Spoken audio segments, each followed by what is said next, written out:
Hello, my name is Habiba Washington, and today I'm here to put on record the truth behind all of the lies brought up in the case against Malachi York.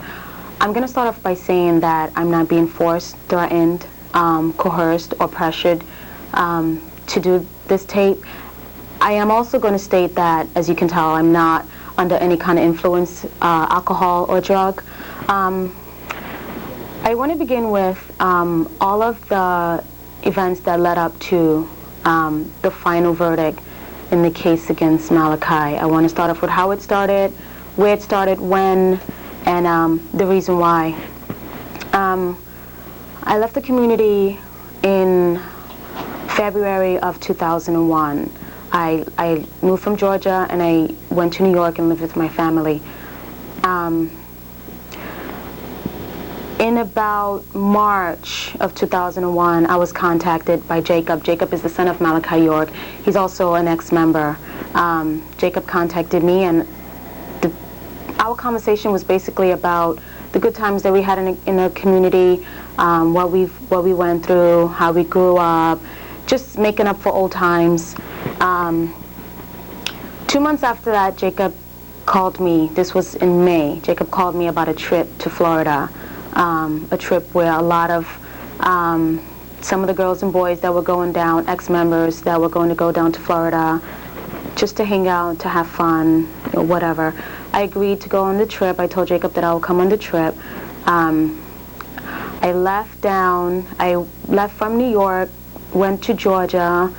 We all met up at Jacob's house. It was me, Jacob, Nicole Lopez, Noah Rashid, East, Esther, probably some other girls and boys that I don't remember.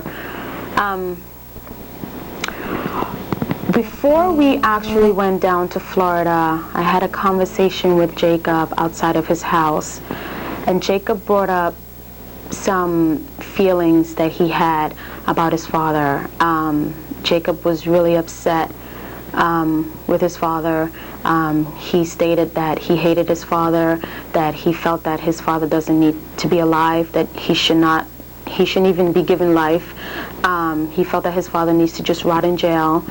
Jacob wanted all of us meaning me, Nicole, Karima. He was talking to a couple of people, different people that left the community. He wanted us to bring a case against his father. Jacob told me that some of the girls and boys that left the community had went to the government about different things that was going on in the community, meaning child molestation. Before I left the community, I was the main person in charge of the finances, as well as in charge of anything that went on with the community, the living, eating, anything, the financial, anything that happened regarding any of the members in the community. I dealt with that, so I was basically in charge. Jacob told me that the FBI knew who I was and that they were told about certain things that I've done in the community, and some of those things I can be incriminated for. Jacob told me that if I don't go to the FBI first, then they would come after me, they would incarcerate me, they would take my children away from me, because there are things that they were told about me that could incriminate me. When Jacob first talked to me about that, I was not interested in bringing out any charges against his father. I didn't see any reason. I didn't believe that anything was going on. I didn't believe that anything was wrong. We wasn't doing any criminal acts. But Jacob proceeded to say that there were some things that some of the other members, some of the other ex-members had went to the government with, and that I should really, really talk to them and see what's up and see how I can clear my name so that I'm not prosecuted for any of those things. We all went to Florida after that conversation, and during our trip to Florida we had several conversations in the car with Jacob. It was some other boys that were there, and Jacob started talking about going on the land and taking some of the kids, just kidnapping some of the children off the land. He was talking about my sister. My sister was still there. My younger sister, Isla, was still there. and he wanted us to just go up there and just take her and take some of the other little girls and boys off the land, because he didn't feel that they should be living on the land with his father. But we had all agreed that that was not going to happen. You know, none of us was interested in going up on the land and kidnapping anybody. So Jacob said, well, then we can just do it the legal way. He started bringing up different things in the community, like how we grew up, how we lived. He brought up the fact that he was in love with Nicole, and he felt that because Nicole liked his father, that it was a betrayal, and that his father's the one that was responsible for it. Jacob felt that his dad was responsible for his mother's death and his brother's death, and he really, really felt that he needed to take revenge on his father. And he was not able to do it, but we were able to do it because we were there longer, and we were closer to his dad than he was. So Jacob had a conversation with me and Karima and Nicole. Nicole had a lot of disgruntled issues, talking about Nicole Lopez, had a lot of issues with Jacob's dad, because for one, she was kicked out, and she felt that it was wrong that she was kicked out because she didn't have anywhere to go, she didn't know anybody, and then after all of the years that she lived in the community, he kicked her out, meaning Malachi kicked her out, and she had nowhere to go. So she was kind of mad about that. Everybody started venting in the car about different things that we didn't like. It had nothing to do with child molestation, had nothing to do with any criminal acts. It was just different things that, you know, normal things that you don't like about growing up, or, you know, we might have had an argument with Malachi here and there, and we brought up the situation. Jacob kind of fed off of that anger, and he convinced all of us that we should take that anger and we should go to the government with a story about his father. We all went down to Florida, and we had fun. We did our thing. On our way back to from Florida, the trip back from Florida, we was driving in Jacob's car again. It was myself, Karima, Nicole, Farah, Noah Rashid, and some other driver, I don't remember his name. And Jacob brought up the conversation again, how he thinks that we should really go to the government with a story about his father.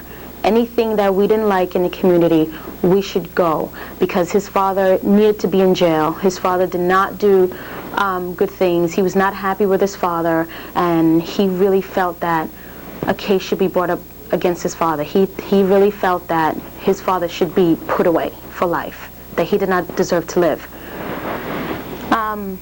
That conversation subsided, and we finally made it back to Georgia from Florida, and Jacob had a conversation with me again, and he told me that there were certain children that did go to the FBI about different things with myself, and that there was no way I would be able to prove that it didn't happen. The only way I can make any good of it is to go to the FBI with a story, seek immunity, and just go from there. I still told Jacob that I was not interested in doing that there was nothing that I've witnessed or nothing that I've known that was going on. But Jacob believed that because the FBI knew who I was, and because they were told things about me, that it was best that I go to them and talk to them and see what's up. At that point, I was afraid. I mean, nobody really messes with the FBI. So I went to the FBI the following day. They called Jacob at first. I sat in the car. Jacob talked with them. I don't know what the conversation was about, because I wasn't in the room and I wasn't told what the conversation was about. But Jacob went up there and he talked to them, and then about an hour later they called me up. I stated my name, I stated who I was. They asked me about different children, they called out different names like Amala and Crystal, and I told them, you know, I knew those children, I knew whatever names they brought out. If I knew the person, I told them I knew the person. They told me they asked me to state my life and the reasons why I left and the reason why I was there. I told them about life in the community, growing up, why we left. I was questioned about the money charges. The money situation, because I did deal with the financial situation. I told them how we ran our finances. I ran off, different people that I knew that was there, different people that I knew that had left, and why they left. They asked me about certain children. They asked me about certain stories that they were told. And I told them that, yeah, I went along with the story. I told them that, yes, I did do these things. I felt that I had to tell them that yes, because I was told that they already knew, and there was no way for me to deny anything that didn't happen or anything that did happen. I had to tell them what I felt that they knew, because I felt that, like Jacob told me, they already knew the story, and there was no way that I can say that it didn't happen. I would have to prosecute myself to make whatever was said against his father, make it more real, make it sound more believable. If we all prosecuted ourselves, then whatever we say about Malachi would be believable. That interview ended by them asking me different people that I knew that would want to talk, different members that I knew that would want to assist them in the case. The only names that I knew were other members that I knew that were disgruntled. Like Nicole had her own issues with Malachi, Karima had her own issues with Malachi, Sakina also, Amala, Crystal, different people that I knew that had issues against him. I gave them those names. So after that, they started calling different people, and everybody kind of got involved. Everybody called everybody, and that's how the case kind of started. The question next would be, why did I go ahead with the story? Why did I never take it back? Why didn't I ever, just tell the truth at that time? I felt really pressured to go along with the story. I felt that I had to go along with the story. We all kind of called each other and was backing up each other's story. If Nicole did an interview with the FBI, then she would call us, and we would back up her story. So if Nicole spoke to them, then she would call us. So in case they call me, then I can back up whatever Nicole was saying. And that's kind of how we did it. We all just called each other and said, yeah, I said this, and that way we can back each other up, make the story sound more real, make it sound more believable. If we all back each other up, it can make it sound more believable.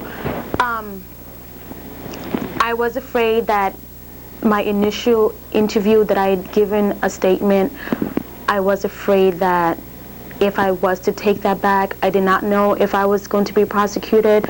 It's not like I had an attorney to represent me. I did not have my personal attorney to tell me, to explain to me what the steps were, what the charges were, what the immunity really meant. What I believed the immunity to mean was that I would be protected. Anything that I would say on the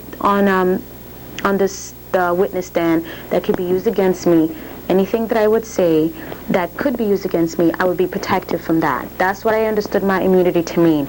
I was never explained in detail what the agreement was about, what the immunity was about.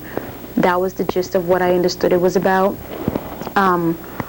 So at the time I went through with the story because I was afraid for my life. I was afraid that they could take me to jail, that I could be incarcerated, that my children would be taken away from me. And it was different times during the 2-year process that I spoke to different FBI agents. I spoke to Joan, I spoke to Jelaine, I spoke to Tracy from the Sheriff Department, and there was on a couple occasions where they did remind me that, Habiba, you can be incriminated for certain things that you're about to say as well. So being reminded of that, I felt compelled to just go ahead with the story.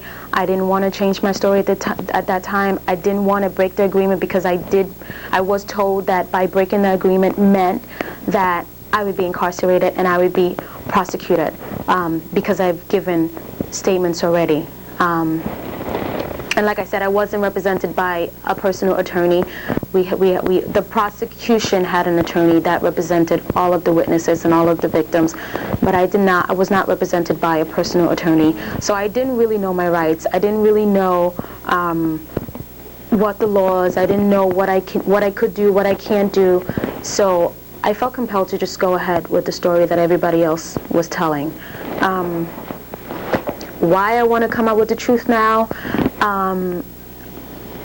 It's really, really important for me to come out with the truth now, because I don't sleep at night knowing that 2 people are spending their lives in jail as I speak because of statements that a bunch of ex-disgruntled members came out with. The whole trial against Malachi was it was on personal anger reasons. We all had our own issues, why we were angry with him. And Jacob told us that we can come up with a story, we could eventually file for a class action lawsuit, we can all sue him for millions of dollars and get money from it. We can even go to making movies, we can even go to making books and stuff like that. So everybody fed off of that idea. Prior to him telling us about prior to Jacob telling us about the civil suit, he showed us video documentary on Charles Manson, on the Watergate Jude, different leaders that kind of ran cults. And Jacob showed us this documentary. He showed it to me, he showed it to Nicole, he basically showed it to everybody that left the community, the girls. And he wanted us to look at this documentary and compare it to his father, the way that we lived. The fact that, yes, we did live with the children, the parents with the parents, the brothers together, the mothers together. He wanted us to compare everything that they've been through with us so that we could start believing, we could put in our minds that, no, we didn't live a normal life. Yes, we were a cult. So he showed all of us that documentary so that we can sort of compare the two, so that before we even start testifying, we could understand that, yes, we were a cult. You know, he wanted that to be in our minds so that we can go with that type of mind frame, as opposed to, you know, we were normal, we just all have our own issues, we're mad, but, you know, it's all good. No, he wanted us to believe that, listen, this is the documentary on this cult group, and this is what we lived, and he wanted us to compare that so that we can have that type of mind frame. In other words, it added on to the anger that, wow, you know, this is how we grew up, or this is what it is. Anyways, like I was saying, I feel totally guilty for bringing this case against Malachi. I don't feel that it's right that he is in jail right now, because all of us were angry and we all got together and agreed to this case, and we went ahead with it, and now he's facing life in jail for it. It's not right. It's not fair for anybody to be prosecuted because of somebody else's personal reasons. I don't think that he should be incarcerated because of that. If we all did have issues against him, then that's human nature. But nobody should be sent to jail because of a bunch of lies. And what was said on that stand were a bunch of lies. Like I said, we all called each other up, we all backed each other's story up, we all, you know, kind of, okay, well, you said this to this person and I said this to that person, okay, that's fine. Jacob went to each and every one of us and tried to make it personal between each and every one of us. With me, it was like you was in charge, you had control of a lot of things, and so anybody could say this about you and it would be believable because you was in charge. There was no denying that I was in charge. I was in charge. So I felt that I had to go along with the story because I couldn't prove anything that anybody would say against me. I didn't feel that I I could prove it. I mean, he told me that once they tell the FBI something, the FBI is looking into you. They start looking into me. There was no way that I can prove that what anybody said about me wasn't the truth or wasn't a lie. There was no way. So I felt compelled to just go ahead with the story. As far as Nicole is concerned, Jacob appealed to her because Nicole was in love with one of the younger boys. And so Jacob knew that if they found out that about Nicole would be so afraid that she can be prosecuted with that she would be also compelled to tell a story about his father, because she didn't want to be incriminated for whatever feeling she had. So different people had different reasons. You know, Jacob had different, he made everything personal between all of us. So we all had personal reasons for being pressured or feeling that we had to go through with the story. Like I would say, like Nicole Harden, the whole situation with the RICO charges.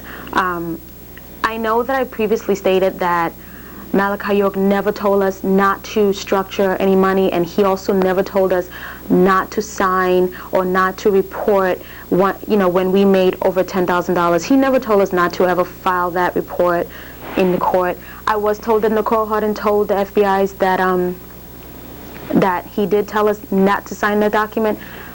I would have known if he would have said that, because I was in charge of the money. I was the person that was in charge of the financial office. If anything was told about finances, it would have definitely have came through me.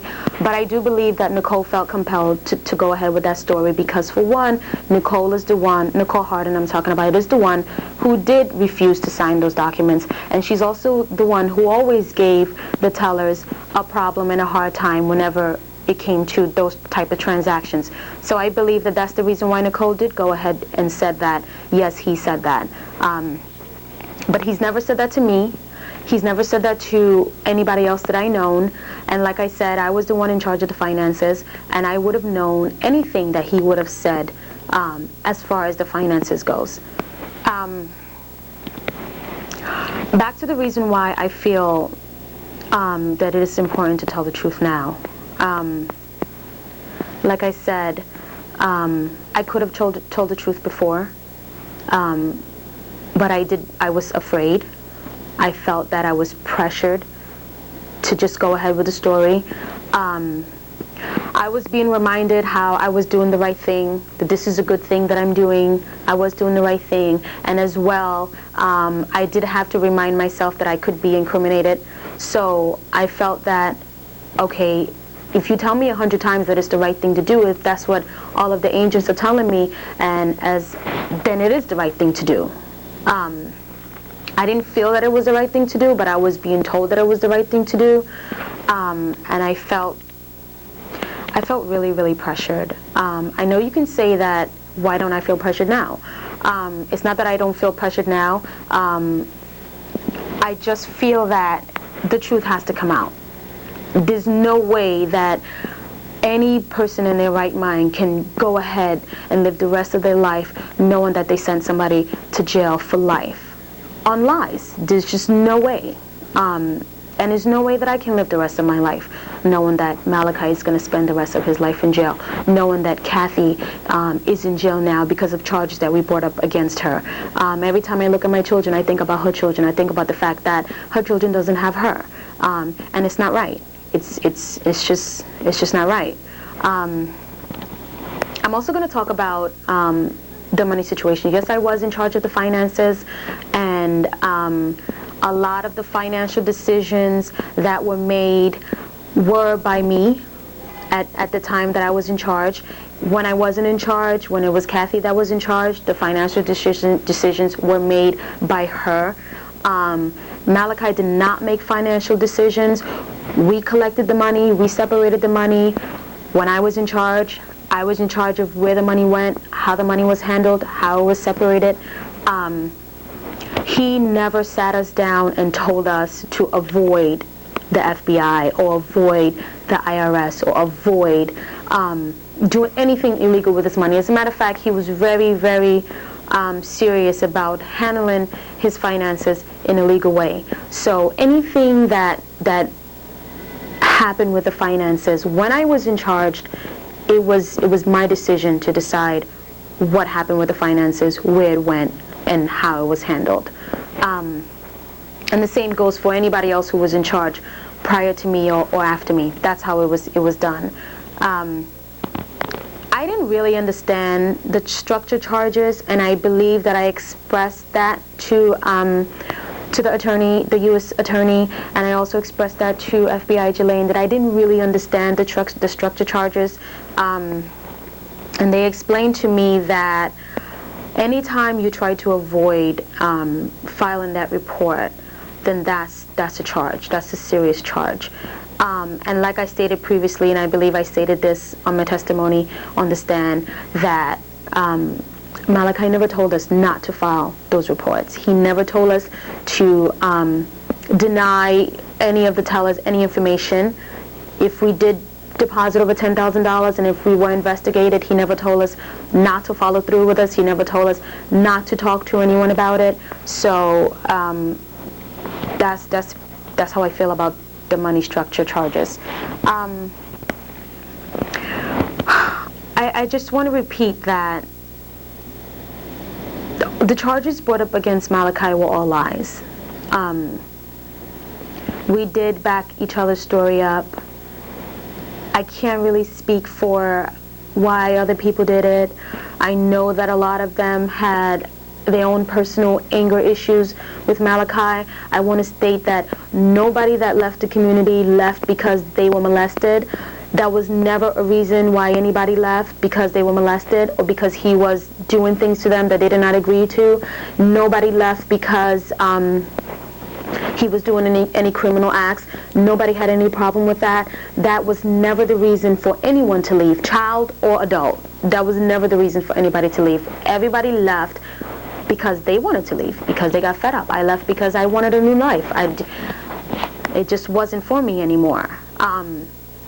Some people did get kicked out, but it was never because of any child molestation issues. Nobody ever left because they felt that they were molested. There was no child that ever made a statement that I want to leave because Malachi is molesting me. That never took place. That never happened. Like I said, the charges were all personal charges. It was all because of personal reasons.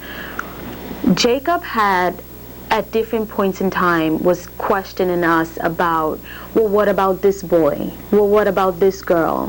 What do you think he's going to say? What do you think she's going to say? Did you ever see anything happen with this girl? And I would always tell Jacob, I've never seen anything happen with this boy or this girl. But Jacob forced us. He really wanted us to say, okay, this happened with this boy, this happened with this girl. Well, if you're going to say it, then you might as well tell them.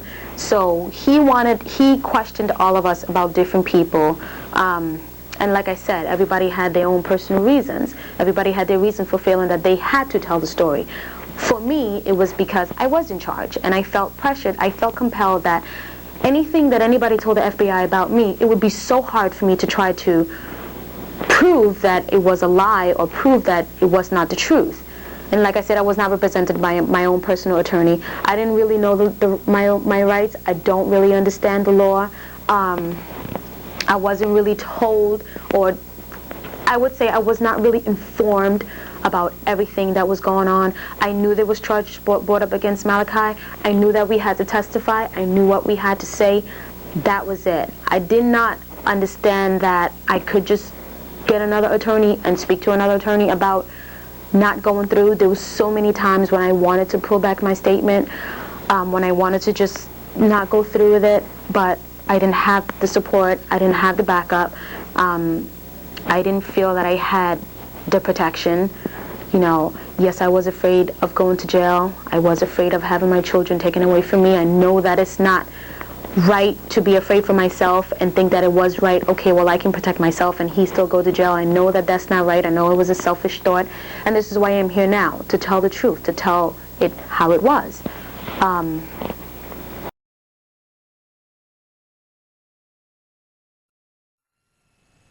you doing? This is Damon Pryor. known as Basil. Today's date is May 16th, 2004. I'm making this tape in reference to Malachi York case, the conspiracy to bring him down, the whole plot. I'm not under any drugs or under any alcohol influence of any of those intoxicants. I'm doing this of my own free will. The reason why I'm doing this tape is because I have very important information that will be very helpful, or would have been very helpful, to exonerating Dr. Malachi York of the alleged allegations and charges that have been brought against him. The conspiracy to bring down Dr. York was known by me in 2002. The main axis and the motive behind it was Jacob York's, also known, or is known as, his legal name is Yaqub Muhammad. The conspiracy that involved him and the numerous other ex-members of our community. It goes back, I met Jacob York in the early 90s, late 80s, as a member of the community. As young boys or young teenagers growing up, we had differences, we had likes, we were close with the boys, intermingled, and we basically grew up together. We had the same interests, different things involving that young boys do at a teenager. So, and of course, the friendship grew. We hung out, talked, did basic things that young brothers do in our community, or have done in our community. Jacob York, though, he had quite a personality. He was known to be very manipulative. He was known to be very egotistical and demanding, oftentimes leaning on the fact that he is Dr. York's son. And by that I mean it was easier for him to manipulate certain individuals who were loyal followers or students and of Dr. York in our community. So by that, it was easy for him to make his way, or make things happen in his favor in our community. In the mid-90s, Jacob York became very disgruntled, and his hatred grew towards his father for various reasons. One reason, because his music career was just launching, and he needed financial backing to launch his various artists, which you may know some as Little Kim, Junior Mafia, Cameron. A lot of those artists early in their career was backed by Jacob York, and he needed financial support in that, and he came to Malachi York for this financial backing. And Dr. York, told him on numerous occasions no, he couldn't do it, simply because of his reputation and his positive influence in the music industry. He was not going to put his life or his name on the line for that negative music that he so often tried to get us away from. Rap porn and gangster rap and drug dealing lyrics and different things that you hear today. Jacob York was involved also with Junior Mafia, they're known drug dealers and hustlers and what you call gangbangers in the circuit of the music industry. And he he strong-armed his way to the forefront of the music industry by using Dr. York's name. So because of that, and because of his ousting from our community and other reasons, that in his heart he grew this anger and hatred towards Dr. York, and just to justify him doing his own thing. We separated in our paths along life because he was going one direction, I was going another. I was basically, being involved with the community, building our nation, helping to spread the doctrine, and his path was towards his music career, his music goals that he wanted to pursue. But we stayed in contact. Later in the 90s, he would often describe how, he hated his father. He would refer to him as that man, or ask certain members who he knew were maybe weak or doubtful uh, and influence them because he would use his son cliche, or I'm his son and I know my father and he's like this or he's like that, persuading loyal people to veer off the path in which they decided by reading the books and knowing who Dr. Malachi York is, and he would use that to gain his fans or his so-called following. And it just grew. His hatred just grew. His anger just grew. And vendetta eventually, I guess, ended his mind on how he could get his father back. For one, his mother passed, and he blamed that on Dr. Malachi York. His mother passed in his life, and his brother also passed on. And because of that, a lot of things happened mentally and emotionally for him, and he needed someone to blame. So I guess that fueled the fire of his anger, and he continued on his pursuit to slander Dr. Malachi York, bring Dr. Malachi York now. And all this is moving on to why this big case and this conspiracy, and this, along with the federal government and state prosecution, used him as a central focus on recruiting these ex-members. In 2002, it was October, November, Jacob York and another party asked for a favor. He came to me while I was at work, Metropolitan Avenue. I was working in the barbershop then. He came to me and wanted to meet. So I was skeptical. You know, I haven't seen him in a while, but you know, I decided to give him a chance, see what he wanted. You know, so I told him to meet me at my house in Decatur. Came to my house. It was matter of fact, it was around November because it was around Thanksgiving, and I still had leftover food. So we sat and ate. We talked about sports and various other topics. Jacob York asked me if I could. He had handed me 6 pages of bank statements. He asked me if I could add or forge these bank statements by adding higher deposits on the paper or the bank statements, to have the sum higher than what the original sum was, meaning that add more deposits to his bank transactions that was going on over the last 2 years, in order for his bank statements to appear as though he had higher or more amount of money in the sum, so he can get a loan from the bank to buy another house. And the reasons for buying this other house was because the girls that he said were moving with him were a lot of females that were moving off the land, and he named them Abigail, Atia, Ada, Esther, other females that the conversation went into the South Beach strip that he was involved with sexually. And Jacob York he confided me certain his sexual escapades. I guess male to male, it was an ego thing for him to brag about all his sexual endeavors and who he had sex with, who was doing this, who had the best body, who could perform sexually in different areas.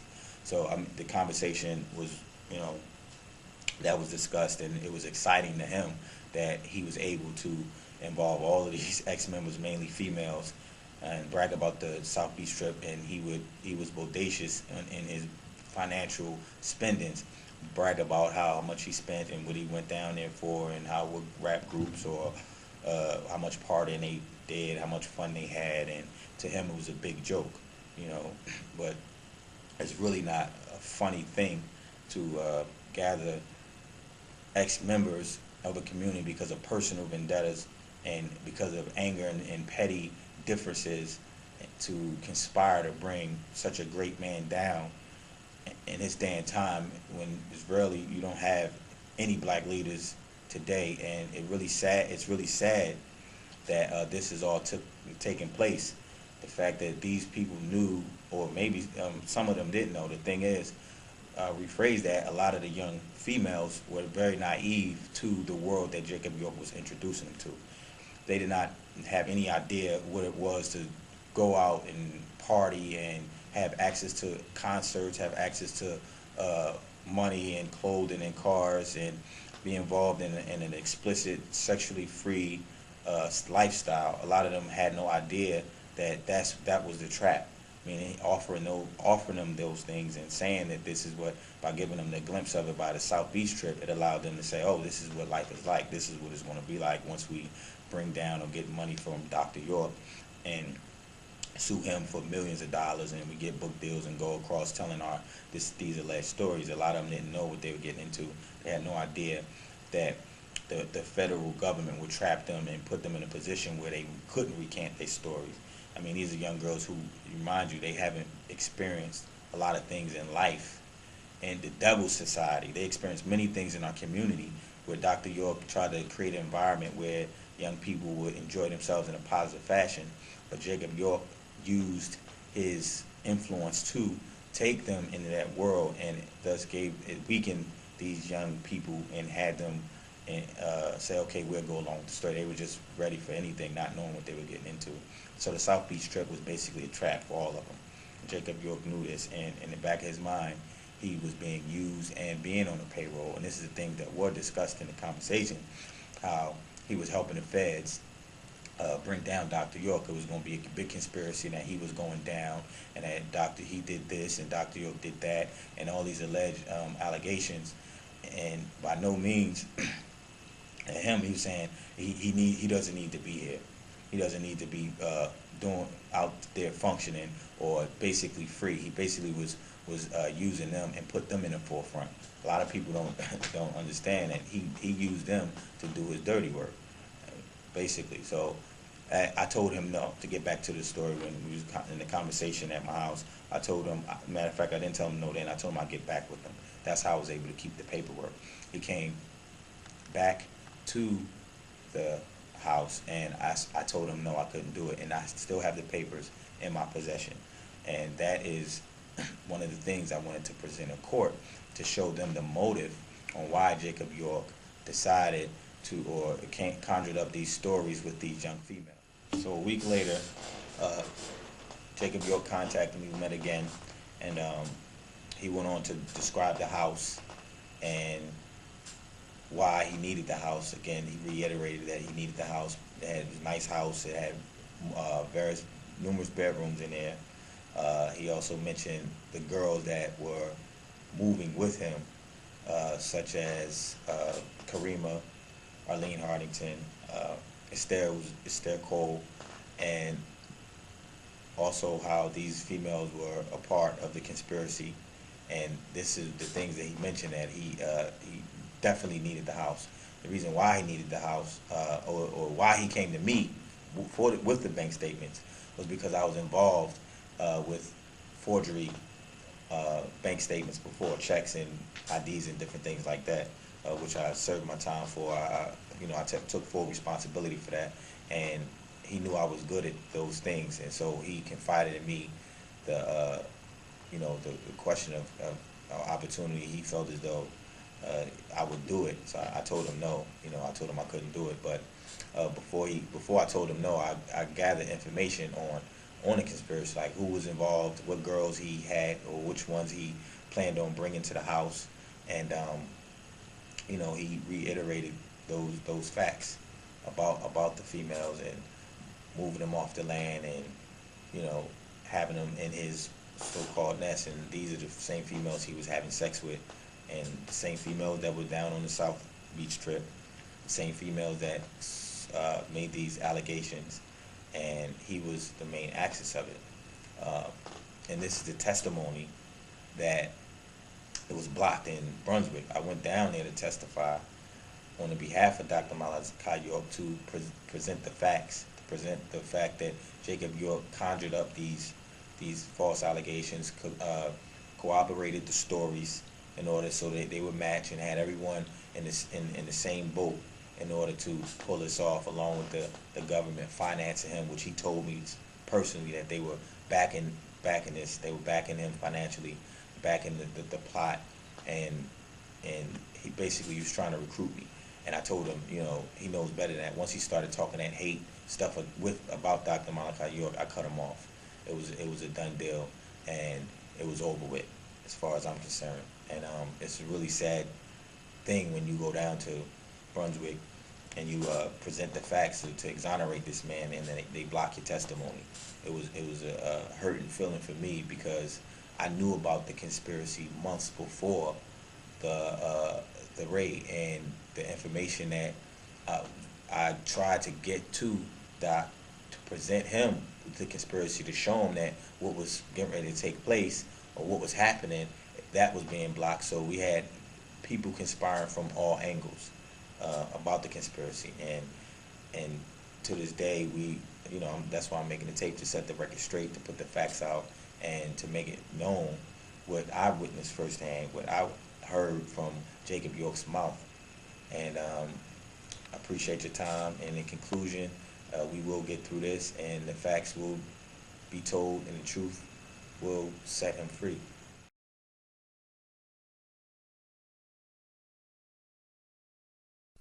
Today is June 1st, 2004. My name is Farah Muhammad. I'm 20 years old. My birthday is January 22nd of 1984. I'm doing this video because I want the public to know the truth about what really happened in South Beach, because I was there. I saw everything happen in South Beach. I know all of the alleged victims personally.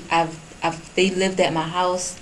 I was in South Beach with them, like I said before, and I just want the public to know what really happened. To know that Malachi York is innocent. He never molested any children. He didn't do anything to anyone to make them say that he molested them. He never molested anyone. I guess I'll just start with when most of the girls left the land. They came to my father's house to live in my father's house. Arlene Hamilton, Karima, she moved there. Ada Nicole Lopez, she came too. And that struck me as odd because when she left, her mother was already off the land, and she could have lived with her mother, and she could have lived with her father as well, because her father, he wasn't even involved with the organization. But she was in contact with him. She knew how to get in contact with him. She knew where he lived, because ironically he didn't even really live that far from my home. He lived about 15 minutes away. And it struck me as odd that she moved there, but then again it didn't, because I knew that she was involved with my brother. She was molesting my brother when he was maybe about 13 or 14. He was living on the land at the time. I think she was like 23, and she was molesting him. So once I remembered that, I was like, okay, so that's why she's here. But like I said before, most of the girls, when they left the land, they came to my father's house. They stayed there for a while. We all worked together at the same location, and then eventually each of them started to leave. Nicole left first. She went. I'm not sure if she went to move with her mother or father. I think she moved with her. She lived with Jacob first. When she left, she went to Jacob's house, and then Shababa left, and then Karima, she left, and then they all went to Jacob's house, and that's how I met Jacob. I would hang out with the girls, and I would go over to Jacob's house all the time, and just go over there and hang out.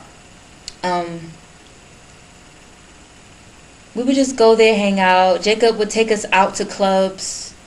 He would buy us like liquor and everything. Would just take us out and I guess just show us a good time or whatever. I just wanted to go out because I was 15, 16. I was just being, a rebellious teenager. I just wanted to hang out with older people.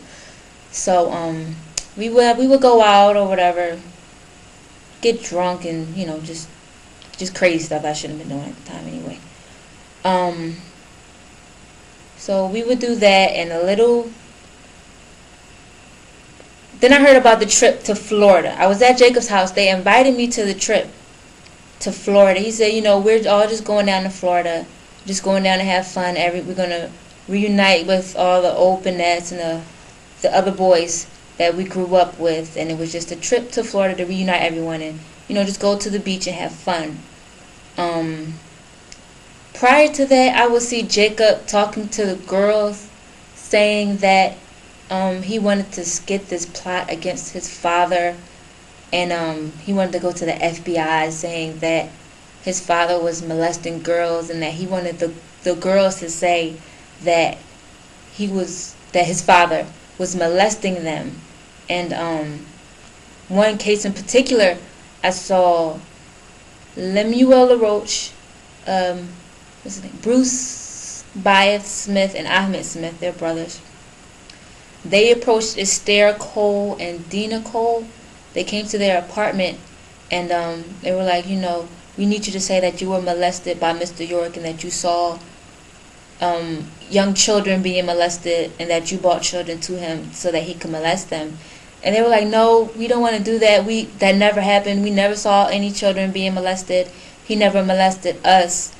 We don't want to be a part of that. We just want to move on with our lives.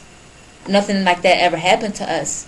And that conversation subsided with that. But even still, they were trying to convince them to go along with the story. But they were like, no, we don't want to do it. That never happened. We never saw anything like that. So that subsided, and then I found out about the trip to Florida. So I went to Jacob's house. I got dropped off at Jacob's house by my brothers. Habiba Washington was there. Noah LaRoche was there.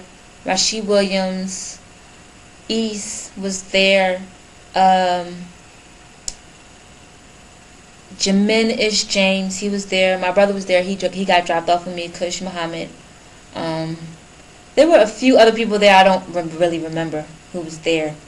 And we left Jacob's house at about 12:30, 1 o'clock in the morning. And the trip, it was about an 8-hour drive down there. So when we got to Florida, we stayed at the Sheraton Hotel. Mostly everybody Jacob financed the whole trip. All we had to do was bring like $100, something like that, to help pay for the rooms. But as far as like food and transportation and stuff like that, just little knickknacks or whatever, if we wanted stuff during the trip, Jacob paid for everything. And during the trip and even on the way down to Florida, Jacob would talk about how he hated his father and how he blamed his father for the death of his mother, and how he was upset with his father because he wouldn't give him money for his record label. And he would just talk just really bad about his father. I didn't really understand why. But he always would just say how his father was to blame for his mother's death, and he would talk about how he hated him for that, and that's why he wanted to bring him up with these charges of child molestation, because it would be easy to get someone convicted of child molestation.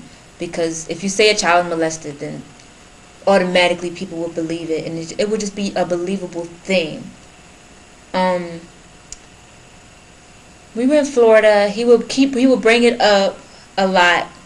Everyone would just be partying, having fun, just going out, hanging out, walking to the beach, walking downtown at the shops, and he would just constantly bring it up.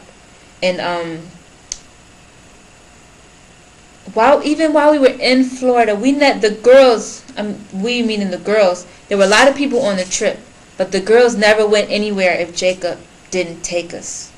We were always kind of babysat, supervised by Jacob. We always stayed in the hotel. We never went anywhere unless Jacob was there. And while we were at the hotel, he would keep saying, okay, well, I need you to say that you were molested, and I need you to say that you brought children to Mr. York to molest them. And he would just, try to get people to go along with the story. He even tried to get me to go along with the story as well, but I told him, I never lived on the land, so it didn't make sense to say that I was molested because I never lived there. I wasn't close to Mr. York. And that kind of ousted me from the trip because I wasn't in on, the conspiracy, so there was really no need for me to be like around or whatever. During the trip, Jacob would buy me liquor, and I was 17 at the time. Jacob would buy me liquor, and he would get me drunk, and he would fondle me, and just really harass me. And I would tell him, no, I don't want to. First off, I'm intoxicated, so I'm just like I don't know what's going on. And secondly, I just didn't want to, and he insisted, but he eventually got the idea and he stopped. Um, so during the trip, my brother had left the night before we left. My brother had left. That evening, he had left with a car full of people. I don't remember who left with him. I know it was him, Ish, Noah, and a couple other people. I'm really not sure. And during this time, there was a lot of room hopping going on. You know, people they would be kissing and just a lot of room hopping going on. One person would be in the room, and two people, a female and a male, would be in the room, and then the female would leave, and you see another female go in, and just men and women going in and out of rooms, and I was really uncomfortable with that. It kind of shocked me that they would be this loose about themselves. It really made me uncomfortable, and that eventually subsided after hours of that going on, and we had left South Beach. We left about 11 o'clock, I would say. We checked out at the hotel about 11 o'clock.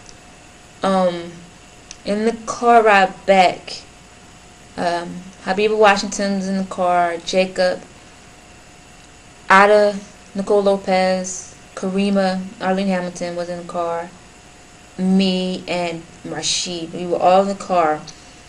And Jacob brought up the conversation again, how he wanted to go to the FBI with the story of child molestation, and that he needed the girls to say that they were molested. They saw girls and boys being molested, and especially say this to Habiba because she was in charge, and he knew that she was in charge, and he told her that people already had went to the FBI against her, saying that she brought them to Mr. York to be molested, and that there was no way for her to convince the FBI, to prove to FBI that that it never happened, and that she needed to go along with the story so that she wouldn't be brought down with Mr. York.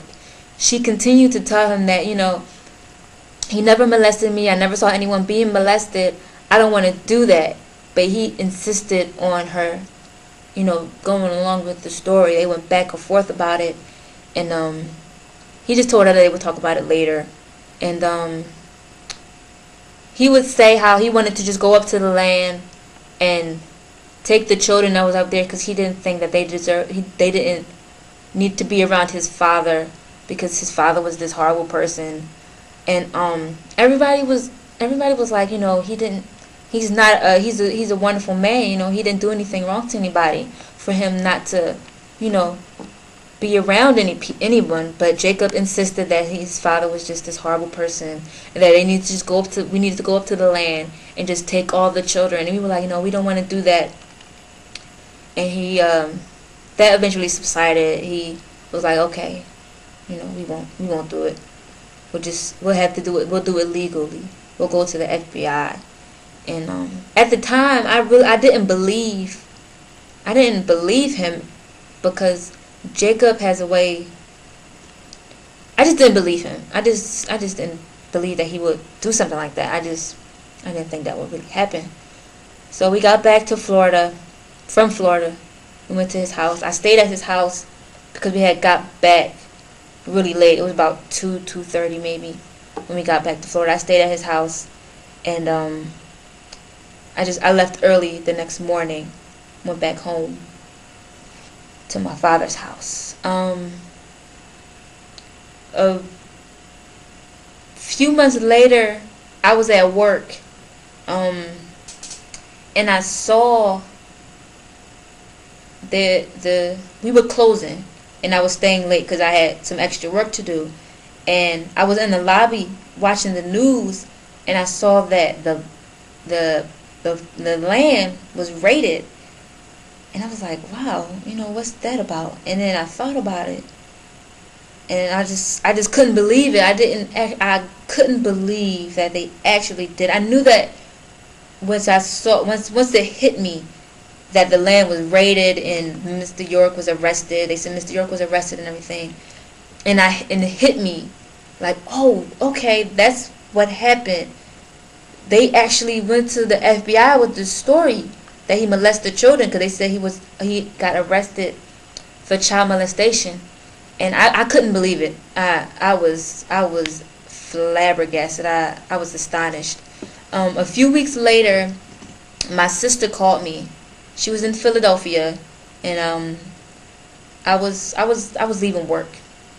It was pretty late in the evening, maybe around 6 o'clock. I'm not sure. She called me, and she was just like, "Hey, Farrah, how you doing?" I'm like, "Oh, I'm okay." She's like, "Well, I need you to do me a favor. I want you to call this number for me on three-way." So I was like, "Well, okay. I don't know how to do this, so you're gonna have to tell me how to do it." So she explained to me how to do it, and I called the number. And once I didn't know what the number was, I didn't recognize it, but I called it for her anyway, because she's my sister. I did it for her. And when someone picked up, it was the FBI, and I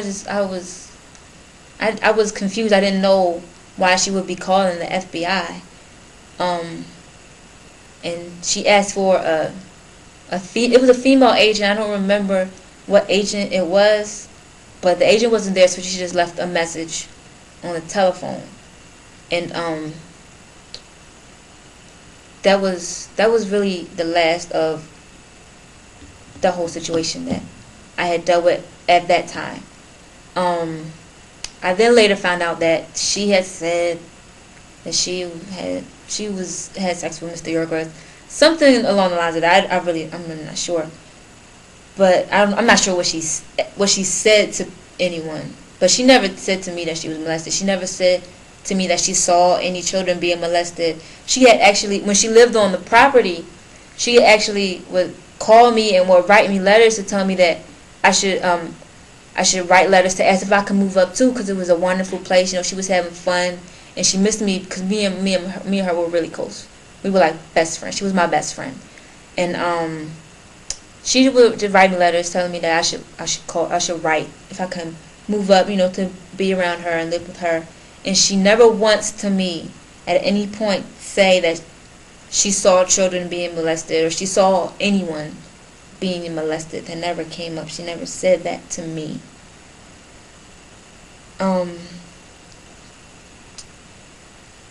A little bit after that, once I got involved with the case, because I wanted people to know that, they're a bunch of lies. I was in Florida. I saw them making up the story. I saw Jacob telling the girls that they needed to go to FBI, make up the story, and I wanted people to know. I wanted people to know the truth. And she would call me. This was before the trial. She would call me almost on an everyday basis, and multiple times during the day. Call me, threaten me, tell me that she would come, that if I testify on behalf of Mr. York, that she would come and beat me up, and just do things to me. Tell me I was ruining the family, that I didn't know that what I was talking about. And she would threaten me. She would physically threaten me, saying that I didn't know what I was talking about, and that if I testified for Mr. York, that she would do things to me. But I testified anyway, because I want people to know the truth. I'm not going to sit and listen to that. I mean, it was idle threats. I didn't take too much heed to it. It didn't really bother me. It bothered me that my sister was saying things like this to me, but I didn't take it to heart. I went down to Brunswick to testify on behalf of Mr. York, but my testimony was blocked by the judge. He wouldn't let me talk about Jacob. He wouldn't let me say anything. My whole testimony was about the conspiracy, and I wasn't allowed to say anything. That really upset me, because I saw everything. I saw the whole thing happen, and it made me very angry that I wasn't able to testify, because I knew what was going on. I knew what happened. I knew the truth, and what I knew wasn't. They weren't going to let anyone know what I knew, and it really upset me. And even once the trial was over, I got back home, and she would still call me, tell me that I was ruining the family, that I didn't know what I was talking about, that she was going to come down here and beat me up. And that's why I'm here doing this video today, to let the truth be known, that nothing no child molestation for as far as Mr. York was going on. I mean, Ada, she was molesting my brother, and she was having sex with other boys that lived on the land who were minors when she was 23, 24 years old.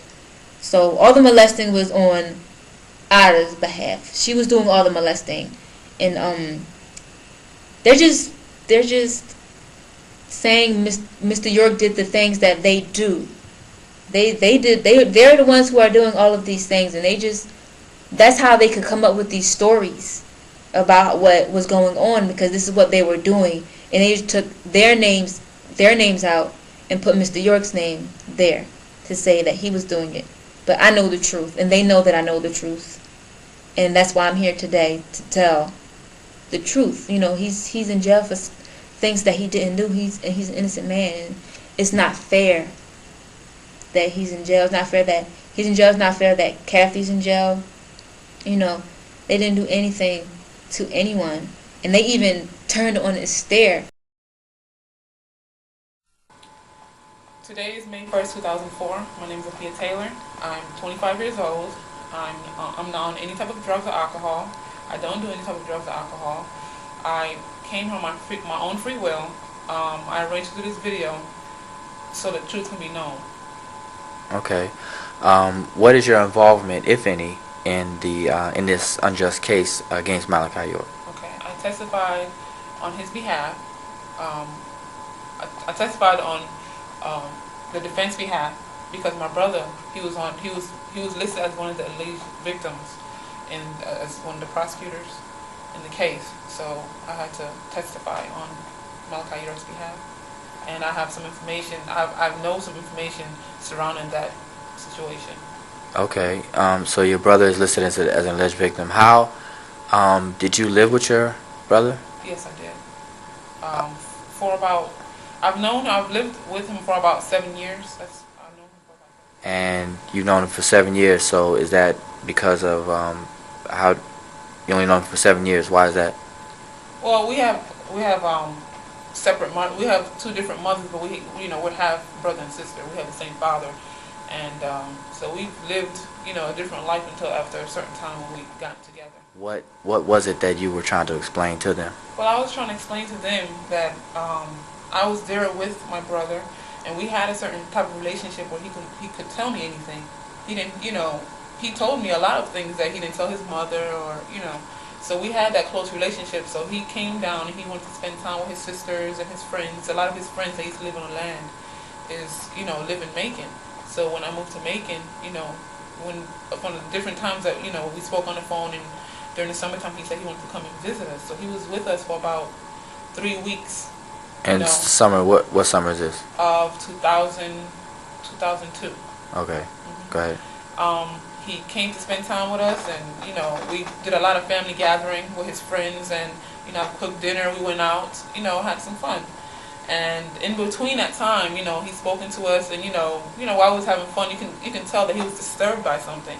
So we spoke, and I asked him. Me and my sisters were sitting down, and I asked him. I said, what's wrong? You seem kind of, you seem like something's bothering you. So I wanted to ask him because I was concerned. And he said that he really don't want to talk about it. And I said, come on, we're family. You're my brother. I'm concerned about you.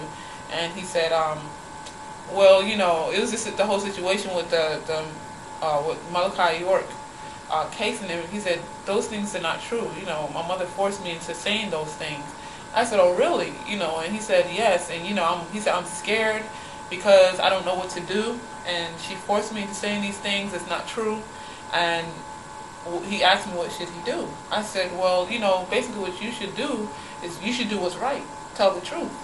Because if you don't tell the truth, then you're doing, it's probably eating you inside. That's why it's bothering you so much. So, he said, so what should I do? I said, well, it's on you. He said,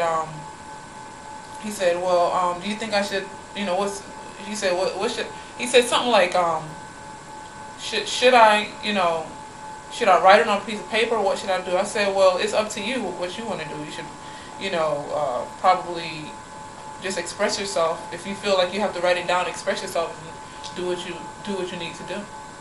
Okay, so did he end up talking about it, or did he actually write anything or something? He asked me for a piece of paper and pen, and he written it down and said that he saying that this has never happened and it was all false against Malachi York, and he basically expressed himself and the things that weren't true. So. Okay, you said this was in 2002. This was right after the arrest. Yes, after like a few weeks. It was like a few weeks after the arrest. I've gotten in contact with him. I was talking to him because I haven't spoken to him like a couple of months after that happened. And I mean a couple of weeks after that happened, I didn't speak to him. And he called me and we was talking back to, got back in contact again. And he said that he wanted to come visit, so he came down, he spoke to us and told us the situation and the things that was basically bothering him, and that's how it. Okay, now let me ask you: does him being listed as an alleged victim, because they claim that he was victimized by Malachi York and things like that? Now, you said 7 years you've been with him. Yes. In your 7 years, have you ever seen any signs, or that he ever told you that he was molested or anything like that with Malachi? Not at all. Not at all, because he always had, we spent a lot of time together. We had fun. I mean, I've never seen him distant away from people and wanted to be alone or wanted to, like something was bothering him at that time. I have never seen him acting odd then if something like that happened, I believe, I know he would come and tell me. Mm-hmm. So it's very untrue. Right. He as well told me that it's not true. Okay, so why do you feel, or did he tell you why he made those statements that it was true? He said that he was forced by his mother to say these things, and me living with his mother, I know that she has a lot of anger within herself. Same thing go towards my father. I don't know what it is, but she's just bitter. And when she don't get what she wants, she do certain things that's very, she has no type of guilt when she do certain things. She just do it. Mm-hmm. And it's in her personality. He's speaking about who?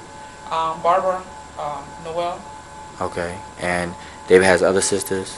Yes, Amala, and Nicole Lopez. Okay, and you all have different mothers. We have different mothers, but same father. Me and David Noel is the only one out of all of them that had the same father as me. Okay, so in your time, speaking of Nicole Lopez, right? Mm-hmm. Speaking of her, she's also a witness for the prosecution as well. And did you ever live with her? Yes, I did. I've lived with her for a long time. Okay. She spoke to me about a lot of things, and her behavior with a lot of things that she's done was odd and not normal, because for her to be attracted to younger, I've seen with my own eyes how she was attracted to younger boys, and I found letters of hers that she wrote to certain boys that I've known, and saying the things that she wanted to do to them. If she see them come around, she'd go and run and put tight clothes and go, throw herself on them. These boys was 13, 14 years old, and she was 26.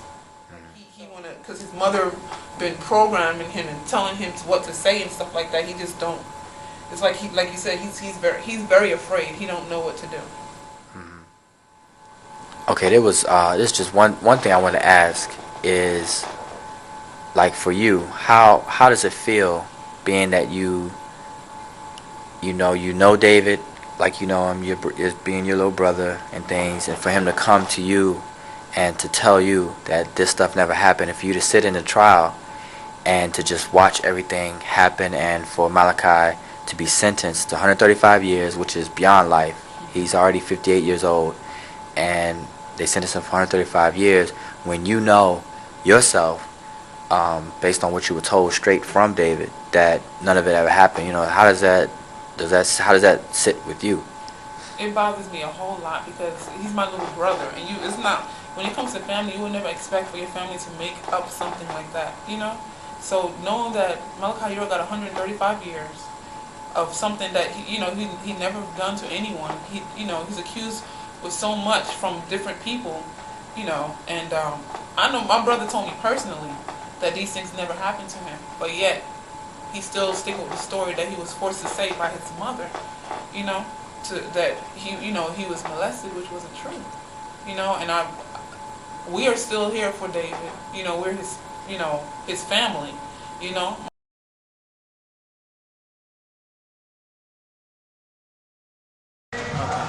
Hey, my name is Joaquin. A lot of people know me as Hakeem Black. I'm just here to let you guys know that nobody's forcing me to do this. I'm just doing it on my own will, and pretty much explain to you what my involvement in the whole conspiracy, what I witnessed in the conspiracy. All right, first, it all started when Tia Thomas, who was a girl that I was talking to when she left the land. When she left the land, we started dating, we started to talk. I asked her why she left. She never mentioned anything about molestation or anything like that. She just wanted to just leave because she was upset. She never explained to me why she left totally, but she just left. After that, when me and Atia left, when I picked up Atia and I took her to one of her friends' house where she lived in, I started going back and forth. She's talking to me, we was talking together, just going out, and we eventually got an apartment together in Decatur. That's in Atlanta. After that, she was like getting in contact with other Banats or other girls, who was a part of the conspiracy. She got in contact with, actually Jacob called her and asked her to come to the house. She went inside the house with Jacob, invited me as well. So I went there, whatever. Jake was surprised to see me, and everybody was greeting her. Karima was there. Who was? It was Karima and the Lopez's was there. I forgot their other names, whatever, but they was there as well too. So you talking about Karima? Is that Arlene Hamilton? Yes. Okay. Karima and is that Ada Lopez? Ada and her mother and her son's back. Exactly. Okay. All of them were there at the house, and they were surprised to see me. So I haven't seen them in a long time too, since they left Atlanta. So they was like happy to see me. Hey, how are you? Greeting me, with just love, because I hadn't seen them in a while. And I asked them why they left, and they said, oh, because they was upset. It was nothing again, dealing with molestation, anything like that. And then I saw Jake. He was inside the house. He shook my hand and said, hey, how you doing? Whatever, He asked me, did I leave the land? I said, no, I was always been off the land or whatever. And, explaining to them, how I stayed up there for a little bit. And pretty much, had a good time there while I was there. So the next day, Jacob called Atia and asked Atia to come to the house. We went to the house, and then it was her and some other Bananas there as well. And he was explaining to her what was going on, meaning that when I went there, they was on the internet harassing Doc on his website and talking to the lady in New York, the reporter in New York, about how they were going to set up this whole conspiracy. I was witness to it, whatever, and I was like looking at her like, wow, why are they doing this? What's going on? So they talking and, explaining to me, hey, yeah, we're going to do this, we're going to say this, we're going to just organizing what they're going to say to the reporters. So who was the main one that was like saying that they were going to conspire? Or do anything? Jake was the one who was telling them what to say, and then they came up with what they're going to say, what sounds right, what sounds believable, what just right. Pretty much. I mean, Karima and Ada was on the internet, harassing Dr. York on the internet, saying you this and you're that because of anger. And I asked her, I said, why are you doing this? She said, oh, because I'm just upset. Mm-hmm. And I was like, okay, cool. I didn't feel comfortable, so I left, and I left Atia there. So what month and year was this? Atia left, I believe, in 2000. Was it 2000? This had to be. It was in the summer, and I'm not exactly sure exactly what year, but I know it was in the summer. It was right before the Florida trip. Okay. It was right before the Florida trip. It was right before, exactly. It was 2 weeks before the Florida trip. That was 2001. 2001. Mm-hmm. And what happened was, when I was with Atia, she was telling me about this trip they're supposed to go to. Again, Jacob called her again and said, hey, why don't you come alone? And me and her had a big dispute about why she wanted to go there alone, And so I went there anyway. When I went there, he was sitting on the table, on the chair, when he had a whole bunch of girls sitting around him talking, and he was playing this, I think it was, at the time it was Charles Manson, was just coming off. Mm-hmm. It was showing the tape of Charles Manson. And I was like, what, what's going on? Talking to her, whatever. And she was like, oh, nothing, just shoving it off, whatever, not telling me anything. So I would just sit in the lobby of the house that they was in, and I would hear them again conspiring. What we gonna say this? Tell them we touched this. Let's get some more Banats to come down. And again, who was the main one talking? At the time, Jacob was saying all this, whatever. Like to who? To all the Banats. Like basically all the Banats that left, he wanted to. If he didn't get in contact with them, he wanted the girls to get in contact with them. Okay. So they can come to the house, so they can talk. Did you name as many people as you remember that was there? Let me see. Habiba was there. Karima, Ada and her mother, Atia, who else was there? I think Farrah was there at one point. Farrah was there at one time. I seen her, but at the time when they were sitting down, I didn't see her. But I know she was at the house. And some other bananas, I just forgot their name, but I do remember their faces, but I forgot their names. You know, pretty much.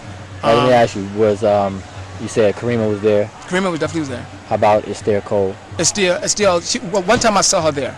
Okay. When they were sitting all together or whatever, she was there at the time. Esther, you had Ada, you said Ada. Yeah, Ada was definitely there. Habiba was there. Okay, and anybody else you remember? By the names, no, not by the names. Okay. You know, but by the There was faces, others? it was others. It was at least about 12, about 10, 12 people that was there. Okay. 10 bananas. Again, when she left, she was telling me about the Florida trip. You know, and the day before the Florida trip, I asked Ada's mother. I was like, hey, you know, what's going on? She's like, hey, I'm tired of this. Meaning that I'm tired of, you know, Dr. York and this and that. And Ada was saying the same thing. Yeah, you know, he don't have no business, you know, walking around and saying, you know, saying stuff about doctrine. And I was like, why you guys feel this way? And they're like, well, because I think he did us wrong, pretty much. So I figured that they just did it under, you know, out of anger. And I guess Lemuel walked inside the door, and Hakeem, and it's a different Hakeem. Yeah, different Hakeem. Yeah, different Hakeem. You know, he's big. I think he's from Philadelphia.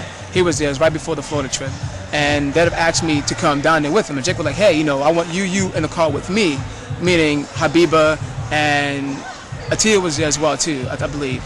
But she went in another car though. But they all went down together.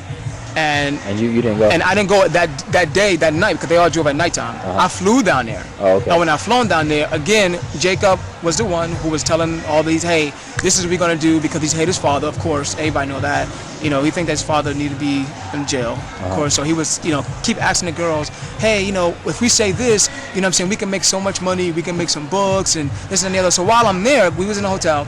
And while I was there, they went all to the beach, whatever. They all, you know, like I guess, you know, kissing and stuff with each other, you know, and stuff, and playing around and whatever. Was it like any room hopping and stuff like that going on? At one night, this is like in the evening in the afternoonish when I was there, there were, and that's why I saw a glimpse and saw Farrah.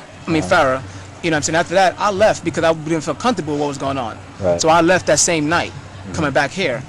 I came back from here, and again, Atia came back, and then she also, meaning Atia Thomas, she went back to Jacob's house, but I dropped her off again.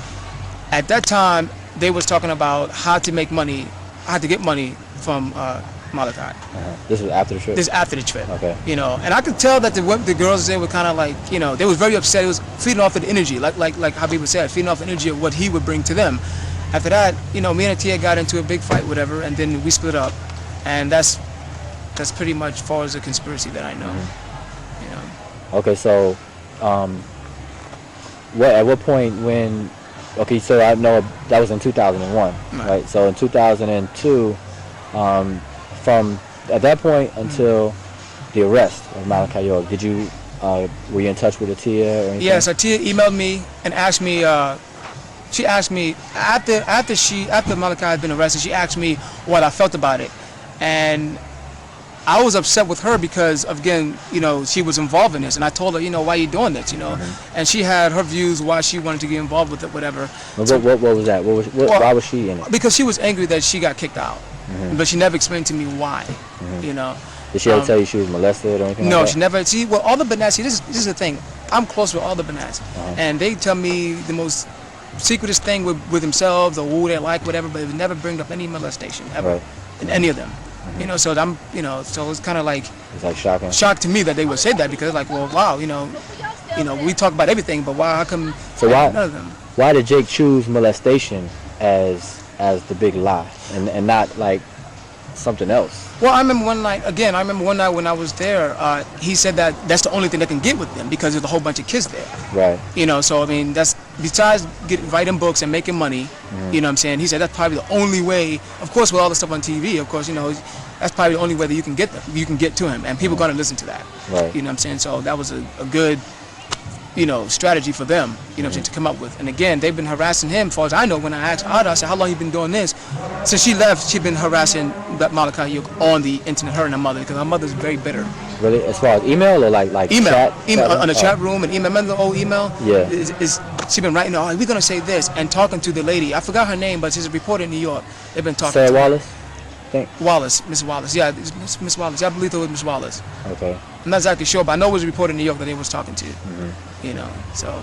Okay. And from the arrest up until this point, has any of them tried to make contact with you? Or? Oh, okay. Again, Atia, she did make contact with me. She asked me how do I feel about what happened. At first, it was kind of like a ha email, because she, again, I can never forget. She says to me, you know, how do you feel about your leader? And she highlighted it. And I emailed back and said, what are you talking about? You know, because I was flying from Atlanta to Texas. And she emailed me that, and then I responded like, well, what do you mean about that? You know, what's going on? And then I asked her, is this what y'all been planning? And at first she said, well, something like that. Well, she emailed me something like that, you know what I'm saying? But then she felt guilty about what happened. And then I asked her, I said, well, are you going to testify against his behalf, or are you going to testify with him? She said she had nothing to do with it, and she felt bad about what happened, and she had nothing. She pretty much don't want to. Is this before the trial, though? This is after. Well, this is totally before the trial. Way before the trial. Okay. This is way before the trial. This is like when she emailed me. This is probably about 2 days after, you know, actually a week after the arrest of Malachi York. Okay, so, since you were in Brunswick to testify, and the judge blocked your testimony, is this the stuff that you were ready to testify to? Yes, everything I'm telling you guys today. Now, I would again. That's what I was going to testify. Okay, because you are aware of Farrell was also there to testify, Right. And Basil or Damon Pryor, he Right. was there to testify. He was also blocked. So how did that make y'all feel being blocked when y'all know the whole, the whole story behind, behind the false allegations and things? How does it make you feel? It will make me feel bitter, not against what they did, is against them. Because we grew up with them. I know them. They looked after my life, and I looked after their life, and they were like considered my brother and sister. We shared everything. When I mean everything, everything. And for something like this, if it was a problem between all those people who testified against him, at least one of them would have told someone out of the hundreds of people we been with. Right. If that was a thing, if one person out of all those people they would say something about it. Right. So again, I was close to a lot of them Banads, and they spoke to me about a lot of things, and that never came up. How about the as they say boys, but we know that they're like 20 now and stuff like that, like Eddie, Shilamu, and you have David, and Issa maintained nothing ever happened to him, but then you have Shilamu, David, and Eddie that testified against Mr. York. Are you close with them? I'm close with Eddie, not no longer, but I'm close with Eddie. And like I said, again, Eddie, the whole thing with Eddie is that I think it was in the year they was kicked off, that they had the whole incident with the girls, going out, whatever, and they was trying to, it was like very chaos like that at the time at the family day. The next year, Eddie went up with me and another friend of mine, and what happened was that Eddie was like, we was talking about the whole, about Jacob York and how they feel about Ada and Karima, how they felt about, being bitter towards Dr. York, and Eddie was totally with us like, yeah, I understand. The moment he was, he couldn't come up on the land, he just, like really just went bitter, automatically went bitter. So he was against their plot. He was against their plot. He was against their plot at first. And then something I always remember that he always said, you know what, after he got kicked off, because we had to take him back home, in Lithuania. After that, he went and like, what, the whole ride there, he was talking bitter against him. And that's when it hit me like, wow, because something happened like this, you're gonna go and change sides. So me and him got into the argument about, why are you gonna go against him because this happened? Just probably misunderstand. He's like, no, I'm gonna bring him down. I'm gonna join with Jacob, whatever. I'm gonna talk to Jacob and stuff. And I'm like, why are you going to talk to Jacob after just 20 minutes ago you was against him? Right. Because something happened. And then he was like, forget, he started cursing and he was very upset. So he went, straight to Jacob that same. I guess he went to like the next day. Then he called me up and asked me, what happened, why he got kicked out. And I told him, honestly, I don't really know because I didn't know at the time. And then I found out later why, So how about David? What was his reason? Because of his mother, Barbara Noel, his sister Amanda, and then his other sister Ada. How did he get into it? They just brought him into it? Yeah, he pretty much just came into it. I don't really know. I'm not really close with David, but he pretty much was around it because, if you're around it, all the time, Right. you're gonna eventually, because you're out of place, everybody gonna look at you like, well, what are you here for? Right. So eventually, he's just gonna agree with everybody. Okay. To be in, in Right. agreement, Okay, I know that also Eddie testified to, he claims or accused Mr. York of molesting him when he was 13 years old, I believe, or it was 9 years old. But he told a medical examiner that he was molested by his brother at 6 years old. Yes. Now, has Eddie ever told you about that incident in the past? Well, Anything like that? everybody, all the Mu'minun or the boys who was in that age knew about it. So pretty much, like I said, we talked about everything. Right. And pretty much everybody knew about it, so it was no secret to us. Right. So which brother of his is the this one was that... Noah. Noah? Yeah. Okay. And I'm trying to think who else was in the trial. That was there. David. Oh, and then Shilamu. Shilamu, are you familiar with Shilamu? Esau. No, Shilamu. Oh, no, yes, Eddie's little brother. Yes, I know. Yeah. Okay, so what's his involvement? Pretty much again, because Eddie is doing it, everybody else is doing it. I know Shilamu, but as far as his personal basis, I really don't know. How about Lemuel? Lemuel didn't testify, but he's the brother of Safar. Right, I know. And okay, how was his involvement? Well, he's bitter. Pretty much, yeah. Lemuel is bitter. I don't know his reasons. Like I say, when we went to Florida, I really didn't speak to none of them. I was just kind of like, I was just roaming around, pretty much, because I was upset that Atia went with them and why. I was kind of concerned why. So, pretty far Lemuel, he's bitter, but I don't know what his reasons are. What his. How about like down there on the trip? Was anybody against the conspiracy that they tried to? It was pretty much like everybody wanted to party because they haven't seen each other in a long time. So it was kind of like a reunion. But again, Jacob would bring stuff up like, hey, so what else we say on the testify? Or what else happened? Trying to ask the girls what else is going on. Again, me and Tia, like I'm looking at her like, wow, so again, like I said, I left that same night. This all. Today is May 15th. 2004. My name is Luke Man Rogers. I'm 15 years old, and I'm not being forced to do this. I'm doing it to let the world know, what I experienced on May 8th. Okay. Now, I know it's 2 years since May 8th of 2002, but the best way you can, or best recollection, can you, just explain to everybody what transpired on May 8th? What were you doing when it first happened, up until the time that it was over? I remember first, we was making something to eat, some muffins and stuff, and and we were about to go outside, and I was at the window, and I just saw look like cops. At first I thought it was cops, and and I just saw them pointing guns, his brothers in their hand, and a whole bunch of brothers putting their hands up and stuff, and on the ground, and then I ran. I was like, yo, look, they got the brothers in their handcuffs and stuff, and everybody else came through the windows. So we were about to go outside, see what happened, and then the king was walking by the playground. He was like, go in the house. So we went in the house, and then we told Alicia and everything. He's the room worker in our house. And so she was like, all right, just be calm. Everything will be calm. Everything will gonna be cool. So we all waited inside the living room, and we just saw, and we looked out the windows every now and then. We just kept seeing more cops and more FBI agents, more helicopters and stuff. And then we just know, like, we just heard like a speakerphone sound of like, people in the mobile home, please come out with your hands up. And we were like, oh, we looked out the side, we just saw the person by the side of the door with the thing, listening, and people with the gun by the door, and the person on the other side of the door with a gun. People all around the houses, was waiting to come in and stuff. And it was like, open the door, people in the mobile home, we'd open the door. So like after like the 5th time I'm saying that, they just kicked the door down. And they ran in there, freeze. We all had our hands up, and they told us to get, and they all was like, be calm, don't make no sudden movements, something like that.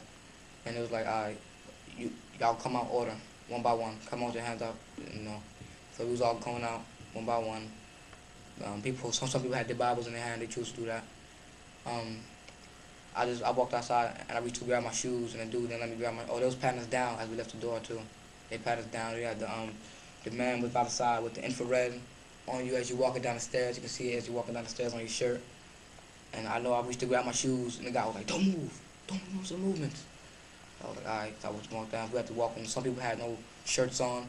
They didn't let us grab our shirts, our shoes, nothing. They was patting us down and everything. We went to the we just sat down on the tram and stuff. That's a train that we have on there. And we sat down there and they would just explain to us what's going on and stuff. With hoping other kids, we just heard like kids crying and stuff. People scared. Everybody was scared. Really, you didn't know what was gonna happen to you. So when people with guns and stuff, you fear for your life and stuff. So I know after that we went to after like 2 hours of just sitting at the tram and stuff, and them was trying to explain to us what's going on and stuff. We went to the temple. That's the temple and stuff. And we all sat down there. They tried to keep us calm by watching movies and other stuff. And the whole time, basically, about the whole time while they're doing this, you have people, armed FBI agents around you at all times while they're doing this. So you still have that fear for your life at any minute. You really know what's going on. So we started watching movies and everything. Just about like 4 or 5 hours after this happened. About 4 or 5 hours, yeah. So we was in there, and then they tried to give us food, and we was like, nah, we don't want to. And so some people, I don't know, some people ate it, most of the people didn't, and they were saying stuff like comments like, eat the food for once in your life, eat for once in your life. You look like you need to eat. You haven't eaten up here. Some, saying really smart comments like that, like to the kids and stuff like, you look like you haven't eaten. Just eat for once in your life. And nobody wanted them to eat. We don't know. Nobody wanted to eat the food and stuff.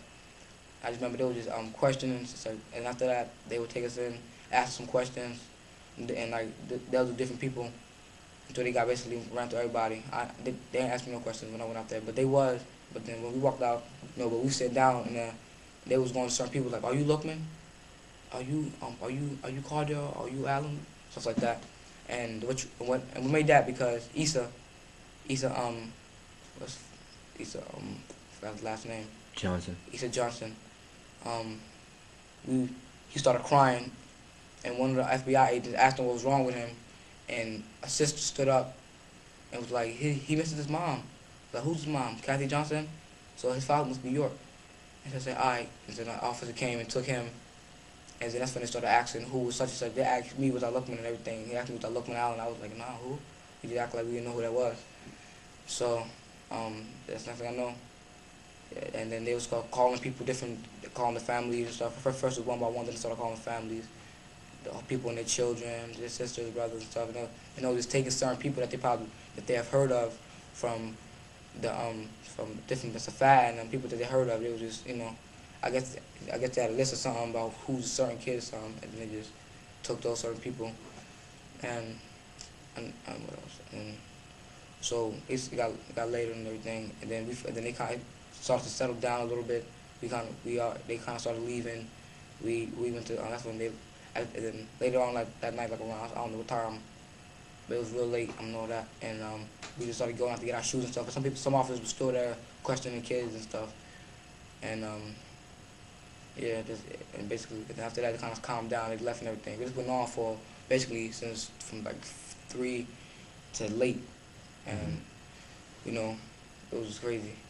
So how did you feel? I mean, did you feel that your life was in danger?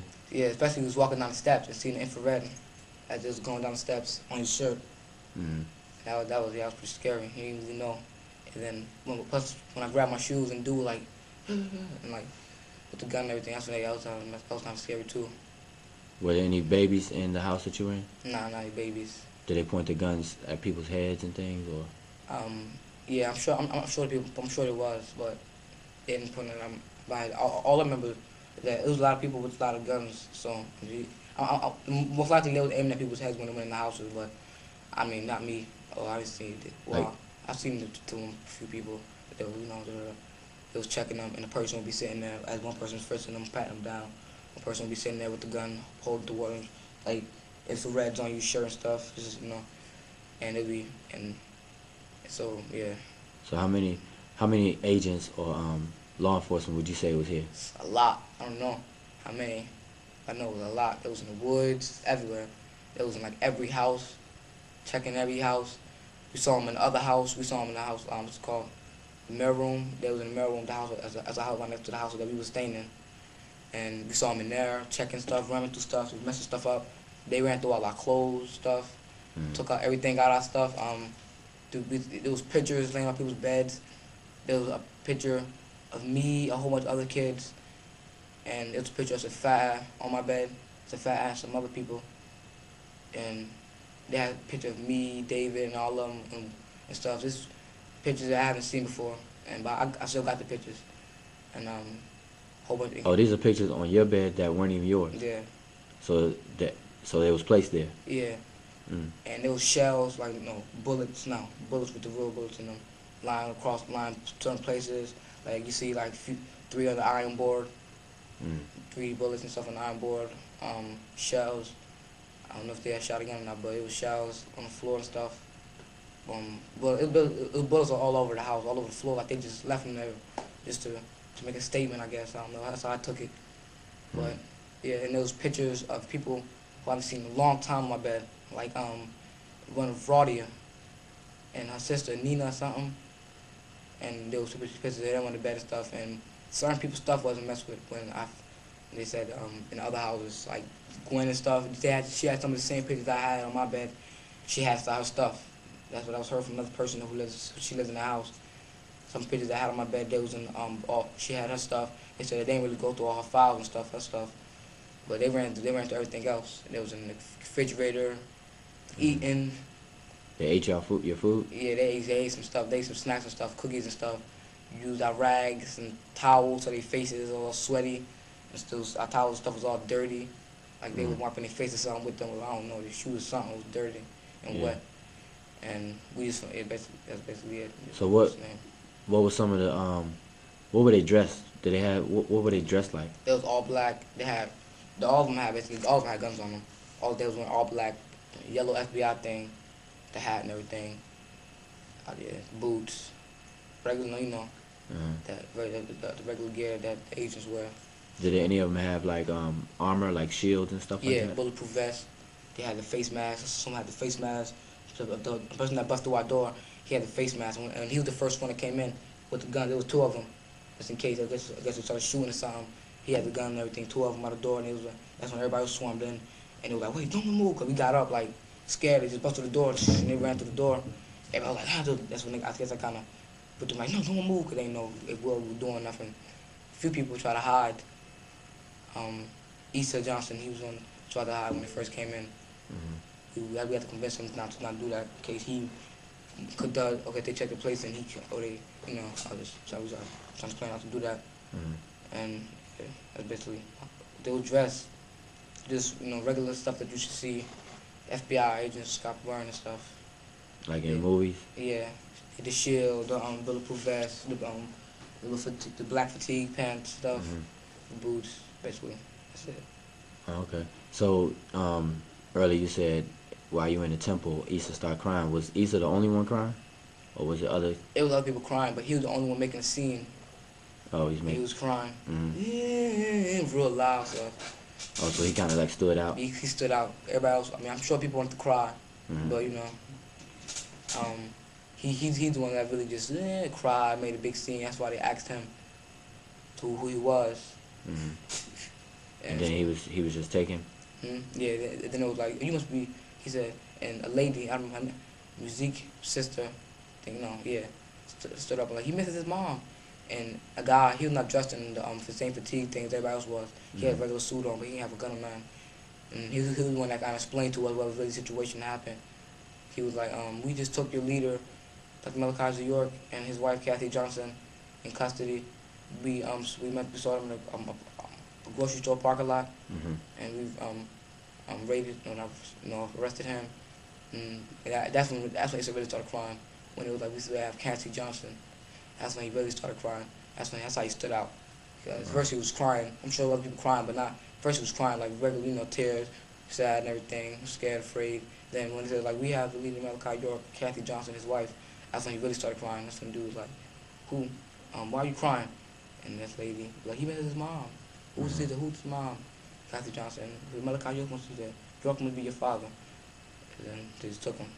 So when y'all first came out of the house and you all were at the train, the train stop you said? Yeah, the train. What were some of the things that you all could see while you were outside? We see people running through houses, their guns. It's like it was like something like you see on the news, like war in Iraq, people with the guns running in. That's how I basically seen. Um, Was there a lot of vehicles? a lot of cars. Cars were slamming, buses. I noticed that right when I looked, I saw a car bust to the side, all the way like by the woods, bust to the side of the gates. A few cars, helicopters that came from different parts, and it was like, yeah, like, When you say they were flying real low, the helicopters yeah, flying low? they was flying low. I don't know if anybody got out of them or not, but they was flying low. Those cars parked all around the houses. People had the doors open with their guns hanging out, aiming at people, at their sisters as they was walking out. Little kids was walking with their parents and being held at gun when I held at gunpoint head, but basically being held at gunpoint. Little kids and young people, babies. They said that they was threatening, like, get your child or she will, that was basically What were some of the things that you heard them shouting? Like, were they cursing and things like that, or? Nah, there was a cursing really. I mean, I really heard no cursing, but there was not really heard no cursing. Well, only heard curse when I don't know if you said, but I did notice you kind of cursed. That lady, she was trying to explain to me to eat the food, and I was like, I don't want to eat. She was like, eat the food. Damn, just eat for one day of life, stuff like that. And it was a lady officer. So how come you didn't eat the food? Because we didn't know. Plus, for one thing, there was pork. We don't eat pork, and we didn't know what's in the food. They didn't make it in our face, so we didn't really know what they did with the food. What kind of food was it? It was a sandwich, like a what's it called, like a muffin thing, like a little white, Like thing, like little white bread things. It was like a honey bun. That's what it was. It was a honey bun, and apple. Yeah, and like a hoagie sandwich. You said they tried to show you all they showed you all movies and things. Oh yeah, trying to keep us calm and stuff. Put in a different movie for the kids and stuff. Trying to talk to us and stuff. When they was in the front, as they watching movies and stuff. Some people was coming back and forth and talking to the FBI back and forth, to parents and stuff. And a whole bunch of officers running to the brothers. And brothers laying on the ground. Some of them had the wristband things, plastic things around their wrist. Some of them had the cuffs. Some were being held on the ground, just like don't move on the ground, and people just being others. And then that's when I noticed that the big car just slammed, a black truck that slammed at the side of the gate, slammed or parked like. I think that's when it said that they threw tear gas through the through the office windows and stuff. Gonna get something. They threw tear gas or cough or something. Did you see anybody coughing or anything like that? Yeah, I mean, it was coughing when I see her. She was coughing as they was coming up to hill stuff from the officers. Yeah, and they was explaining to us how they ran in there. The women and children living on the property as opposed to the men on that day, was there more women and children than men? I think it's probably more women and children than men. A lot more women and children. So do you feel that the agents outnumbered everybody? Oh yeah, definitely. The agents outnumbered everybody. Definitely, they came. Yeah, the agents outnumbered everybody. They was like, oh, I heard.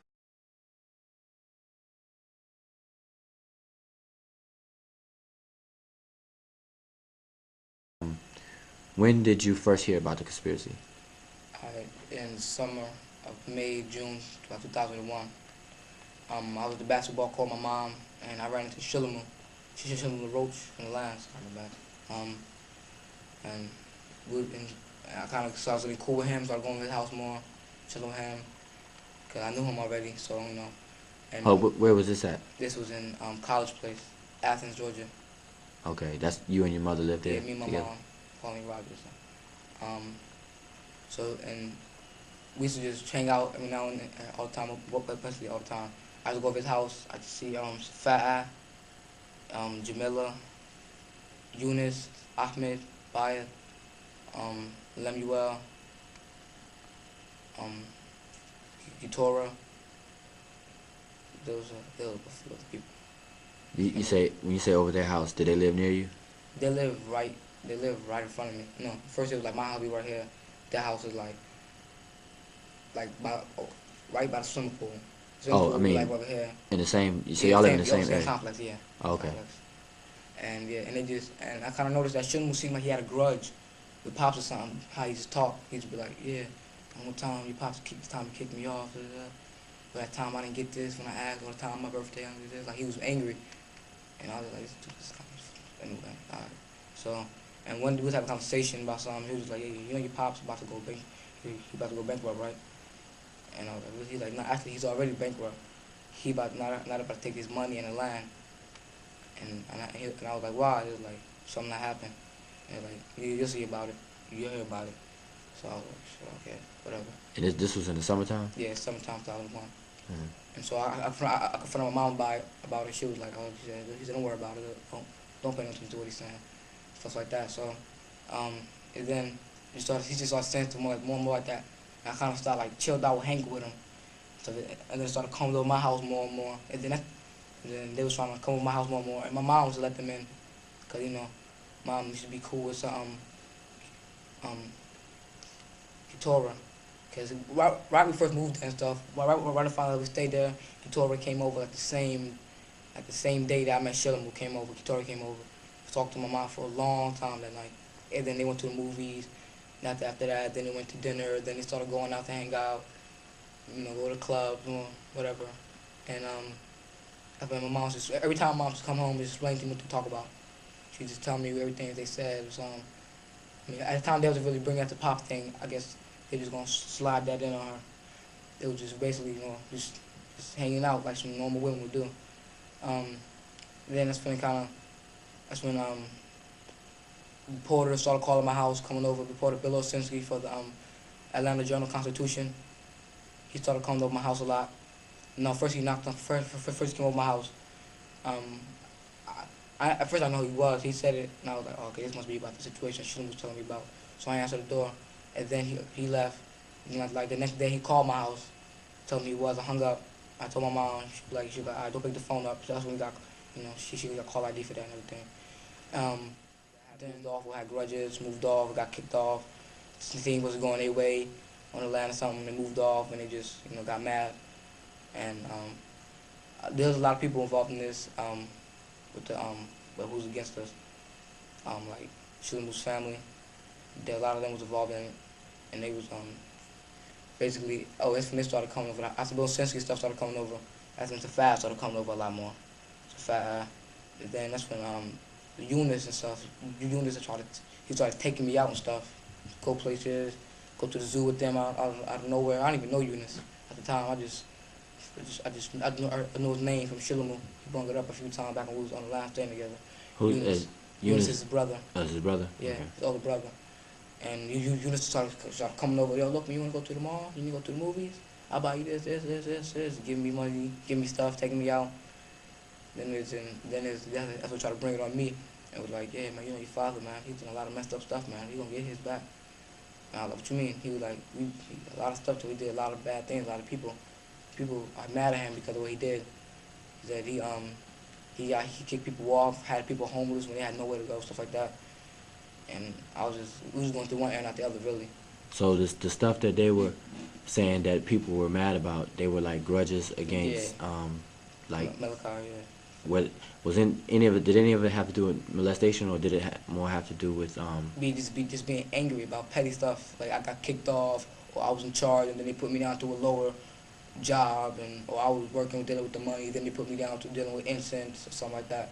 Just grudges that people had, like this, that they were just mad about. It was just still in their chest for a long time, and stuff like that. That's what. Really Okay, with all the people that you mentioned earlier, you mentioned Shilamu, Lemuel, who else did we say? Ahmed Baez, Jamila, Kitora, Safa'a, and every now and then I heard about Amanda or Raudia. Every now and then from Safa'a, they was, I saw what's name the other day or something like that. Mm-hmm. So, and you say they all live in the same spot? It was only me, Shilamu, Lemuel, Kitora, and Safa'a. We all Safa'a, and we all stay in the same complex. Mm-hmm. They say right up this apartment for me. Okay, So, what did they ever tell you? Or did you ever hear why they conspired? Like, what was the reasons for them doing all that? Just grudges, little grudges they had with pops. Just it was petty stuff like from one lady. She said that she was first she was first she was dealing with all the finances and everything was going fine. She was dealing with the finances and stuff. So when stuff she got moved down to dealing with incense and soap bars and stuff. She got mad, so stuff wasn't going her way. And some other people got kicked off when they want to leave. They had to move. Then they had to basically they just want to leave. And then some people make it seem they try to make it, and they'll make it seem like he was the reason for how their lives turned out. Now, and So, was any of their reasons dealing with child molestation though? now more so just little petty grudges. So it's like just personal grudges. Yeah, personal grudges that they had against them, little vendor. Okay. So what were some of the other things that they were saying after? They were just like basically like I said, they just didn't like stuff to happen. They got kicked off, and then it was like, oh, your father is this bad man. He's done this, that. He hurt so many people. He's ruined some people's lives. He's ruined my life. I could have been this if I had stayed until I got this, and stuff like that. So, personal grudges. So what were some of the things that they were telling your mother though? They were just coming over there, and I was like, oh, we gonna try to take him down because he needs to be stopped. What he's doing is not right. How he had people living on the land. He's doing is not right. He needs to be stopped. He needs to be put and take him down. We're gonna try to come together, a whole bunch of other sisters, and we're gonna just try to take him down. We have a meeting at the library and stuff like that. And so they was like, and basically. So, Yeah. so they arranged for a meeting. Yeah, they arranged for a meeting. We said that there's gonna be some other ex-members, who's against us, who's gonna be there as well. Okay. So what were some of the things that so did your mother go? Did you go to the meeting? Or No, my mom didn't go. She didn't go. No. Okay. So what were some of the other things that they were telling? So did you think that they were trying to recruit your mother? Yeah, they was. Cause they was like talking about. Well, at first they came over. At first when this first started happening, it was just like normal, just come people come over the house, chill. Found out I lived there. I thought it was just on some. Oh, I see looking a long time. And Eunice when I was coming over, taking me to the movies, taking me shopping, taking me out to eat all the time. I mean, I didn't even know Eunice at the time. I just met him through Shillamo, and he was just coming over, taking me to the zoo, to a little park they had in there and stuff. Just out to eat stuff all the time. Just I just thought it was some just regular chilling. Mm-hmm. Like it was being a cool person. Then it was also and like the ladies that was going out with mom every night, just paying for most of the stuff, taking her to shop, not shopping, just going to the movies with her, chilling, going to the mall, with women, shopping and everything, go clubbing, hanging out. Did they? Okay, and them trying to recruit your mother, anything like that, did they like offer anything or? Yeah, they offered like money. They was like at first when they tried, they were trying to bring on like the little things the so-called things that happened. My mom was not believing that, so they was like, well, if you do this, we know you need the money. If you do this, you can get money for it. We can get money out of this. We all get money from this. Imagine what you can do for your kids. You can move to a new house. We can move what you can do. You can get your son in a better school. You have have a nice life, and everybody up, and she was like, basically you'll be doing better if you just do this with us. But Mm-hmm. 'cause I think that they found out about my mom from the son that she had filed for some child support things, so that's probably why they thought it was gonna be easy to recruit her into it. So whatever happened, you mentioned child support. Oh, she dropped the case. Oh, she dropped it. Yeah. Okay. So, okay, like out of all the people that are involved in the conspiracy, like you were saying, or the people that's involved in the case in general, did you ever live with them, or did you ever stay with them? I stayed with Shillamo, David, them and the rest of them in the same house. I stayed with them for a minute, for years in the same house. Stayed together. So at any time, while y'all were together, or you've known them, at any time did you witness them being molested by Mr. York? Nah, it couldn't have been because we was always together. There was no time when Shilima went somewhere and no one was with him. If Shilima went somewhere, Sam probably went. My brother Rob probably went somewhere. It was nowhere time when it was just, you just had to went along with your own thing. And then there's no way I went to my father's house because there's always somebody down there. And there's a certain time when we all used to go to the house. You mean in the house? Nah, we didn't go in the house. We just sit there and just talk to him. Stuff like the patio and stuff. So, at any point did, excuse me, at any point did any of these, people that's involved with the case that at any point did they tell you that they were molested? Nah, I mean, it was, nah, it was a regular place, you know what I'm saying? It couldn't happen like that. It was played, we all played basketball, chill all the time, you know what I'm saying? Shilima was a bully on the line to me. Basically I just... How about, did you ever live with David? Yeah. David? Yeah, I lived with David. I saw David in the mall too. And I was asking him about the case and stuff, why he do that stuff. He was like...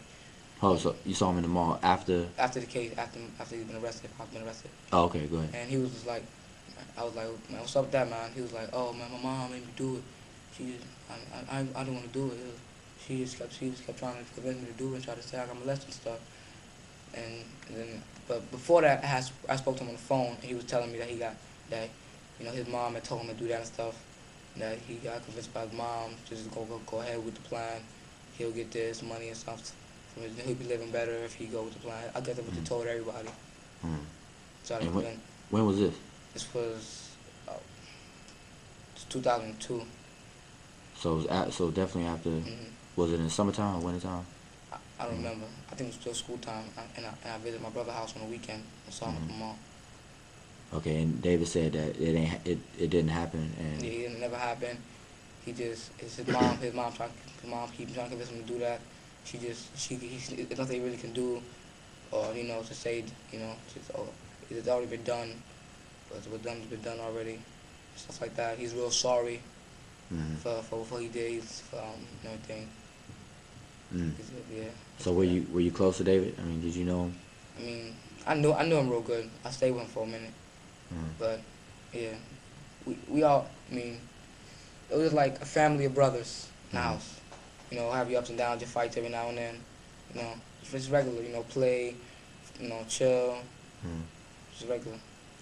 So you said. So she said. So who you talking about? His mother, Barbara Noel. Yeah. How about his sister, Ada and Nicole? I never ran into her. I never saw her. I seen her for a minute.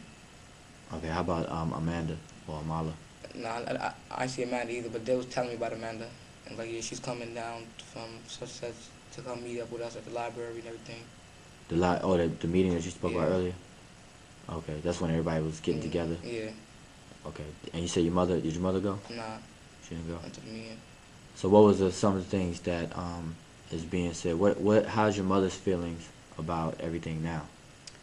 For one thing, she's real sorry about bringing the child support thing up.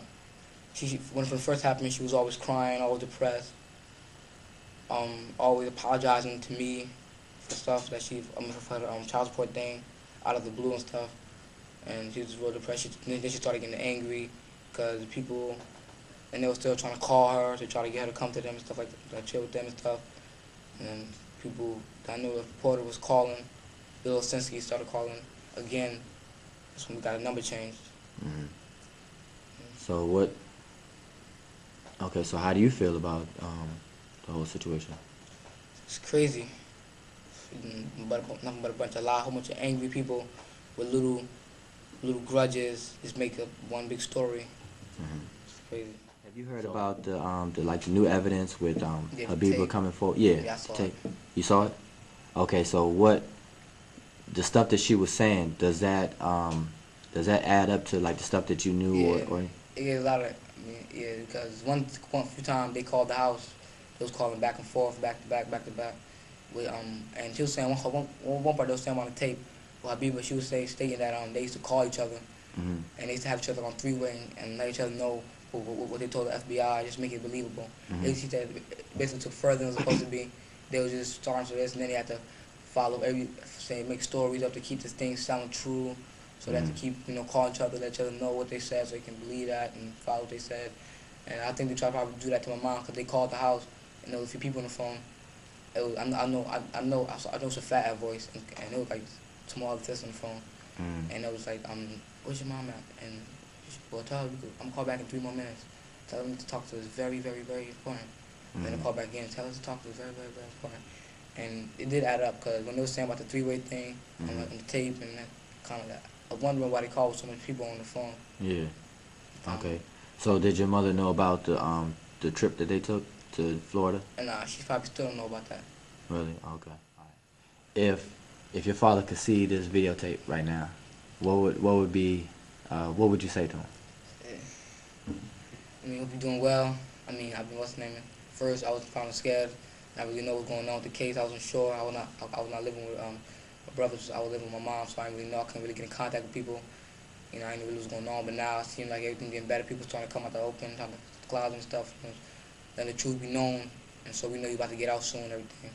Hope you're doing straight and everything. We're about to see you soon. No. Your name is Hanan Merritt. I'm like, yes.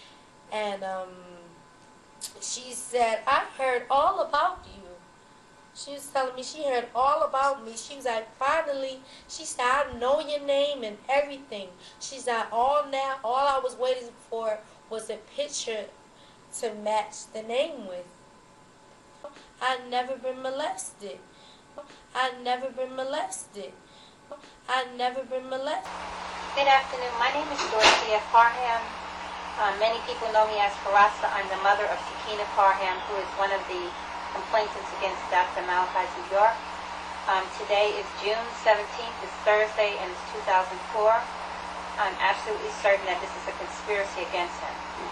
The reasons why I say that is because, first of all, in reference to my daughter, Sakina, her situation is she's claiming she's trying to get money from Dr. York. I personally know that she has always liked money ever since she was a child, and as a matter of fact, she's had a love for money that was so deep that I used to tell her when she was young that I hope money doesn't get her in trouble when she got older. I also like to say that the majority of the conspirators against Malachi York, I do know of them. I've known them since they were children. I'm certain that they've been coerced. I would like to say that approximately 2.5 years ago, there was a cookout in Atlanta at Sakina's house. Most of the people that have brought the case against Malachi York were present. It was kind of surprising to me, but I would like to say that I'm certain many of them were in, cahoots with each other. I've personally seen fear in them. I've seen anguish amongst them. I've talked to several of them during the case. I'd like to say that some went into hiding because of fear.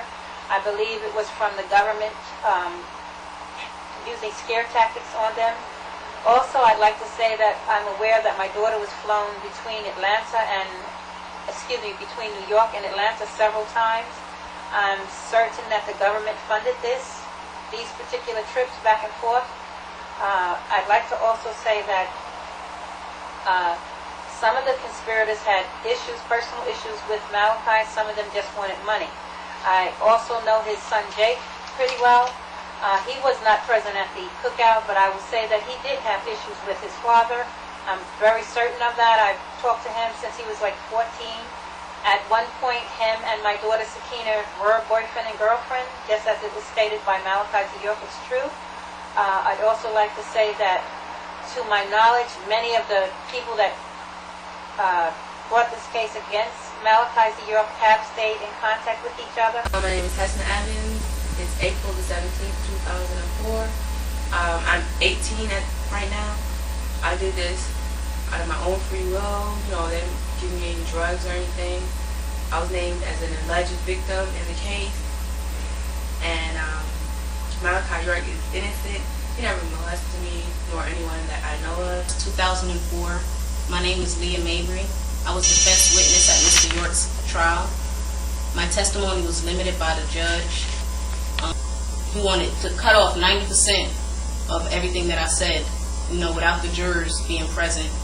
And I was going to explain how Jacob wanted me to go to the FBI and tell them that I was molested by Mr. York. He told me that it was already set up, that the FBI had him on a payroll, and that I could get in on some of the payroll to help him build his record industry.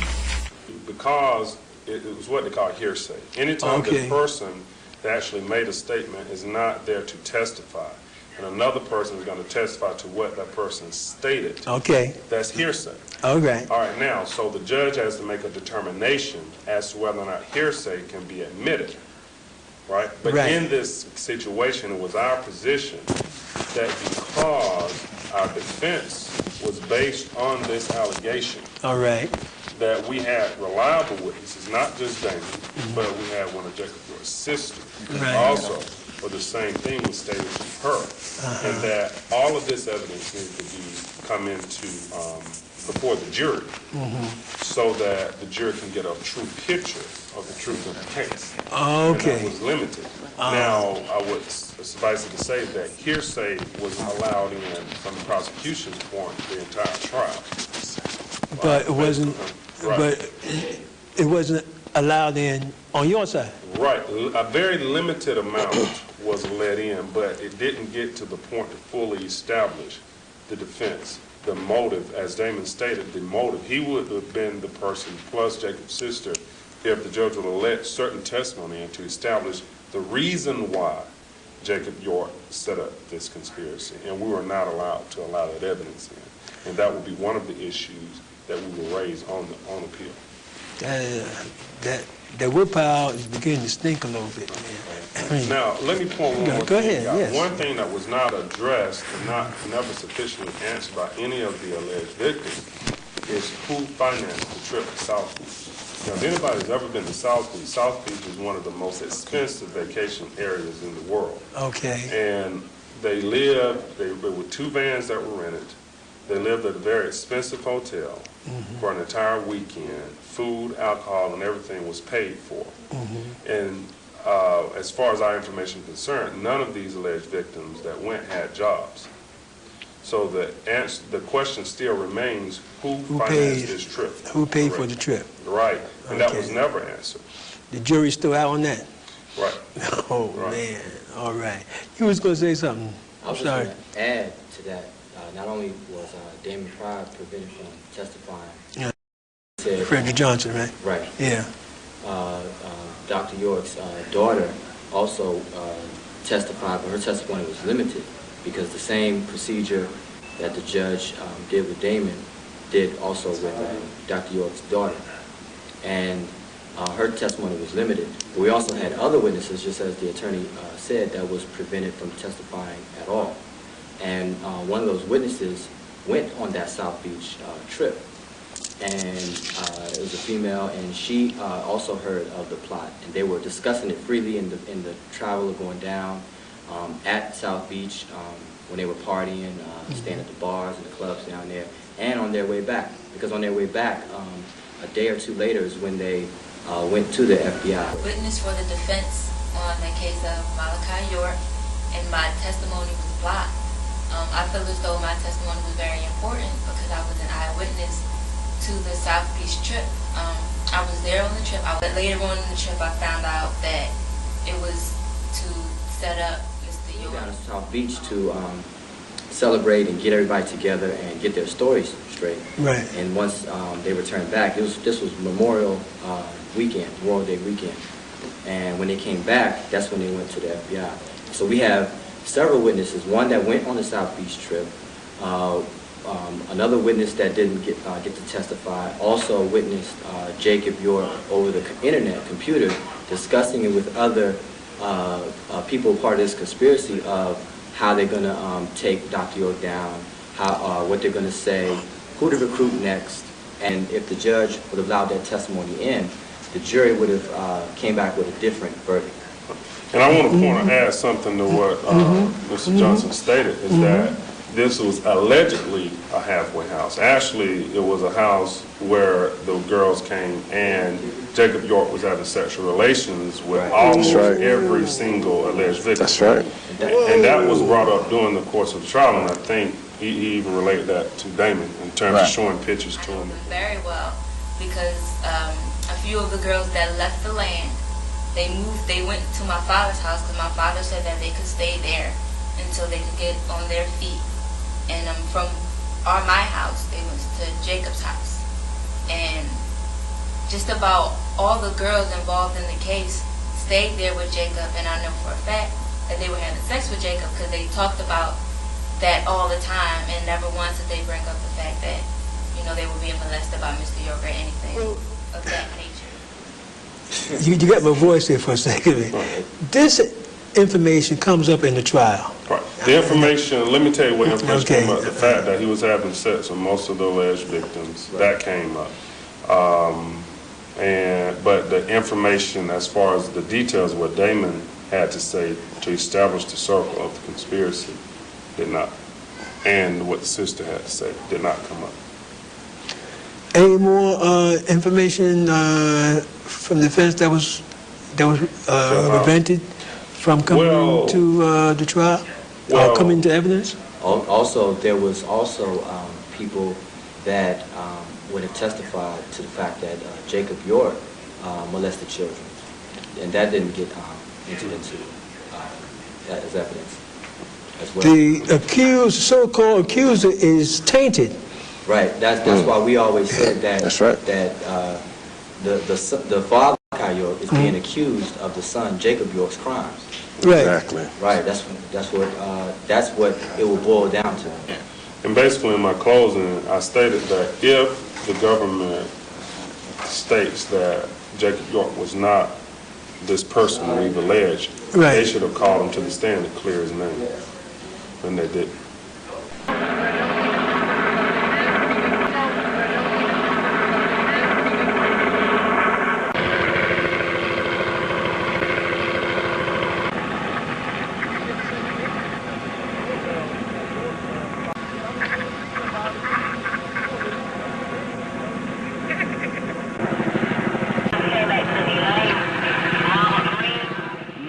Agents involved in this operation out here? There were certainly all of my personnel, that entailed maybe almost 30, close to 20 from the Columbia County Sheriff's Office, close to, go ahead. I'll go back and start again. Virtually all of my personnel, well, don't get me wrong, there's still deputies on patrol, but other than those on patrol are here, along with approximately 20 from the Columbia County Sheriff's Office over in Athens, Georgia, maybe 15 to 20 from the Baldwin County Sheriff's Office in Milledgeville, another 15 to 20 from the Jones County Sheriff's Office in Gray, Georgia. There's 2 DNR personnel here and 2 federal United States Forest Service personnel. And there were probably, at some juncture in time, close to 200 FBI agents. Why do you need so many, and how come they got machine guns and cannons and helicopters and bombs? Well, I would suggest that you ask the FBI why they have their equipment. I thought you were heading this investigation, Sheriff Seals. Did you not understand my response? I would suggest you ask the FBI why they have helicopters and things, as to why my officers have weapons that they have. Are they threatened? I ordered them to possess the Are they threatened by the people on this land? Excuse me. Who actually made the arrest? Excuse me. Of Mr. York?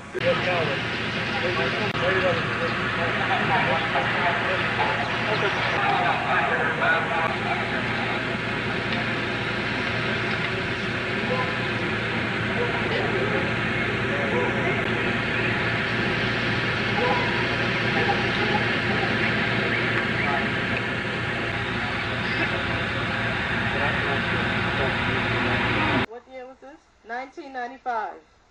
They have questioned people that live there, asked them, how do you like it here? you know, like, we get together later and talk. They separated us. We had nothing to hide. They walked in, they walked through our homes, everything. And at the end of the day, they were leaving with T-shirts and asking Pops, could they hunt? Could they come back up there and hunt? These are the same white officials from Putnam County. They want to go fishing and come hunt the deers. And we were like, well, we don't kill animals. That's not something we're about. We're against that type of thing. But how did it go from that? I mean, to me, that was a starting point of them saying, wow, we've got to do something to stop these people. Because we couldn't find anything, they couldn't find anything there that was wrong with the way that we lived. It was completely legal. We weren't bothering anybody. We were clean.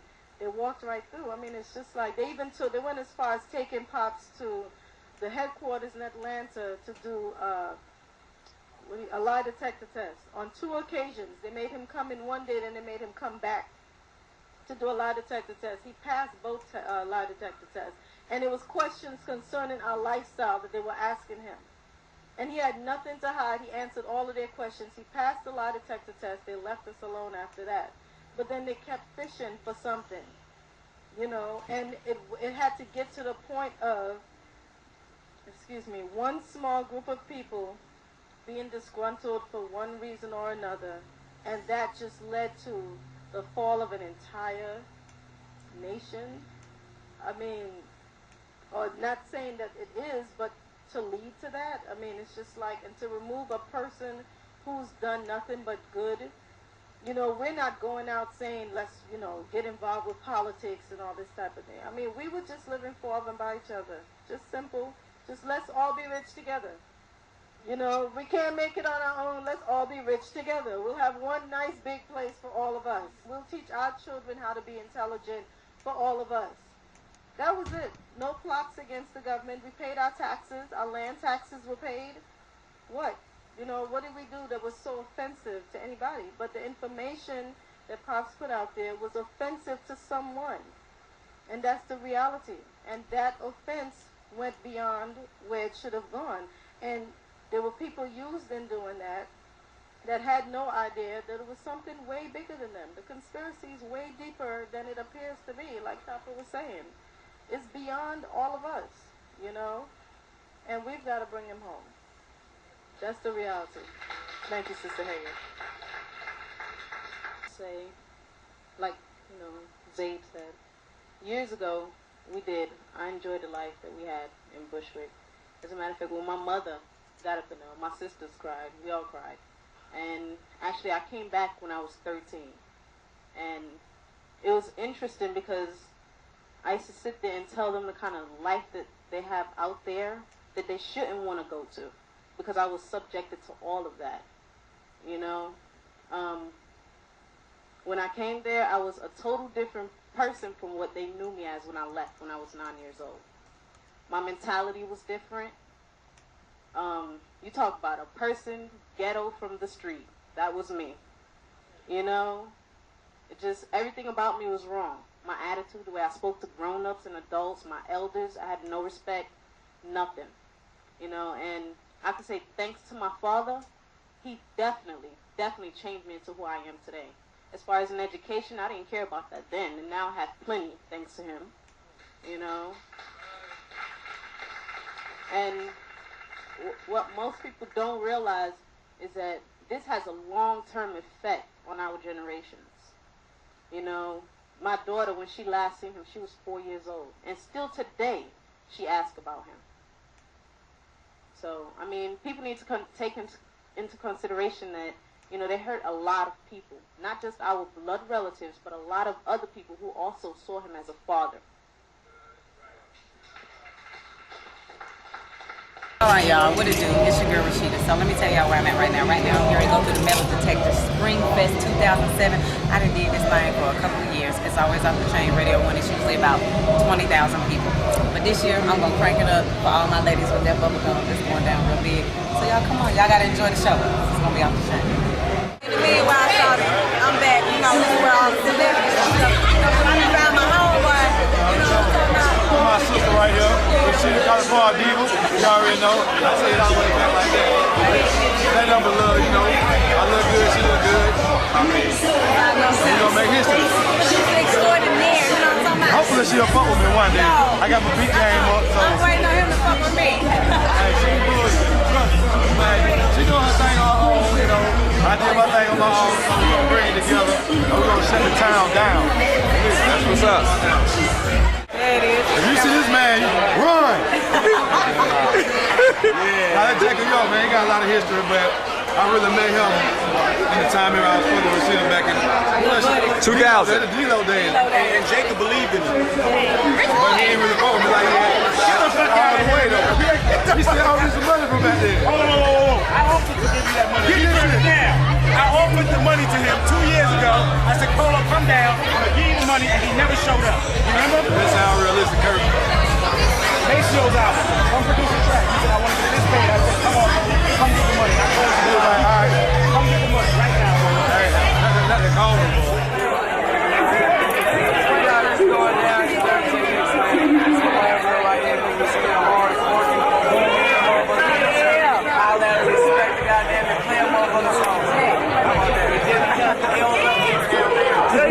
What up, Jimmy? Rashida, baby, how we do it, man? From an A-Town Fighter. Holla at your boy. She got it on deck this year for the women, baby. Alright. We gone. Understand it's your girl, Rashida George Peace. Look who I done found. She right trying to make me taste her bubble gum. Okay.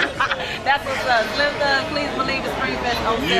This from on my stage, you know what I'm saying? I just do it like this. I just find, you know what I'm saying? See what I be finding just in the Y'all here, trees baby. and shit. Miami is going down. Sheila. Alright. Okay. I'm running this shit and they didn't have my drink yet. So look, we about to go get ready for the club tonight. So this is what we're gonna do. I'm just gonna sign off and I'm gonna go read my gear and then we're gonna tear it up tonight.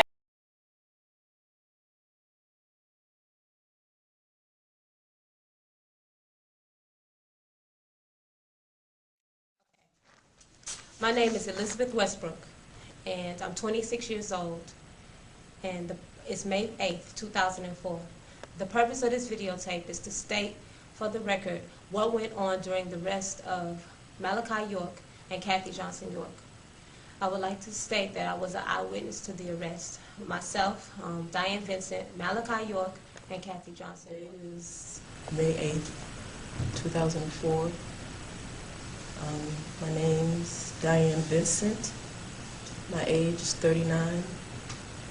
I guess I can start off by saying the reason why I'm doing this tape to get on record that everything that happened during May 8th, 2002, how the arrest began, because a lot of people are not aware of the things that my crew chief Black Thunderbird Eagle, Dr. Malachi Z. York went through. A lot of things that Kathy Johnson went through, a lot of things that we all went through that day. I heard Sills make a comment that it's not about Malachi York and the Nawapian people, if you want to call them that. And I just think that's just a very degrading thing to say, because it shows what type of person he really is. It shows his racism and his biasness. And people are hearing the propaganda that's in the media, and they're not hearing what people went through that day. They don't care about what people went through on that day. They don't care about individuals take away from the name Nawapian. They don't care about what innocent individuals went through and what they underwent under the hands of the government. And it was unnecessary. It was unnecessary, and it was based on lies. So I had to get that. But before I go on into what happened during the arrest, I would like to state what happened prior to the arrest. 2 years ago, exactly today, May 8, 2004, we were coming from Athens to the land at 44 Shadydale Road in Edenton, Georgia. During the month of May, we usually prepare for our week-long festivities we have in June. And that particular day, we had a meeting with a laser company because the other church members in Malachi, York, thought we would do something different this year. And we were going to have a laser show, a light show, and show holographic images. So the laser company was going to do a test run, you know, to see exactly how much space was needed or exactly where they would shoot it, the best lighting in the best position. We arrived there early, and to let time pass by, you know, to buy some time, we went to Milledgeville. When we arrived at our destination in Milledgeville, Georgia, we did our shopping. It was in the we were in the parking lot of the Kmart. We decided to go. Naku decided he wanted to, you know, go to Milledgeville and do some shopping, and so he invited me along to do the shopping. So as we went shopping, right, we go into the store. I remember going to the store. I remember a man standing there as soon as we walked into the hat store in Milledgeville. I remember a man standing there, and I remember Mr. York on the Naku. I remember him saying something. I'm not sure exactly what he said. And, oh, you're already here. That's what he said. And a man looked at him weird. Later on, I found out it was one of the FBI agents. And we did our shopping, and I happened to go to Kmart to look for something. After we were finished, which is myself, Malachi York, Kathy Johnson York, and Diane Vincent, we were walking towards the vehicle. And we got in the vehicle. Everything was normal at that point. We got in the vehicle. Before we could put our seatbelts on, in the shadow of an eye, in a split second, we heard a loud boom, and simultaneously we heard shouting saying, "Get out the car right now." And I'm sorry, I would like to state for the record, I don't use obscene language. This is the language that was being told to us, and this is how we were told to get out of it. As we came out of the store, we got into the car, we started conversating. Next thing you know, back of the windows shattered. That's what I saw was afterwards. When we first heard the bang, we thought somebody shot through the window. We thought it was being carjacked. I thought it was I don't know what it was. My mind just went into TV mode because that's the only thing I could relate to it. I thought somebody shot the back of my head out, and I couldn't, and I didn't know about it until I thought maybe I was in shock. That's why I didn't know about it. I didn't know what it was. I just know I heard bang. Psh. Then moments after that, because things happen so fast, you saw the glass, so you knew the window shattered out. You still didn't know what it was. You heard somebody scream, "Get out of the car!" So we thought we was being carjacked. We was like, what the hell's going on? What is this? What's going on? Right? Next thing you know, the window on my side gets shattered in. I just so happened to move down and move to try to comfort Makul because I saw that he was keeling over, and I thought he was hurt. I was like, well, maybe he got shot. So I went to grab him to see if he was okay. And as I did that, the window bashed in same time. Had I not, whatever it was, whether they shot the window or whatever it was, would have smashed me all in my face, would have just bashed my face open.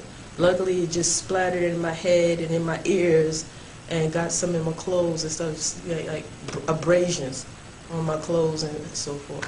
I mean, on my neck and so forth.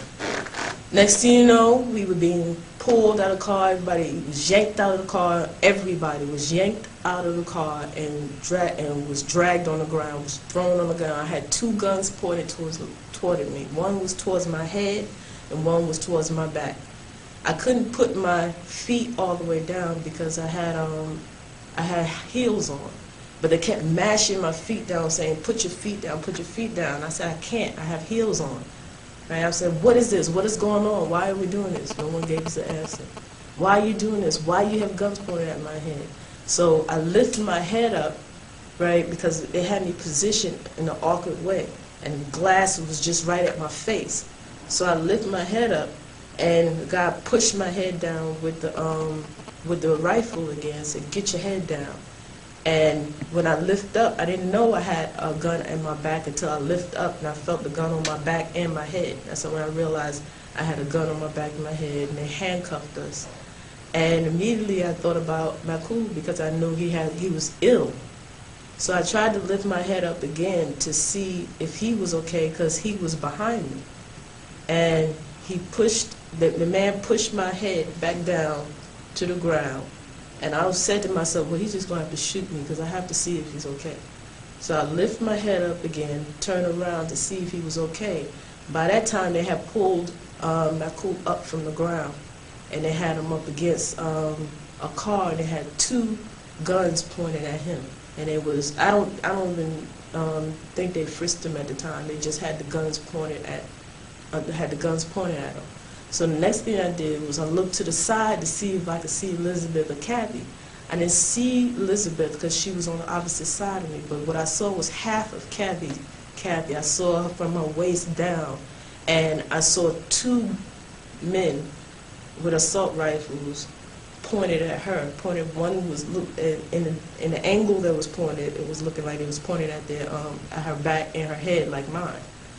And so we stayed like that for a few minutes, and all I kept saying is, "Why you're doing this? What is this about? Why you're doing this? What is this about?" Because I'm thinking, Dad, did we run somebody over? Did we hit somebody and not know it? Did we get into a car accident? What is going on? Somebody comes up to me suddenly or knocks on the side of my window suddenly. Even today, I get a little shell shock because that's how it came across. While they were shouting at us, glass shattered from the back of the vehicle and the side of the vehicle, and at this point I thought we were being shot at. And I looked towards Doc and I said, get down, get down. I think we're getting carjacked, because the people with the guns, they didn't have any marked clothes on, just black clothing. And I couldn't understand what was going on, so I got down and I did like this, so Pop could get down too. And he was like, "No, I want to see what's going on." I was like, "No, we getting shot at, just stay down." Meanwhile, they no longer waited for us to get out the vehicle. They opened the doors for us and began yanking us out of the vehicle. I fell on the ground. At this point, I lost eye contact with Malachi York. I was on the concrete, and it must have been 98 degrees outside that day. I was on the concrete and I fell a certain way. So the guy began to cock his gun and poke it in my back, telling me to spread my legs and spread my arms. So I could see Kathy Johnson York in front of me, because she too had 2 guns on her. One pointed to her head and one pointed to her back. And they was just telling her to do the same thing. So while I had my hands and legs in a spread eagle type of manner, the guy began to handcuff me. And I could still hear what was going on the other side of the vehicle, and I heard shouting in the other sister. And I could see Kathy in my peripheral because she was right in front of me. He handcuffed me, picked me back up. Well, it wasn't like it was a jerk. Jerked me up, and then I regained visual contact with Malachi York. At this point, he was up against the adjacent car, and his glasses were slightly hanging off of his face, and he was sweating profusely. And that it was 2 guys on him, and this is at this point as well, a FBI vehicle, SWAT car truck pulled up. And this is when they began to reveal who they were, because before nobody had anything marked, so I didn't know what was going on. It was 2 guys on Malachi York with guns pointed to him, and he was leaning up against the adjacent car, and I would not take my eyes off of him.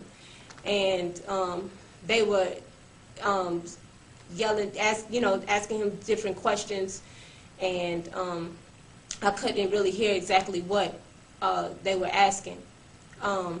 But you could just see he was just shaking his head down like this and trying to get his glasses pulled on his face as he was being yanked. Pulled me up. And they pulled me away from Dr. York, right? And they moved me to the squad car, past the car to where we are, past the navigator. Moved us past there, and they moved Kathy and Elizabeth on the other side. Okay, so I was like, where are you taking everybody? Why are you taking me? Why are you separating us? What is this about? No one said anything. No one let us know who was being arrested. We didn't even know who was being arrested or anything. So that all that unanswered went on. So I started to say, after I was able to see Maku where I was standing, right? So I was trying to see if everybody else was all right. So I said, where's my sisters at? I said, where's Kathy, where's Elizabeth? And one of the officers said, well, you'll see them sooner or later, right? I said, I want to see them now. Where are they? Where are they? So he pulled Elizabeth over to me, right? And somehow they maneuvered us, and we walked over on the other side of the parking lot, away from Maku, and they moved Kathy to the side that we were on, but still it was away from Maku. It was like where I was, and we were able to see Maku where we were, and so we kept asking, what was this about? What was this about? And it had this little man that was from Atlanta. I guess he was an agent. He was from Atlanta, and he was irking me because he was being facetious, and it was as though it was a whole bunch of non-concern, and it hurt me more so because we knew we were there for wrong reasons, and we knew that these people the way they was treating us and the way they was behaving, the way he was behaving, the comments that he was saying, you know, like y'all people from New York and stuff like that, even though half of us wasn't from New York. And, you know, little things he was saying made me think that he was fed a lot of information that was wrong. Like one thing, he thought everybody was from New York, and I said, that's mislead you. You think that everybody's from New York, and they're not. That's what you're told. That's the propaganda you're fed in the newspaper, because people have been feeding the media propaganda about Nawapians way before May 8th. Okay, it's been a prejudice about Nawapians way before May 8th. So you can see he was poisoned by that propaganda. We asked him what was his name, and he gave some phony name that he couldn't even spell. So he was like, spell it, and he couldn't even spell it, so we knew it was phony, so he was like a waste of time. We asked him, we kept saying, we want to go where they are, we want to go with them. Why are we not there with them? Why are we not going with them? And his answer was, he's God, he has God on his side, God is going to go with him. And I was like, you know, that is such a blasphemy statement to say, as such a, what is it? It's such a debasing statement, such a disrespectful statement to say, even for somebody that's a Christian. Okay, for somebody that's a Christian, why would you say a thing like that? Why would you say something like that? If he's a Christian man, if I'm a Christian woman, why would you belittle my religion in that way? And that's the first thing that came out. You just throw that out like that. You just say that so easily, just to be spiteful. And you have no reason to be spiteful because you know nothing about Maku or the Nawapians. You know nothing about us. So that type of thing was going in my head, and it was sort of angering me. And I saw how people just don't care. And so we just kept asking questions. We kept asking questions that we weren't asked. They asked us our name. We gave them let me state this for the record. We gave them our name when we were in the parking lot, handcuffed. We gave them our name, our addresses, and our social security numbers. So whatever officer lied after we were detained a whole hour later, and they came down here a whole hour later and raided Tamaray, whatever officer lied and told the people that we were being detained because we weren't cooperating was lying. We gave them every information that we had, and they searched our bags to get the information that they needed. Okay, so that was a total lie. So obviously the quote-unquote detainee thing was bogus. Okay, so after that we were handcuffed. They wouldn't give us any information. This woman came by and said, she said, we asked her a question. She said he was going to appear before the magistrate judge. She didn't tell us why. And we were like, why is he appearing before the magistrate judge? We had no inkling of what the problem was or why anybody was being arrested. Until that time, until she pointed out the fact that it was Makul being arrested, I thought that we had did something wrong. I thought we did something wrong with the driver. And she said Makul was appearing before a magistrate judge. They didn't say anything about Kathy.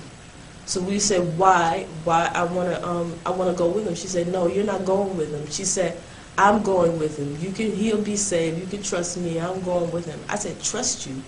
I said, you just yanked me out of my car, bashed the windows in, yanked me out of my car, and threw me down on the floor, had guns loaded and pointed to my head for nothing, and I'm supposed to trust you?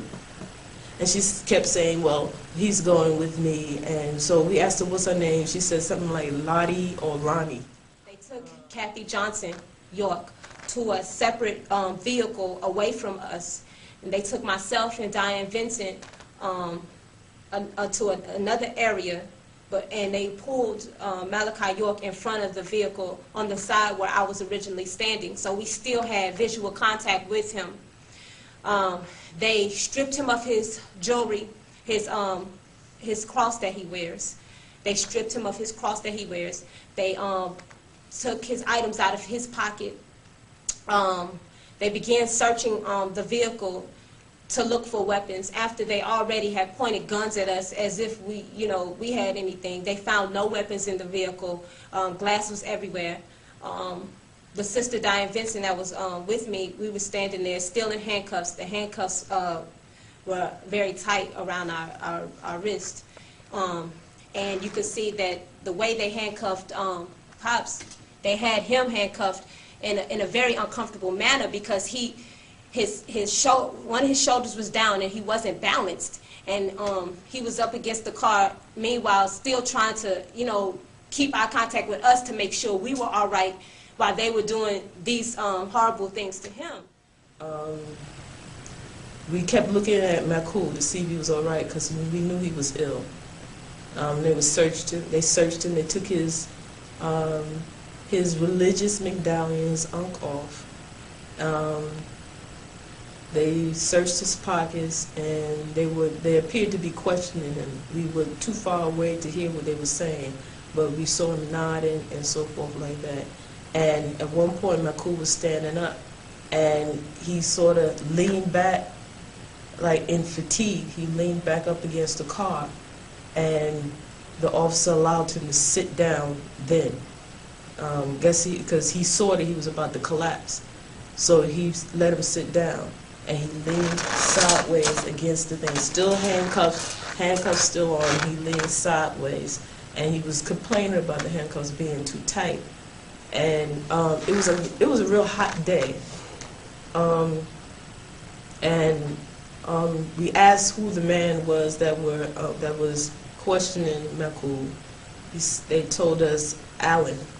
They asked us our names. They never told us. We asked why were we being arrested.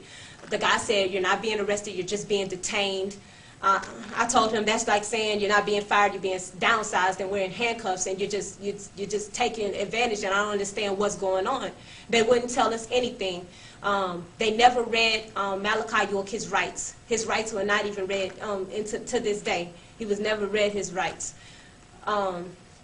I asked, could I please be with him? They said, no, if you take another step, then it'll be trouble. So Diane Vincent, told me just, calm down. They took, at this point, they brought Kathy Johnson York back around, and they put her in a Baldwin County vehicle, and they put myself and Diane Vincent in another Baldwin County vehicle, and they put Malachi York. They put him in an unmarked, regular, just brownish, champagne-colored car. And they took us to different places. They took me and the sister Diane Vincent, they took us to Baldwin County Sheriff's Department. Malachi York had left before we did. We stayed in the parking lot in the back of the vehicle, the sheriff's car, for at least 20 minutes. And the sister Kathy Johnson York left in another Baldwin County sheriff's car, and she left maybe 10 minutes before we did. So they separate us in intervals. When we went to the Baldwin County Sheriff's detention center, they had the handcuffs on us, and the sister Diane Vincent had a big piece of glass stuck in her shoe still, and we were still in handcuffs. So she was complaining about that and how much it hurted.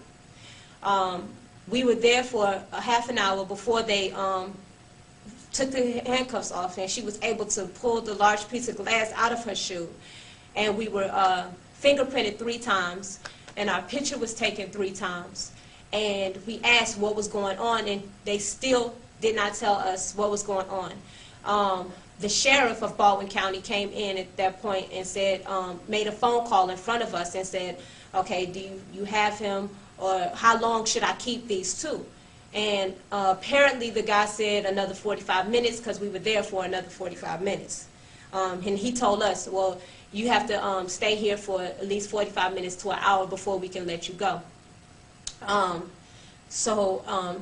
At the time that it passed, when we were able to, towards the end of the 45 minutes or whatnot, the sheriff came back to us and said, you're free to go, but Kathy Johnson and Malachi York is being under arrest. We said, what for? He said he didn't have any details. So meanwhile, they towed the vehicle we were in to the Baldwin County Sheriff's Department where we were at. And as we were walking out, the vehicle, I was in a state of shock while everything was happening, but as we were walking out, the vehicle had no back window anymore, and on the passenger side where Pops was sitting, behind him, the glass was shattered there as well. So the glass was broken all throughout the vehicle. Everything on the inside was broken. And I said, do you expect me to ride in this vehicle? And the sheriff of Baldwin County said, I don't know how that happened. I was just doing my job. I was just assisting the FBI. And I said, how it happened was the FBI busted our glasses, busted the glass open and busted while we were in the vehicle. And he said, I don't have anything to do with that. Here are the keys, ma'am. You're free to go. Meanwhile, I'm shaking profusely. I'm shaking, and I don't know what to do. So I was like, okay, all we could do is go back to the land at 404 Shadydale Road and let them know what happened, because we were scared. We didn't have Doc with us or nothing like that. So on our way back to the land, we were being followed, and before we could get to the land, it was a roadblock at the fork of the road, and they said no one can come past this point. So now I'm really going out of my mind because I don't know what's going on and what's happening. And then I saw some members at Ingalls. We had to turn around and drive back, and they let me know that while we were going through what we were going through, the land was being raided at 404. And I was like, raided? It was like, yeah, there's a whole bunch of FBI agents and cops up there. And I'm like, my daughter is there. Nesha was like, her kids are there, So we didn't know what was going on, what was happening. And we weren't able, they didn't clear the roadblock until very late, very late. So we were kept, in the dark for a long while. That's what transpired May 8th, during the arrest at that point. However, even today, 2 years later, I know my daughter, her name is Nawar Bennett, and she still has nightmares. My sister was watching her at the time of May 8th, and I know that sometimes in the middle of the night, she'll wake up screaming and shouting, and I'm like, "What's wrong?" She said, "It may not be real to you, but it's real to me." And I'm like, "What's that mean?" She said, they're coming," and I'm like, "What's that mean?" And she was 3 years old. She's 5 now. She was 3 years old at the time that this all happened, and she remembers it like it was yesterday. She looks at law enforcement different. She thinks they're enemies. Anybody she sees in a uniform and a gun, she feels that, you know, that they're coming after her. Every time a helicopter flies over our land, she runs in the house scared. Her and the other children even had a game that they had called helicopters. So they pretend they was helicopters and they run in the house and run for cover. Now, my daughter is 5 years old, keep in mind, 5 years old, and she runs it and replays it in her mind as if, you know, it happened yesterday, when she has dreams that reoccurs on a daily basis, and this is what, you know, we as parents have to deal with. We have to deal with the raid on May 8th, the arrest. Now I wasn't with her at that time. She doesn't, you know, if you even mention the word FBI, she thinks that she's going, you know, that she's going to die. And that's exactly, you know, what she's dealing with. This is what's happening now. Today is, what, 2 years ago exactly today. And in my heart, I feel like I died that day in May. When I wake up, I feel I'm waking up into a nightmare. When I go to sleep, you know, Pops is free in my dreams. So I feel that's the real reality to me. And right now is the nightmare until this whole thing is over. Malachi Z. York is innocent. New evidence has transpired. They're trying to block all of this. He is innocent of all these charges. He should never be in jail. He should have never had to go through this. Nobody should ever have to go through this. And nobody's looking at the fact of what's happening to us or what this 2 years have done to us. This is not a 2-hour movie that could be over and you know, in a matter of, this is happening to us on a daily basis. This is real. And he continues to suffer, you know, to this day off a bunch of lies and a plot that was set up by his son, Jacob York. And I you know, can't wait till he's free and the day that he's exonerated of all this mess, him and Miss Kathy Johnson York. Then we told them that we had our bags in a car. They switched our handcuffs, okay, because the first people that had our handcuffs on, that put handcuffs on us, they came to get their handcuffs. So the man from Atlanta switched his handcuffs with them, and he put his handcuffs on us. We told them that we needed to get our bags. We asked them what we were waiting on, and they told us that Baldwin County was going to, they was waiting on Baldwin County Sheriff's Department. A lieutenant came in, and right now I can't recall the lieutenant's name, but the lieutenant came in, right, excuse me, and we switched handcuffs again. And this time we told them again we wanted to get our belongings, so they walked us one by one to the car, right, and I kept my eyes on Makul because I knew that he was ill. I mean, you could see it. He tried to act like he was strong, but you could see he was ill. We walked and got the car. We saw them take his belongings out of his pockets and so forth and put him in a bag. Well, it was already out of his pockets. It was on the seat, and they was taking them from the seat and put them in plastic bags, putting in these plastic bags. Then they walked us back, and they started to get ready to put us in a squad car. And we said, we don't want to leave yet. We want to leave with him. They said, well, you can't go with him. He's not going the same place. We said, well, we don't want to leave until he leaves. And the lieutenant told us we had to get in a squad car. So at first I wasn't budging. And a whole bunch of things were running through my head. I'm like, why is this happening? You're not going to get me in this car. You're not going to take him and do something to him because we already know how you feel about him.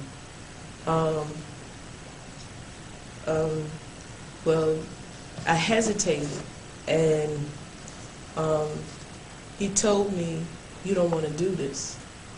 And what went in my head was what the other man that handcuffed us the second time said was that if we showed any kind of resistance, they would beat us down and shoot us.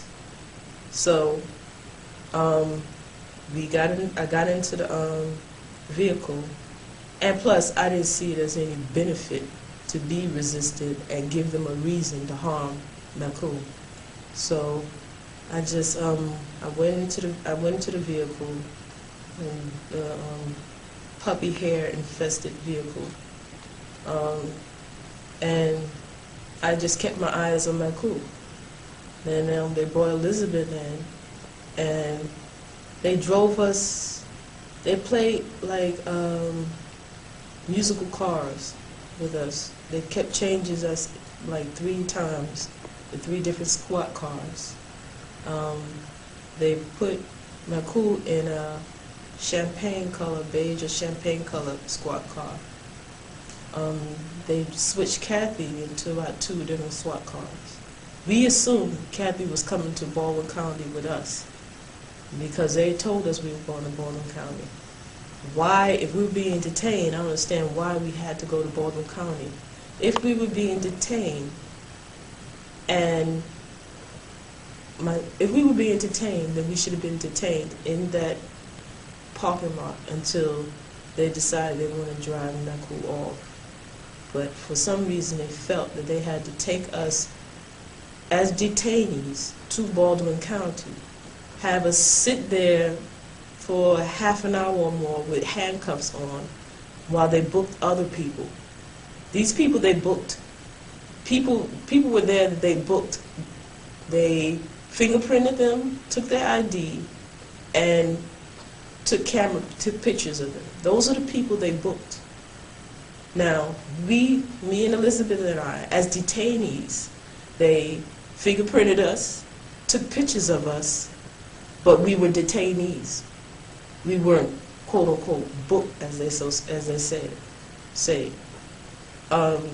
We sat there, like I said, we sat there for a half an hour trying to figure out where's everybody, where's Kathy. We didn't see Kathy. They already said they was taking Nakul to Macon. We finally got that answer when we was in the last squad car, and a woman came to search our bags, and we said, please, can you tell us where he's going? And that's when she said he is going to Macon and he's going to appear before a magistrate judge. We said, for what? And she said that is on a need-to-know basis. I said, well, we need to know. So, but they didn't tell us. We didn't know anything. So Elizabeth asked for the keys to her car, and they gave her the keys to the navigator. We got there. I guess they must have drove the navigator on a tow car after us. Anyway, we sat there for about a half an hour or more, and then the Baldwin sheriff came in and told us that we were going to be, they were going to ask us some questions, and then they was going to let us go. We asked them about Kathy, and we were assuming like, well, Kathy must be in another room somewhere. They told us that Kathy was being arrested on charges, and they didn't say what the charges was. They said she was going to appear before the magistrate judge also. And we were like, for what? And he wouldn't tell us. We got fingerprinted. They shuffled around a bit because they was trying to figure out a way to fingerprint us and take our pictures for their records for whatever reason as detainees, instead of and not have it appeared as a booking. but basically they booked us. Okay. Then after all that, we stayed for about, I don't know, maybe an hour and a half or more. Then they let us go, and they let us go in this torn up car that they tore to pieces. So we just knew we was going to get stopped. The only thing we could think of is we have to get back home and let these people know what happened to Makul. And we just felt like crap because we were leaving and 2 people that we loved were gone. It was just stolen away from us for whatever reason. We didn't know for what reason. We drove home. We got stopped by a barricade. We basically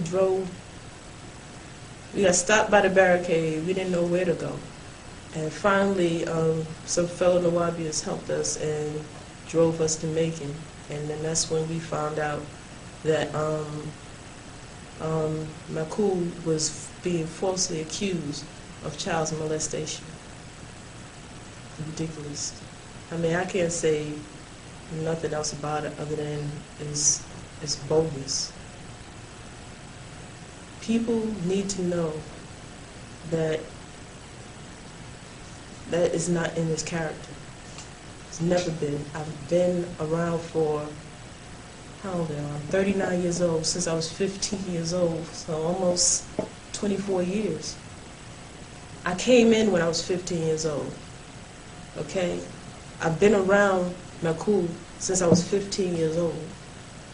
It's amazing how everybody's ignoring the fact that the mission started in 1967 when Makul was 22 years old. And from 1967 to 1988, there has been not one individual child out of the thousands and thousands of children that came in and out of the community, there has not been one child that made these false accusations. It's not until these children who ended up in Putnam County, where Sheriff Howard Richard Sills resides as sheriff, it's not until then that these false allegations came about, and it's based upon a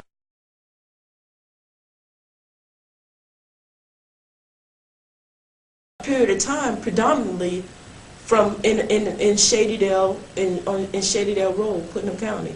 Not necessarily I had to bring it back to New York in order to make a case. But it's based upon children that are here. It's odd that in his prime none of this happened. But when a man is almost 50 years old and over 50, he all of a sudden acquires this whatever that people saying that he all of a sudden starts allegedly molesting children. It doesn't make sense. Nobody is putting these two together. I was 15 years old, and he never approached me in any other way than other than respectful. He barely was around children when I was in a town when I was growing up. Okay, so it wasn't in his character and his boldness. That's basically it. I'm just want to clear that up and clear all the harassment and all that other stuff. What people need to know is they're trying to tell you that they didn't come out here and point guns at kids. They didn't come out here and tell you. If they trying to tell you that they didn't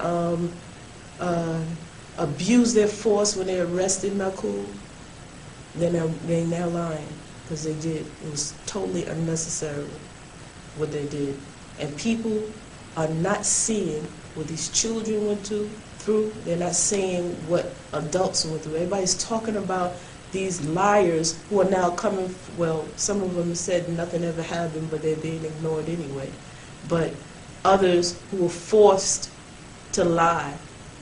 Everybody's talking about the propaganda with them, but then nobody is talking about the innocent people that were unnecessary fingerprinted and photographed, violated None of these things are becoming an issue, and that's an issue that needs to be brought forth to the public. That's it, because I can talk forever. People recanted with 2 written statements plus 2 videos, and then the other people came and said, well, that's not true, Mr. York never touched us, blah, blah, blah, blah, blah. That was it. Yeah. It was stuck. The case would have went out.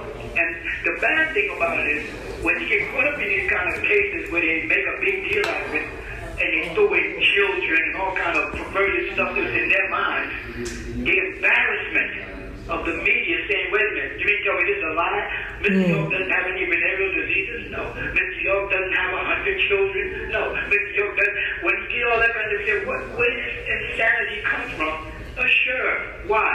Because Mr. York won a case against him. And who else? You remember? Because Mr. York won a suit, a toy. Anika, the stripper girl that was, dancing and doing all kind of porn shit, and Jacob was pimping her all through New York and Hollywood and shit. I think he don't really fool with her either. But he liked to pimp and fuck and freak and do all that nasty demonic shit, little girls and little boys and all that carrying on. And Chris Brown slung the tea because he mad because Jacob York is managing Cartouche. Why would Cartouche let Jacob manage her anyway? Wow. I'd rather for her to have left Puffy manage her than Jacob. Oh, yeah, and I that's was like, crazy. well, what is Jacob gonna do with her career? Because nobody that he's ever managed has amounted to anything. Not Lil' Kim, not, nobody. He's managing whores. He's managing strippers. The Shanika girl that be digging all in her pussy and stripping all in the... I never liked you. But, he one time he tried to work with me back in the day, and he, something in my spirit just said he wasn't right. Mm-hmm. I just smelled nasty and filth on him. And y'all know the queen tell the true tea. So I smelled filth on him. He was just yanking and stanking and smelling like vile.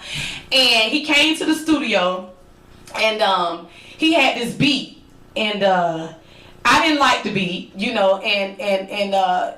he got a little upset with me because I didn't like this beat that he had. But the true tea was he thought he was going to come in and do that demonic ass shit with the queen. But the queen was not one of them.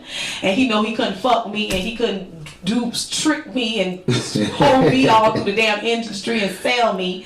So he didn't want to work with me no more. And it's funny because somebody recently told me that Jacob was into film. And I said, damn, let me give Jacob a call, because of course I want to get, I'm a writer and I want to do some film writing and, get some of my content to some of the directors and producers and stuff. So I was like, well, let me call Jacob and say, Jacob, if you know anybody, let them know that I have some screenplays and I got some scripts and stuff. And, if any directors are looking for content, hit me up. Right. And this puss ass nigga, when I said, hey, I called him and I said, hey, Jacob, I was like, it's Kaya. He gonna holler, Kaya? Kaya. Kaya. Kaya? Wow. Like, oh, Kaya. I said, I know you know who this is. Kaya. I said, yeah, I was calling because I had some content and stuff, and I heard that you was doing film. You was trying to tap into film because don't nobody want to fuck with you in the music industry. And if you know any directors or producers that's looking for some content, I got the content. Click before that bitch could say anything else. Click, puss ass nigga. It ain't number one fucking Kaya in this goddamn industry, bitch. Just like it ain't but one Dr. York that's doing life in prison, bitch. Okay, so while you around here want to motherfucking act like Kaya, bitch, everybody know when they say Dr. York that's your dad. Right. So who legacy look better? Mine's or yours, bitch, while you right here motherfucking tricking strippers and shit. Well, and got little ass girls fucking and sucking dick and got cooch all in the closet looking at your fucking hoes, and you wanna holler about Kaya. Wow. He one of them type of niggas that like niggas to watch him fuck other hoes. But I feel like them faggot ass niggas any nigga that wants you to look at their dick. Yeah. So I was like, true tea. Y'all know I don't slang nothing but the true tea, and this is just the true tea.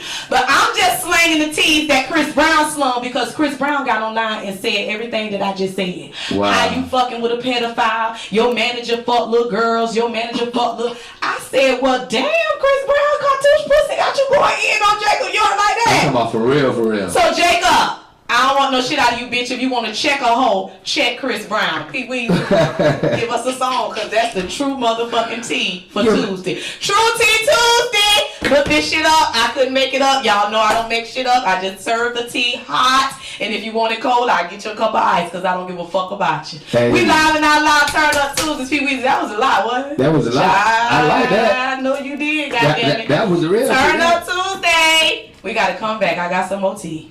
I be seeing how witch hunts, you know, is easy, right?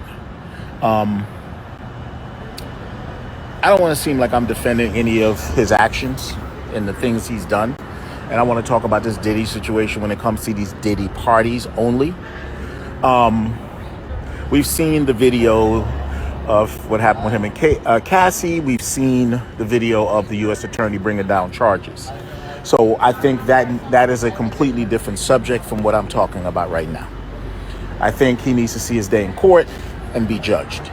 Now, my biggest issue is the conflation between Diddy parties and Diddy sex parties, which are two different things. I'm watching promoters make jokes about this. I'm watching it on Page 6, Page 6, which is owned by, I think, the New York Post, which is a right-wing magazine, using it. I see TMZ using it for content. I see all these different people, pundits, political pundits, Trumpers, you know, the Democrats, everybody using the Diddy party, the Diddy party, the Diddy party as a thing, right? And instead of being honest about it, there is a big difference between Diddy and Puff Daddy parties, as in the public parties we threw for them, because I've thrown public parties for Diddy at clubs like Rain, at clubs like Mansion, at clubs like Crowbar, at Atlanta, at Dreams, all over the country. I've done Diddy parties, which people have come in the thousands and paid hundreds of dollars a piece to thousands of dollars a piece to enter this party, because Diddy threw a hell of a party. When they knew Diddy was booked, they knew they would have a hell of a good time. Now, I'm watching you promoters stay real quiet and act like some of y'all didn't build your entire empire off of Diddy parties. I'm watching rappers stay quiet and artists stay quiet, as if they don't know that the Diddy party is the reason why they can even get that type of money. People wasn't paying artists money like that to host. You had to do a concert.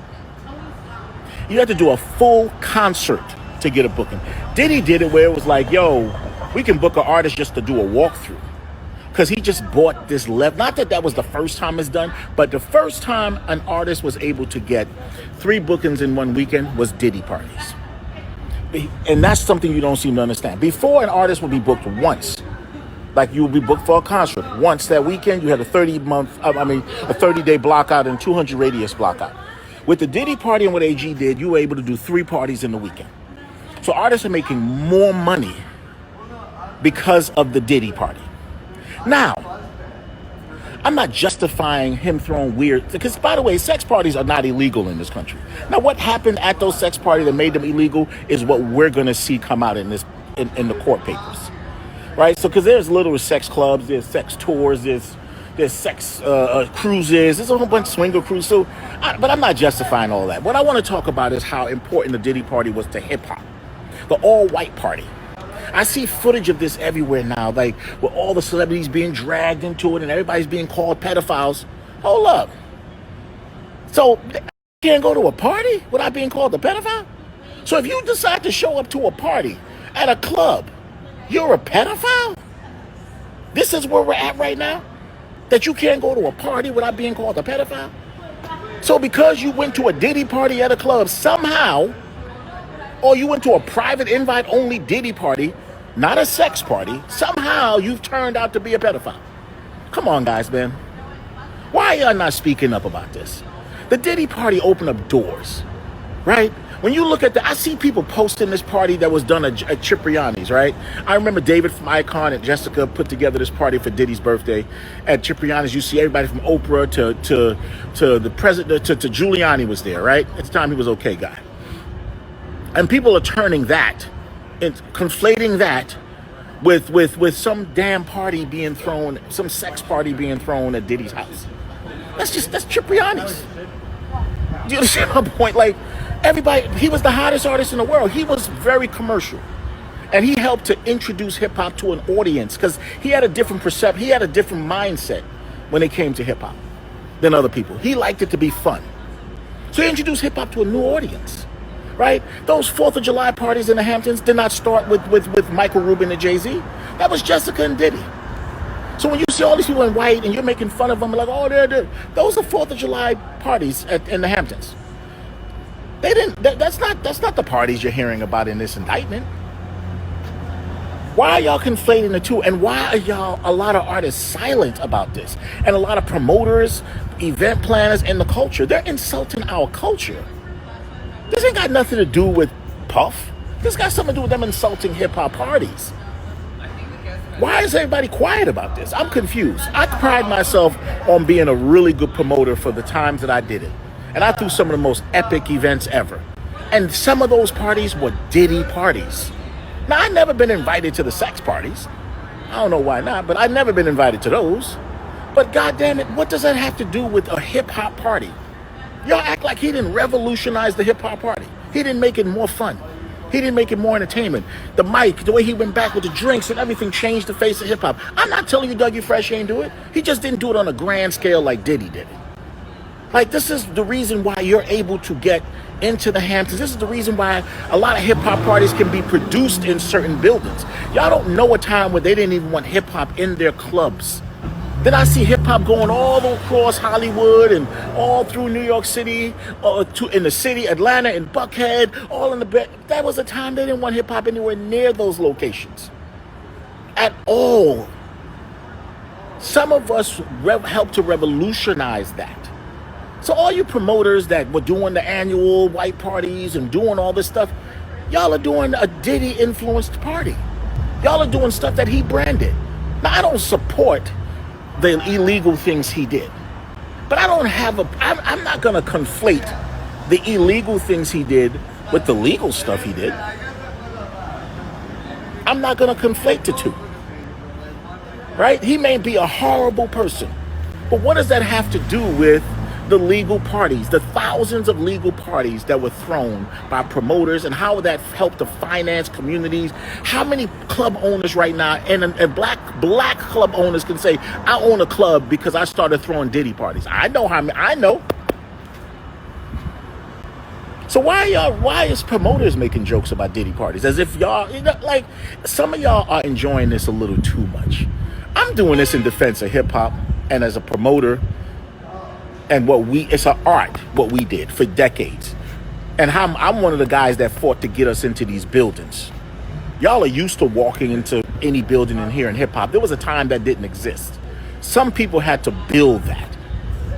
And Diddy parties was one of those things that disarmed certain people so that we can access that world. I'm talking about brand parties that y'all are used to walking into. We didn't used to get those. The way you go to the Hamptons every day, or the way you go to the south of France to throw a party, or the way you go to Ibiza, we didn't used to get those. Those came from the Diddy parties.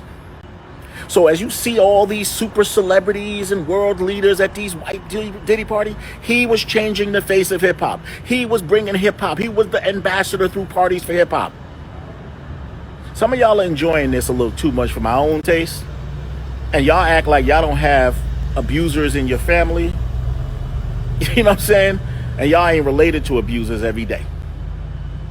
All I'm saying to you is, whatever he did, he needs to see both God, a therapist, and the law. But I'm not going to attack. Okay, so in answer to your question, why do I think the court was closed, is because they had to hide the case. First, they wanted the public to know about the case. They put all this information in the public, all in newspapers, all these hundreds of witnesses, all these people are coming, they said coming forth. When it came right down to it, they didn't have nothing but a small pool of people that we had proven had all set a plot up in South Beach, Florida, bounced up into Atlanta, into a house where he was at, and hanging out, and they plotted. They saw we had it. They knew they couldn't sustain the case. And what they didn't do, by the way, also the prosecution, as they call themselves, which is Maxwell Woods and Don Baskins, right? What they did is they called witnesses, but they called about 4 witnesses, right? We called all the rest of their so-called witnesses in the indictment. We put them on the stand. The so-called victims in the indictment, the prosecution never called them. We had to call the so-called victims and put them on the stand, and they had to say in front of the court, he never did nothing to me, I was never molested, and they still want to use those victims' names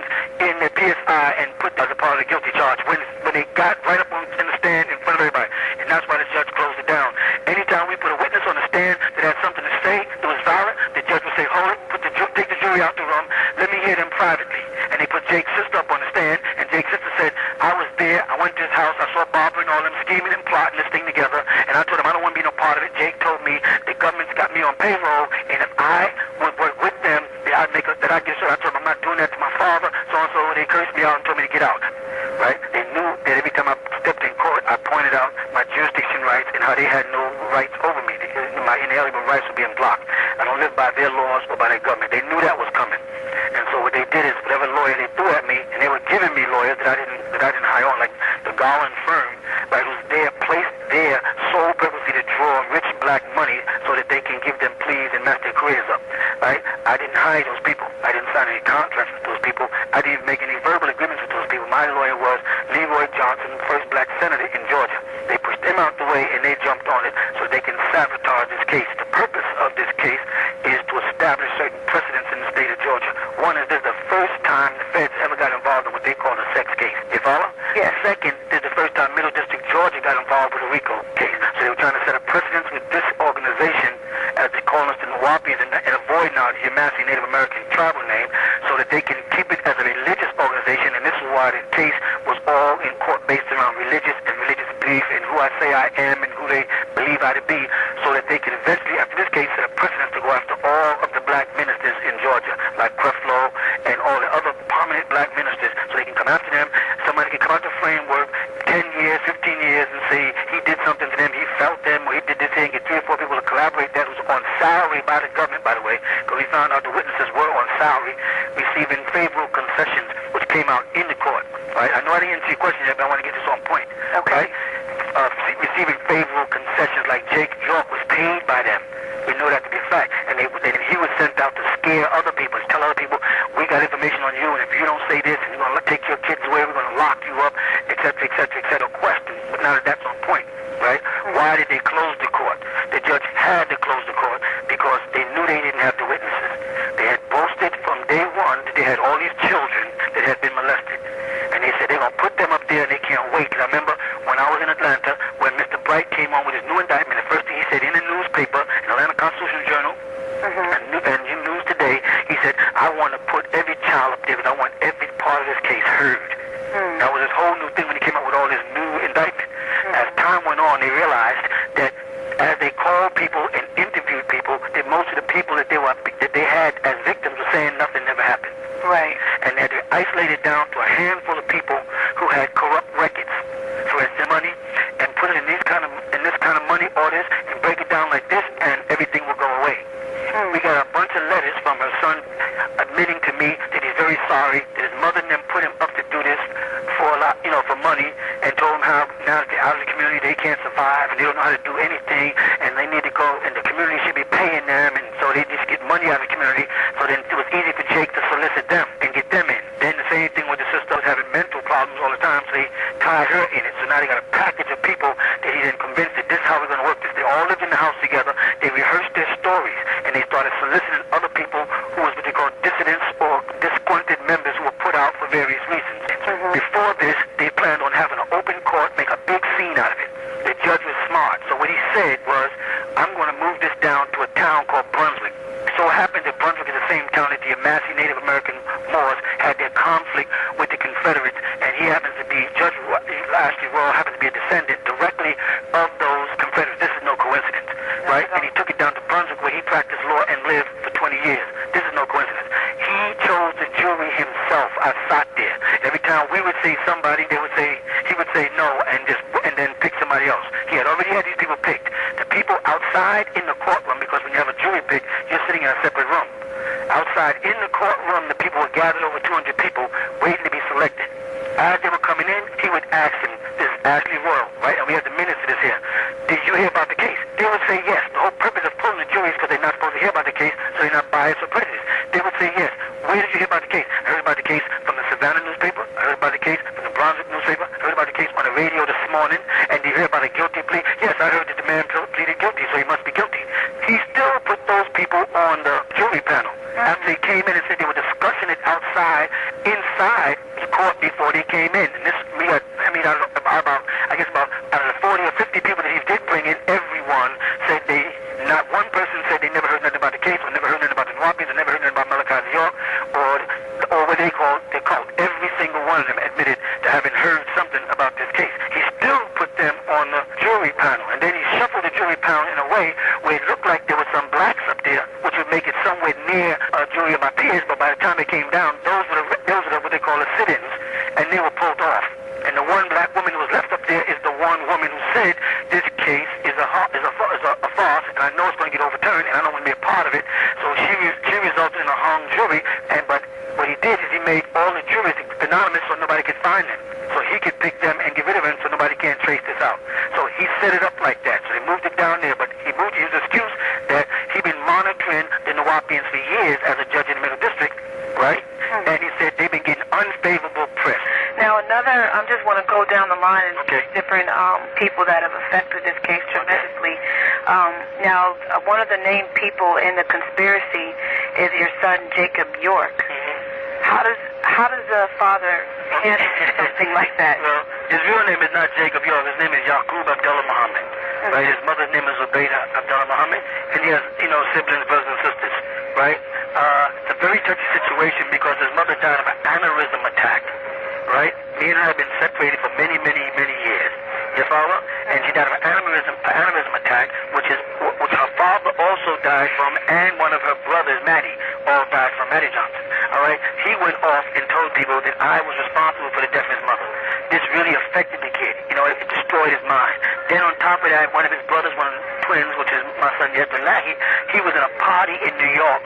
He was down here with me, living in Georgia. He said he was going up to New York to spend a little time with his sister Fatima because of Valentine's Day. He wants to let her know that he is going to move down to stay with me in Georgia. You follow? And when he went to New York, he got involved with them, hanging around, living in his brother Jacob's house. He calls himself Jacob or Jake York, Yaqub, living in Yaqub's house with him. Yaqub eventually threw him out of his house. He got involved with another member of his family and ended up in a party and was, shot fatally and died. You follow? I think that also affected his mind. Then he was involved with people like Little Kim and them. I ain't gonna tell you about Little Kim and her dress habits and the vulgarity and the lewdness of and involved with that corporate. He called himself Yorktown Records or Yorkville or something like that. Yeah, Records. And he was hanging out with the Junior Mafia and hanging out with that whole hip hop hot crowd, tough guys, stuff like that. Called himself gangster, and he's involved with all kind of bank fraud and forging false checks and all kind of things and trying to trick the government. So he came to me at one point and asked me for some money, right? He wanted me to help back him to back Little Kim. I told him I cannot back a person like Little Kim with my reputation. I'm not going to put my reputation on the line. And while she's nude and stuff like that, I ain't got nothing against her and her career. That's her life. But it doesn't fit into our lifestyle as Yamasee Native American Moors, and I didn't want that to reflect on our community. He got very mad. He started cursing, stomping around, and he left and went off. Him and Sakina Parham at the time was kind of close because they used to be boyfriend and girlfriends when they were upstate. See, Jake York or Yaqub was Ada's boyfriend. He was also Sakina Parham's boyfriend, and they had gotten caught several times upstate having sex, right? And they got in trouble for that. And he was mad about that. He was running a record store that I once had up there in Liberty, New York, and they was caught stealing money out the store, and he got in trouble for that. I did everything I could to try to shape him into a better person, but down inside, he had this desire to go his own way. He became an avid hater of me, and he became one of the campaigners of this whole case, of launching this whole thing and getting these people together and threatening them and scaring them. He was on payroll, and he was on the payroll at the FBI. Now, a witness got on the witness stand who was his best friend who was there when the deal was made with FBI agents, and he was also the one who was going to testify that Jake came to him because they knew he was good at forging checks and tried to get him to forge checks for him so he could use those forged checks to buy a house because his credit was not strong. His credit was around $2,000. He needed to be $24,000 to get covered from the bank. And the guy refused to do it, which is a friend of his called Damien Pryor, who was up there at the court to testify about this. And in that testimony, he testified how Jake York was on the government payroll. They got to Jake York for things he had did in the past, right? And then turned him. He already had a dislike for me, and they used that as excuse to try to topple our organization and topple me. So he got to him and then told him to solicit people. And he went around getting people. Meanwhile, while he's soliciting people, like Tia Thomas, she was that guy Hakeem's girlfriend. And so he pulled her away from Hakeem, and he's having sex with her. He's having sex with Karima Hammer. You He's having sex with Keenan Parham. He's having sex with all these people, and they all testified to it on the stand. Yes, that Jake York was the one having sex with all of these people, and then they all lived in this house together. The thing is, now, if he had hired this guy that was supposed to adjust checks so the amount of money would be suitable so he can get this loan from the bank, and the guy refused to do it, but then he eventually got the house anyway, and we have the records to show his accounts that he only had $2,000 in the bank, and we checked the records in the bank for the person in the house, and the records were up, then the forgery was actually done. This guy, Damon Pryor, didn't do it, but he forged it, and he bought this house along with Barbara Noel, which is Ada Lopez and David Noel and Amanda Noel's children. Those are the ones who are the ones, you know, they're all in this case. You follow? So it's like a plot, a conspiracy. Then he got together with a bunch of these people and invited them down to South Beach, Florida, so he could get it together. They rented buses, they transported minors across the state line, but nobody said nothing. Coming out of Georgia all the way down to Florida, so they could, you know, get together and plan their plot, get their story together. When they came back off the beach, South Beach, Florida, they went straight into the FBI's agency. Jake went back up in there and started letting him know who he had and how he got them coerced and how these people were all scared, and he told them, if you don't do it, we're going to get you in jail because you was involved in this, and we already know this, and we already know that, and they got a whole bunch of stuff, and putting the thoughts into people's head. And they started writing, the agents wrote their own 302s and made these people try to memorize these 302s so they could use them on the stand. Things didn't go their way because everybody didn't comply. Jake couldn't convince everybody. A lot of people saw he was full of it. He brought down a bunch of hip-hop groups. They were down in South Beach. They was getting drunk. They were smoking marijuana. And we had a whole bunch of witnesses that were minors who were willing to testify on what went on in South Beach. The judge blocked it. The judge blocked some of the girls who were minors who said they had sex with him down there. The judge blocked it. The judge blocked the fact that they were smoking marijuana and using crack down there. The judge blocked it. The judge blocked it, the fact that they had parties where all the girls got naked and they was having big orgies and they videotaped it and we was getting access to the video. The judge blocked it. You know what I'm trying to say? Yes, so Jake was being used. I'm saying he's my son, he'll always be my son, right? And he said, I hope he's my son. I said like that, right? But he'll always be my son regardless. You know, I can't say I'll ever hate him. That would be inhuman, right? But I know they manipulated him and they used him because that's what they wanted to do to top his organization. He had no concern with his organization because he was in the hip-hop world, so he didn't have nothing to lose anyway. You follow? But they had him binded by things he did. Right. And then that prompted him to really go out and do a lot of devilishment. You know what I'm saying? In the course of trying to topple me. Right. Now, there's another key person in the whole conspiracy that keeps on coming up, and that person's name is Habiba Abigail Washington. Yes. There's no fair trial. And now, we wasn't allowed to present our evidence. We wasn't allowed to present our witnesses. They had no DNA to verify it. They had the children. Some of those girls were grown. There was no kids there. Some of those girls were grown, had venereal diseases that I do not have.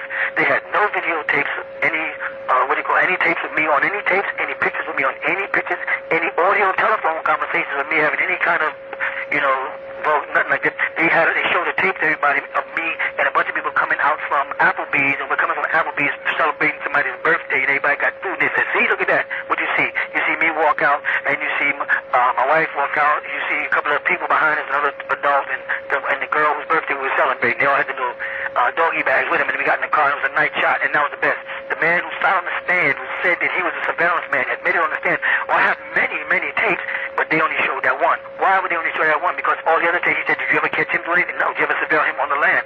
No. He said, well, what did you do? He said, well, every time I surveilled him, he was somewhere outside. Where? Every time I went to Kanye's, before I went to the restaurant, I went into a Bible store. They didn't want him to show that. They didn't want him to show me going into the Bible store in Kanye's, Georgia, in the mall, and buying, Bibles to be passed out every Saturday at our classes on the Shabbat.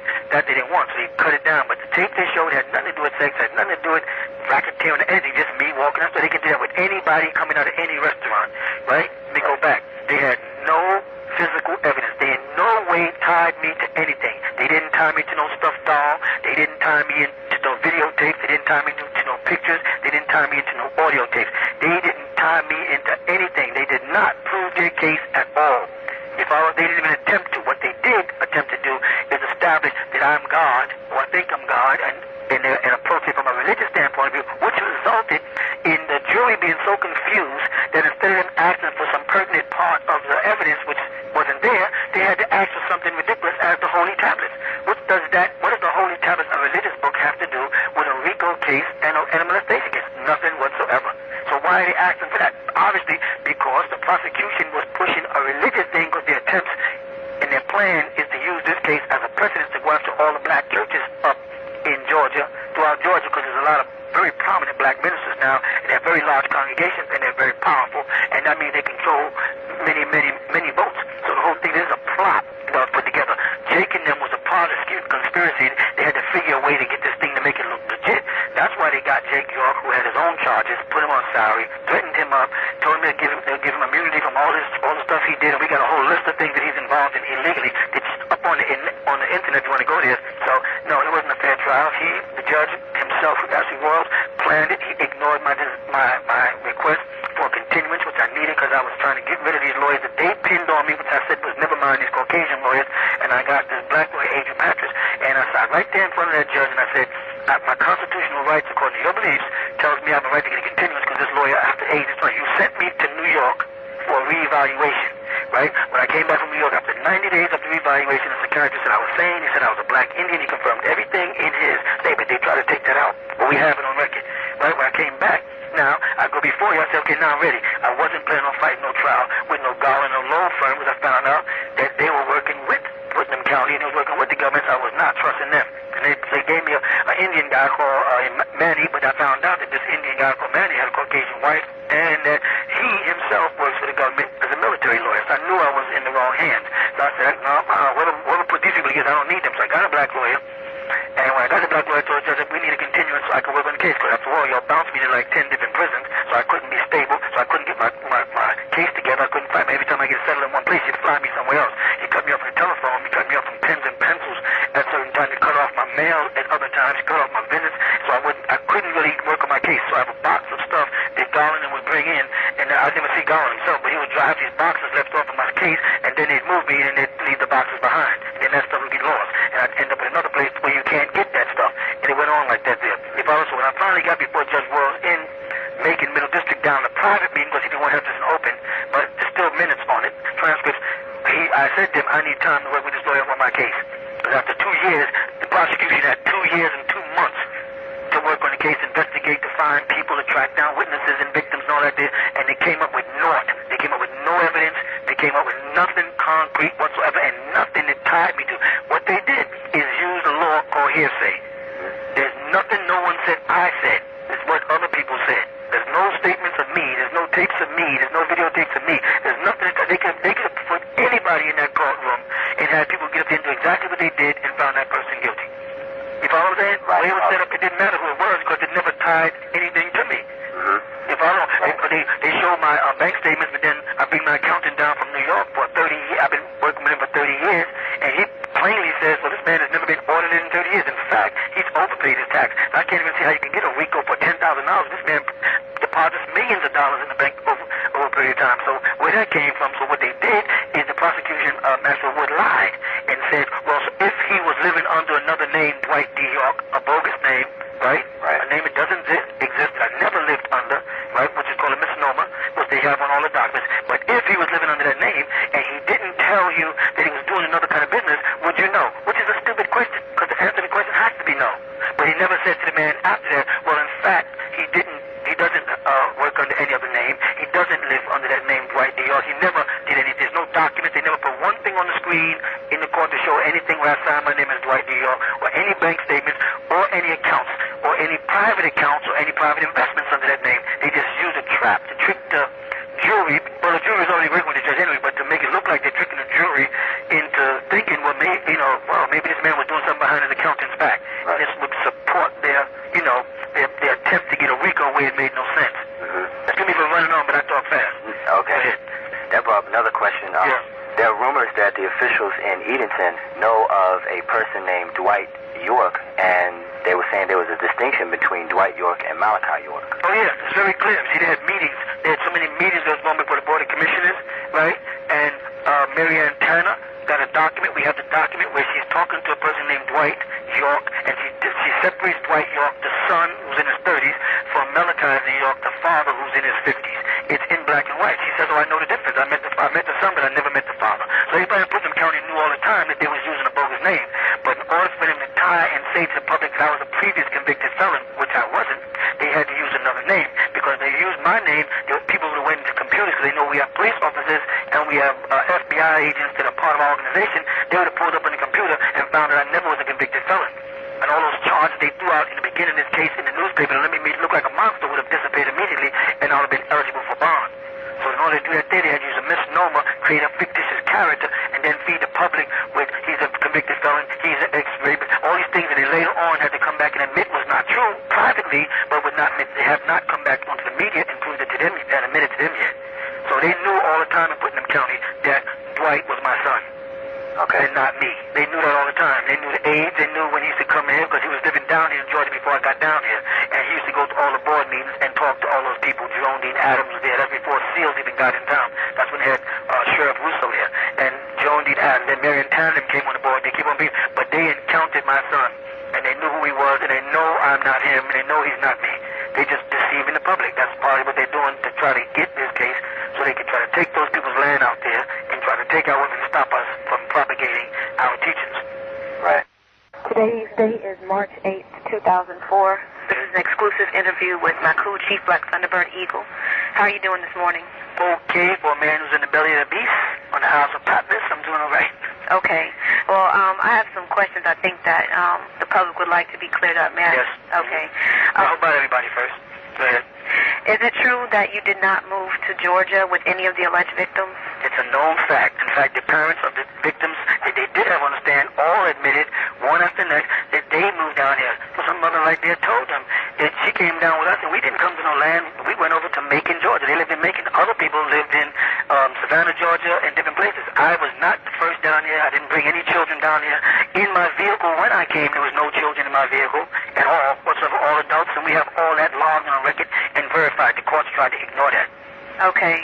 Now, is it also true that when you got to Georgia, people had already began to move to the land and were already in Georgia? Yes, there was people already living on the land months before I came down to the land. Okay. Right? The families were already, some was already settled here, some brothers here preparing the land and all of that. When I came down, in fact, was abrupt. Right? We came down here purposely because the Eagle Rock Mound, or Rock Eagle Mound, is right down the road from us. That's why we came here, as humanity Native American was coming back to our own land as indigenous people. But the other family was already down here, not only in Putnam County, but on that land and throughout the Sparta, Macon, and different places, already living there before I even got here. Okay. Now, the land itself was originally purchased as a pure trust, or can you explain? Not purchased as a pure trust. A pure trust is a common law term. Okay. Right, where you turn the property over to a company, to a pure trust. Okay. Georgia is under common law. Seals and them will keep getting a newspaper and play games with people in Georgia and say they're using this old common law thing. Look it up and you'll find out Georgia is under common law. Georgia state don't even have a forfeiture law at all. So the feds had to be created to get a forfeiture on those people's land, and they know we had a pure trust. When we went to Jones County Court before Hugh Winfield, and the pure trust was put before him and questioned, he said, I'm not touching that, and we got the minutes to back that up. I'm not going nowhere near that, and he left it alone. And so we left it as that was it. I moved away, I moved to Clark County, forgot about the land, had no interest in the land, and was not even visiting the land. That was another lie. I didn't visit the land for over 2 years.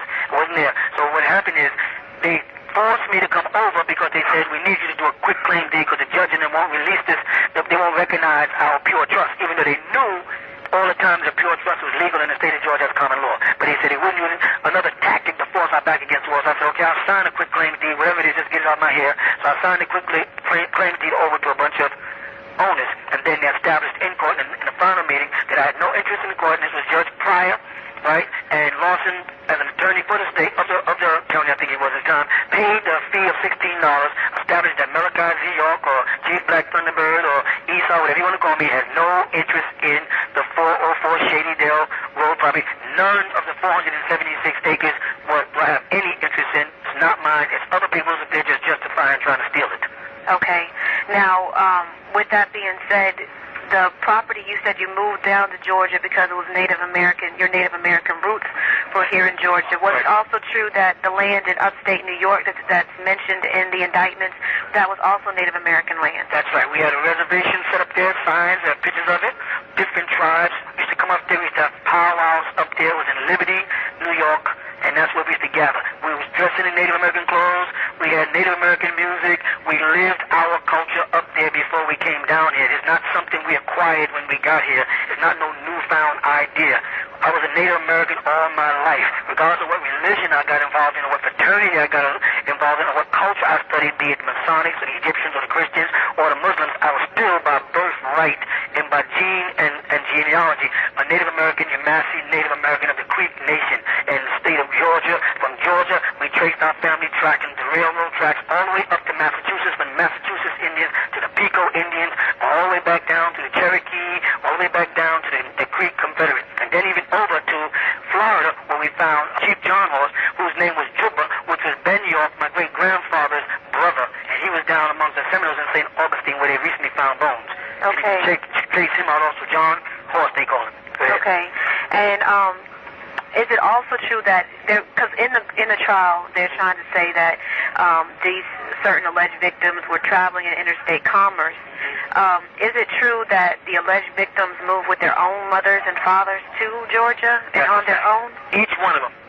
When Abigail was up there, her father got on the stand. He confirmed that she moved with him. Tatiana Thomas, right, called her Tia, her mother was on the stand, and she confirmed that she moved down with her. None of the victims moved with me. None of the victims was in my vehicle. Their parents are the ones who transported them down there, and they didn't transport them from up on the mountain directly to that land. No, they moved from different places. Some of them wasn't living up on the mountain. They came from different parts of up there in the north, whether it was Philadelphia or New York, and came to different parts of Georgia, and then later they moved on the land. They got permission from whoever and moved on the land. I think at the time, was the people in charge of the land. Granted them that right, not me. It had nothing to do with me. Okay. Now, is it true that there were no allegations or reports or charges of anything dealing with sexual abuse in New York or upstate? Right, our organization existed since 1967. Got incorporated as Nubian Islamic Hebrews Ansar Allah community around 1973. Okay. Now, from 67 to 73, we had a community set up. There was none. From 73 all the way up to 1988. From 1973 to 1988, there's never been any type of claim of anything to do with molestation or child abuse or sex scandals, nor anything dealing with bank fraud or any type of all the stuff they call RICO or money exchanges. None of these things existed from 1967 all the way up to 1988. They started fabricating their charges from 1988, and it's not backed up by any of the truth. So you have absolutely no allegations of anything. Any children, don't forget now, you're talking about 4 people, 4 children, and about 4 adults that are making a statement after thousands of members. There's thousands of members that passed through our organization from 1967 all the way up, and all of them have children, and all of their children are the same ages, and they have sons and daughters, and if you ask them, these are the ones trying to get on the stand to say, which the judge would let them, this is not true. I know these kids. I know the kids are making the claims, and I know him. We've been knowing him Baba. They make a big deal about the word Baba. Baba is a very common word. Baba means father, whether it's Ava, Baba, or Abu in different languages. We are fortunate to speak different languages other than English, because we taught them different languages so they'd understand different things in culture. But they would use words and cliches and things to make this, to hype it up. But it doesn't work if people just use common sense and say, the organization started in 1967, and they have no complaints of any type of child molestation through the man's whole beautiful part of my life, the whole time, from the time I'm like 20-something all the way up to 50-something, there's nothing. And then I wait till I'm 50-something years old, I'm going into the old age, and then I start playing games and pretending, and they're keeping records of me having sex up to something like 5 and 6 times per day at my age. Impossible. None of that stuff existed. They created that stuff. It's all a plot to take the land and to stop this organization and to prevent our tribe from getting its sovereignty. We are Yamasee Native American Moors. I declared my sovereignty. I stood up for my indigenous rights on June 30th. And here comes old noise getting ready to come back in now. Okay? Okay. And I did my best to make it clear to the world I do not fall under their laws. They came to our land. They invaded our land. They brought their stuff to our land. You follow? This is our land. Okay. Now, dealing with New York, and that's where the basis of the Massachusetts Indian and some of the Native American roots that you mentioned before. Yes. Now, they're saying that there was no financial crimes alleged in New York or anything of that nature. Right. Now, one thing that's always been put in the public is that Mr. York or Mr. Dwight York is a felon. Right. Is it true? Absolutely not. I am not a convicted felon, and they know that for a fact. Otherwise, they would have tried to tag gun charges on me.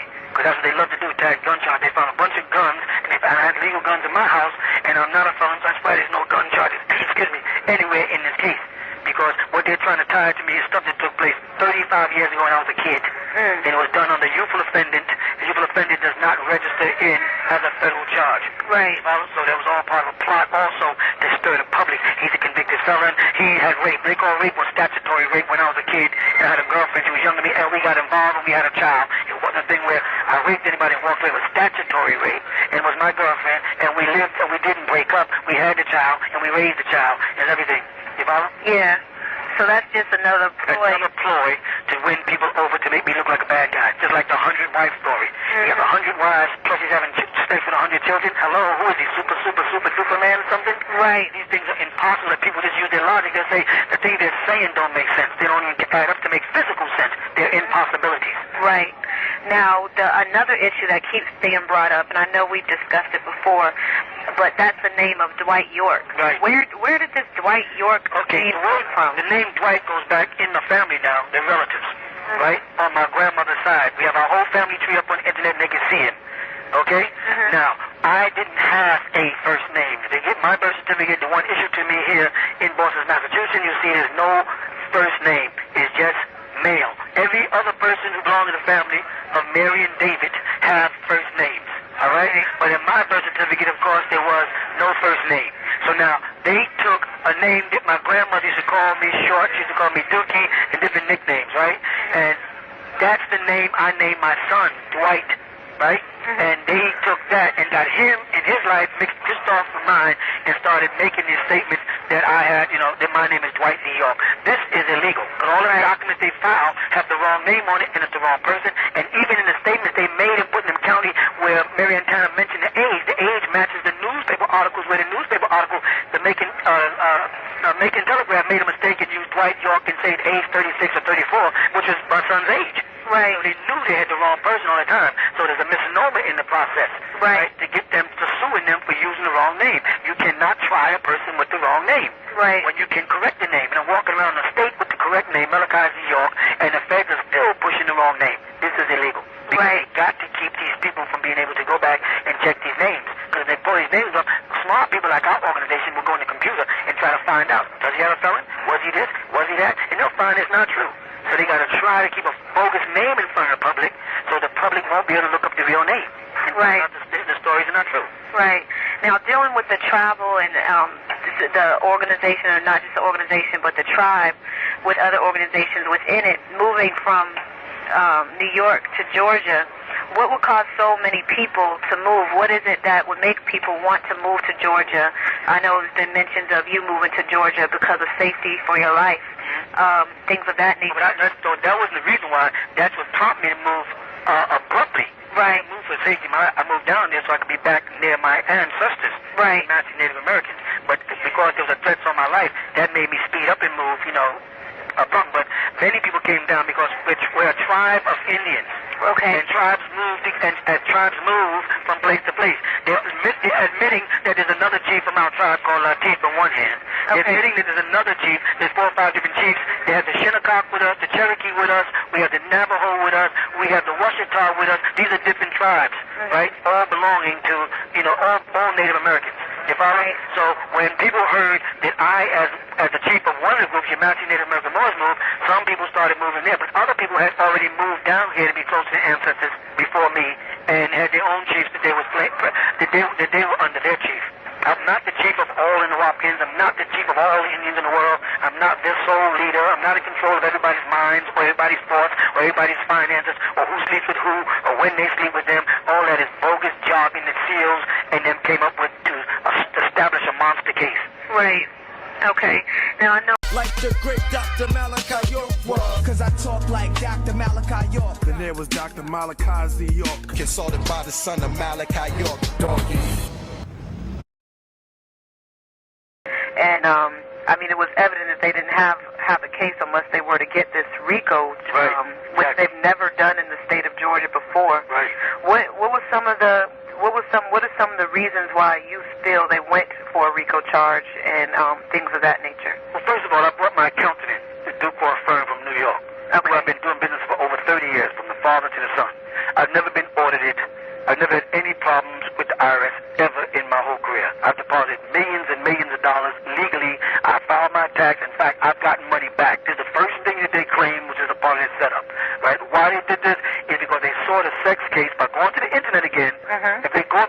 see all the evidence. They go from beginning to end. They can see all the evidence. They went up there and saw that they were not going to win a sex case. And the only way that they can go for this man's money and go for the community over there and putting them is to create something called a RICO. So RICO is this new law that they created for Gotti, and they're using it in the system now to destroy. They didn't find money under my bed, first of all, because I have one of those mechanical beds and you can't go up under it.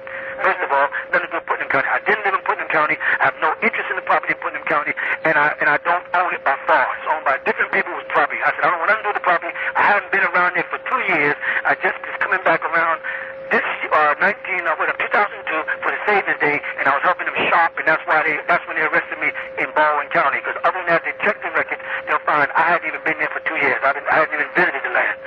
If I was that's all part of a hoax, of a lie. It's a scandal. They got to pull down us. I have 407 books. My books are profound and thorough and factual, and they know it, and they see how fast organizations is growing worldwide. They're intimidated by me. They're intimidated by my intelligence, and intimidated by the growth of this organization. They tried to declare me Jesus. I never claimed to be Jesus. They tried to declare me God. I never claimed to be the God. I say all of us are children of the Most High God. Right? Whether you want to call him God, or you want to call him Elohim, or you want to call him Allah, any name that makes you feel happy. But the bottom line is, I don't claim to be Jesus Christ, and I never did. And it's written in my books. I don't claim to be any of the things that they had to use to make it a religious thing, so they can so they can eventually use this against other people. So they try to pull us down, try to destroy those people's land, that beautiful Egyptian village out there. People need to go out there and visit that Egyptian village and see why them white folks out there are so upset and want to tear it down. That's a small minority of racist people in a small town of Putnam County, and they see that this was all done independently of them, and it's sustaining itself. Then we moved to Athens. We started again over there to start another thing when I broke away from them, and they came out there and attacked us there also. Okay. Well, the next question I would like to ask you when you call back is regarding the RICO and the money structuring charges, because it seems like that's a charge that doesn't really make sense of how it made it into this trial, and maybe you could enlighten the people on the reasons why it was. Okay? I'm going to go back. All right. Today is March 14th. It's another interview with Chief Black Thunderbird Eagle. How are you doing today? Whatever bad. I'm doing well. Good. I'm asking some interview questions today regarding some information dealing with the pledges and things of that nature. Yes. What is it? What are the pledges, and how can people out there better assist you in this time period dealing with your financially? There's no pledges that I'm behind. Right? There's only those people who want to send their stuff to the Emancipate Native American Moors of the Creek Nation, right? BIA number 208-1999, and they send it in care of Malachi. But they'll make the money on it, make it in Malachi, York. Don't put the Z or L, just make it Malachi, York. And that's what that's our fundraising. Everybody else, a lot of people meant well. They had a lot of programs. They got a lot of, but they're not to send their money to those people. They're not to buy their tapes. If it's not coming out of my office or my people, don't buy their tapes. Don't participate in no pledges or any other type of thing that's going on out there, because it's not coming from me. Okay. Like the great Dr. Malachi York was, cause I talk like Dr. Malachi York. Then there was Dr. Malachi Z. York, consulted by the son of Malachi York, doggy.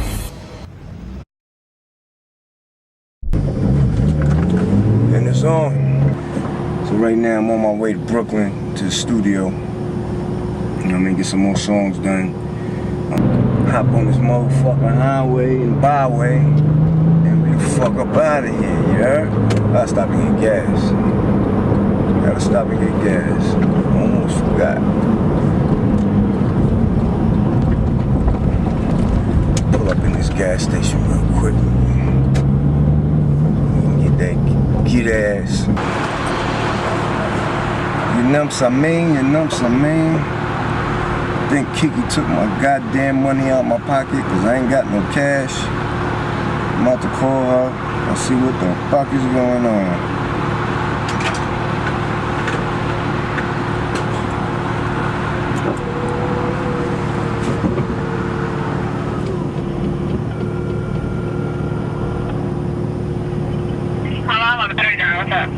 Yo, you didn't take no money out of my pocket, right?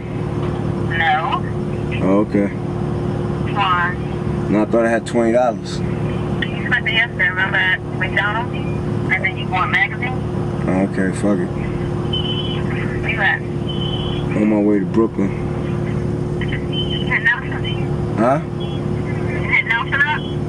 Now I gotta call back. He was busy. Don't forget, please. Yeah. Hey, yo, your fucking charger's in the camera bag. Why you trying to say I lost it? Oh, that's my bad. I'll put it there. I must have put it there. Sorry. I apologize. Alright. Later. Alright, later.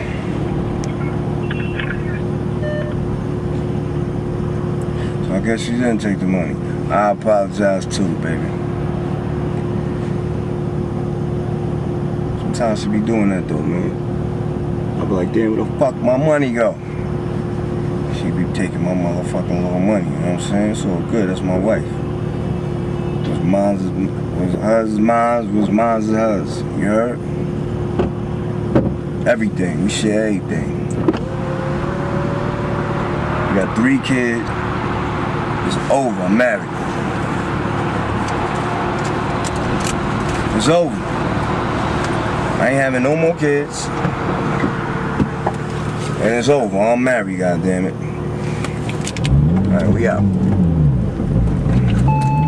$20, almost filled up the whole tank. I'm in the Porsche as usual. I mean 911 Turbo.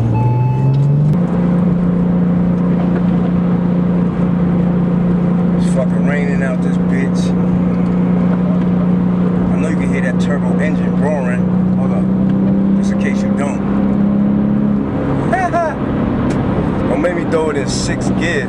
You know, 6th gear go up to 200 miles an hour. Don't make me throw it in 6th gear. Now, you can't do that shit in the rain, of course, though. This shit a fishtail like a motherfucker. Porsche, they're not good in the rain. Neither is Lexus, Porsche, Ferrari, all that fly shit ain't good in the rain. I crashed my GS in Laurelton in the rain, turning a little bullshit ass corner on Brookside. You know that corner on Brookside? You turn going towards the diner, USA diner? Crashed the shit out of my Lexus, man. My hammer got stuck in the engine and everything, man. I had to tell the dude, I was like, yo, man, no disrespect to your business.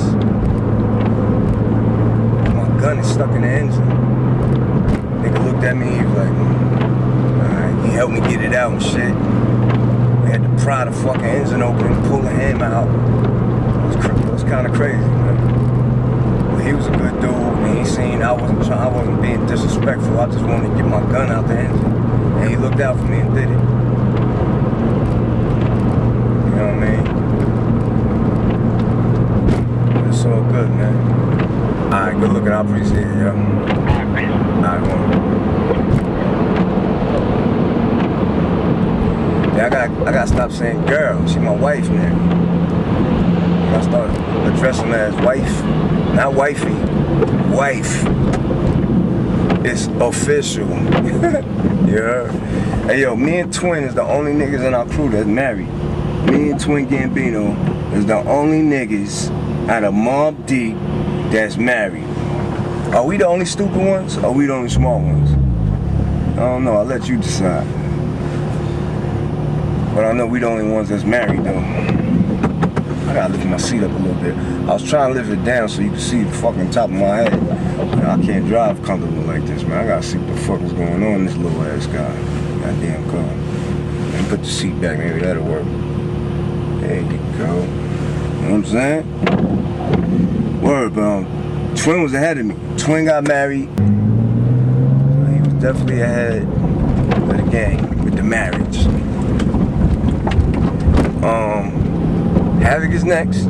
Hey, yo, Hav, yo, H. You next, homie. You know you next. It's either gonna be Hav. I'm gonna tell you right now who's next. It's either gonna be Hav or it's gonna be Alchemist. Mark my words. I think Hav might be before Hav. You know what I'm saying? I think Hav was just waiting to see what I was gonna do. You know what I'm saying? Before he made his move. But the nigga Hav is the ultimate bachelor, man. I know he don't want to get that lifestyle up, but we older now, man. It's time to settle in, man. Time to settle down. You know what I'm saying? So about that time, son. I mean, we grown men now, man. We done traveled the world since we was 14, 15 years old. We groupied out, man. I had enough, man. I done seen all kinds of bitches from all over every corner of the map. That's why I married my wife. Because I know there's nobody out there better than her. I done seen everything. I done been everywhere. And I ain't meet nobody better than wifey yet. So that's why we got married, basically. You know what I'm saying? But yeah, like I said, have you next, buddy. You know it. You know it. You know you're next.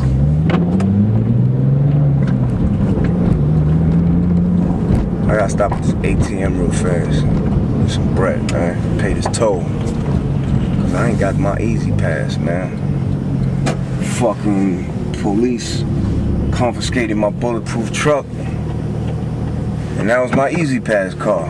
Fucking bastards. I ain't got no cash on me. My fucking card is still acting up from last week when I was out here. I gotta fix this goddamn card, man. So, what I'm gonna have to do is I'm gonna have to go through the easy pass lane without paying. And they just got to send me a fine in the mail. Fuck it. I'll pay the little $30-40 fine. You understand what I'm saying? I'll pay that. Fuck it. Let's just hope ain't no police at the easy pass lane right now.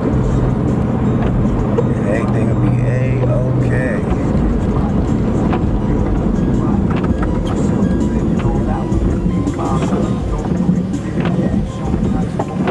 Everything will be A-okay.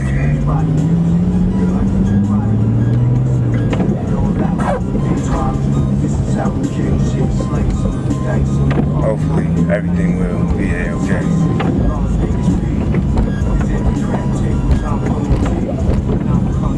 Hey, everything was A-okay. I just went through the pass. So yeah, they'll be sending me a bill.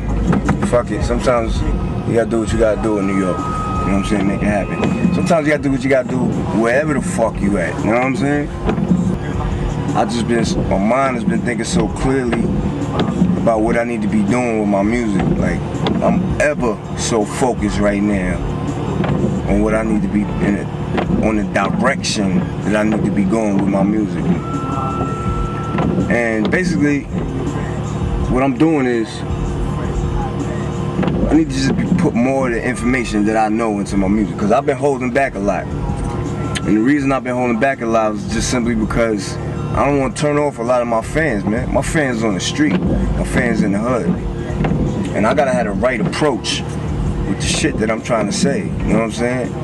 I don't want niggas to look at me like I got love for KRS, Mos Def, all the conscious rappers, but I don't want niggas looking at me like that, man. You know what I'm saying? Because niggas in the hood really don't respect these niggas. You know what I'm saying? They dig what they doing and shit. Like, niggas look up to Mos Def, man, as far as what he doing with his career and his movies and his music. But as far as on some hood shit, niggas ain't respecting these dudes, you know what I'm saying? Like, niggas got respect for KRS-One and all that, but to tell you the truth, man, niggas ain't buying that shit no more, man. You know what I'm saying? Like, truthfully, you go to any hood and ask them when's the last KRS-One album they bought. Ask them when's the last Mos Def album they bought. You know what I mean? Any of these conscious rappers, Common, Talib Kweli, anybody that you would consider a conscious rapper or whatever. And conscious means that you're conscious of what's going on in this world. You're fully aware and awake to what's going on in this world. That's what conscious rap means. You know what I mean? So if you got conscious rap, that means you got unconscious rap. That means you got motherfuckers that's unconscious rapping. That means they sleeping. They still under a spell of Leviathan. They still under the spell of Kingu. You know what I'm saying? So they unconscious. So basically, I'm a conscious rapper because I'm wide the fuck awake. You know what I'm saying? I know exactly what the fuck is going on. And I've been like that since 96. The first time you ever heard me say Illuminati on my mind, soul, and my body, you knew P was on some other shit. You know what I'm saying? I've been on some other shit. But I ain't want to go too far with it because I ain't want to turn off my fan base, man. My fan base is the hood. I got the front line. I got the projects across America and across the globe. There's hoods in London. There's hoods in Germany. There's hoods everywhere that respect and love what I do and what Mobb Deep do. You know what I'm saying? So I ain't want to turn off those fans, man. You know what I'm saying? Because a lot of those fans are unconscious. They sleep still. They don't know what's going on. A lot of them are conscious. So I had to mix the medicine with the food. That's what me and Have always say. You gotta mix the medicine with the food. So they eating the food and they don't even know they getting some medicine in there. And that's what I've been doing. Like the I Shot Your song with LL, Keith Murray, and Foxy Brown, Fat Joe, and everybody that I did. That's what I said. That's the first time I said Illuminati with my mind, soul, and my body. You know what I'm saying? That was mixing medicine with the food. Because if you listen to the rest of that rap, I ain't speak any further on it. You know what I'm saying? All I said was Illuminati with my mind, soul, and my body. And basically, I just kept it moving. I just threw that in there. I mixed the medicine with the food. So now that I took this case and I took this plea bargain and all, I got to do these 3.5 years, it's just making me so focused on what I need to be doing with my music and my life and my career. I'm at the point now where I'm saying, I'm tired of mixing the medicine with the food. I'm tired of playing that game. Now I'm shoving straight medicine down your fucking throat, nigga. You know what I'm saying? Straight doses of medicine is getting shoved down your throat. I don't give a fuck if it turns you off or not. Because if it do turn you off, then you're just stupid, ignorant motherfucker. You know what I'm saying? If you turned off for somebody telling you some real shit. And if it's coming from P, that's how you know it's some real shit, nigga. Like, I ain't on no bullshit. Ain't never once did I put out a song or say something out my mouth that was some bullshit. You can't name one time. You can't name one moment in time where I put out some bullshit. I always got something deep to say. Every time around. On the Blood Money album, America's Nightmare, Free Agents, take it back as far as you want to go, take it ahead as far as you want to go. I don't give a fuck. Basically, P always dropping some shit. So if you're not feeling what P saying, then nigga, you just an ignorant motherfucker. Straight up and down. That's how I'm looking at it now. You know what I'm saying? If you can't feel me, then you not feeling me. Right now it's time to pick a side, nigga. It's about to be 2008. It's time to choose a side. You either positive or you negative. You either evil or you good. You understand what I'm saying? Choose a side, nigga. I know what side I'm on. I'm a positive motherfucker. I deal with nothing but positive energy and good motherfuckers, man. You know what I'm saying? I'm not evil. I'm not negative. Straight like that. You know what I'm saying?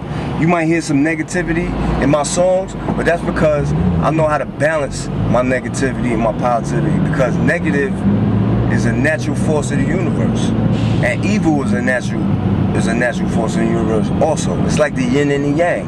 You gotta learn how to balance both of them. You understand what I'm saying? You gotta learn how to have that balance. You know what I'm saying? But the positive always gotta overcome the negative. You know what I'm saying? But you still gotta have that balance and have that little bit of negativity in you, because sometimes they call for that. It's called self-defense. You understand what I'm saying? If you don't got no negativity in you, then you can't defend yourself properly. You understand what I'm saying? Because, alright, for example, right? Say I'm in the crib with my wife and my kids. We in there chilling, watching TV, just doing, living a positive lifestyle, you know what I mean? Taking care of the family, doing the family thing. That's positive, that's good. You know what I'm saying? And let's say one of these hating ass motherfuckers out here, you know what I mean? Maybe a disgruntled employee, as Havoc would say. Let's say a disgruntled employee that we fired, or somebody that we cut off, we cut their lifeline off from Mobb Deep. Let's say they sitting around plotting, and they say, hey, you know what? Fuck Prodigy. Let's go run up in his house and tie him up and rob his crib, tie his family up. Well, hey, I look at it like this, man. Maybe like 6 years ago, I told my wife, I said, yo, listen, baby, we need to buy a shotgun for our house, and we need to register it with the state. You understand what I'm saying? So it's legal. It's not like this illegal shit niggas be doing, getting caught with mad guns. Like for my case, for example, I got caught with an illegal gun. I ain't talk about shit like that. Your constitutional right in America is you have the right to bear arms. You understand what I'm saying? Anybody that owns a house has a right to own a shotgun or a rifle. That's your constitutional right. I don't care if you have a criminal record. I don't care if you're a rapist, murderer. It doesn't matter. Your constitutional right as an American citizen is you can own a shotgun or a rifle in your house as long as it's registered with the state and registered with the feds. You understand what I'm saying? So me and my wife, we went and bought a shotgun. You know what I mean? And the guys at the gun store, they said, yo man, look, if you got kids in the house, you need to teach your kids how to shoot the shotgun. You know why? Because if you don't teach them how to shoot the shotgun, and their curiosity gets to them, they'll fuck around and get the gun just being curious and end up shooting themselves by mistake, or shooting somebody else by mistake, just being curious and wanting to see, oh, what's this gun do? You know what I'm saying? What is this gun? They play video games all day with guns and all that shit. They play with cap guns and water guns. So they might bump into the gun in the house and make a mistake and shoot themselves or shoot somebody else. Or let's just say the gun just goes off and don't shoot nobody. The bottom line is, the guy at the gun store said, hey yo man, you buying this gun, okay. Do you have kids in your house? I said, yeah. He said, yo, all right, if you got kids in the house, you need to teach them how to shoot this shotgun. The reason being, so they can learn the power of the gun. You understand what I'm saying? Once they learn that power of what that gun had, and see what that gun can do, and hear it, and feel it, and see it, I guarantee you, they'll never play with that gun. They will never, ever, ever touch that gun or play with it. You know why? Because they're no longer curious. Now they know exactly what kind of force that gun has, exactly what kind of power that gun has, and exactly the damage that that gun can do. So, if your kids are smart, like my kids, they won't ever touch the gun or try to play with it or be curious about it after you teach them how to shoot it.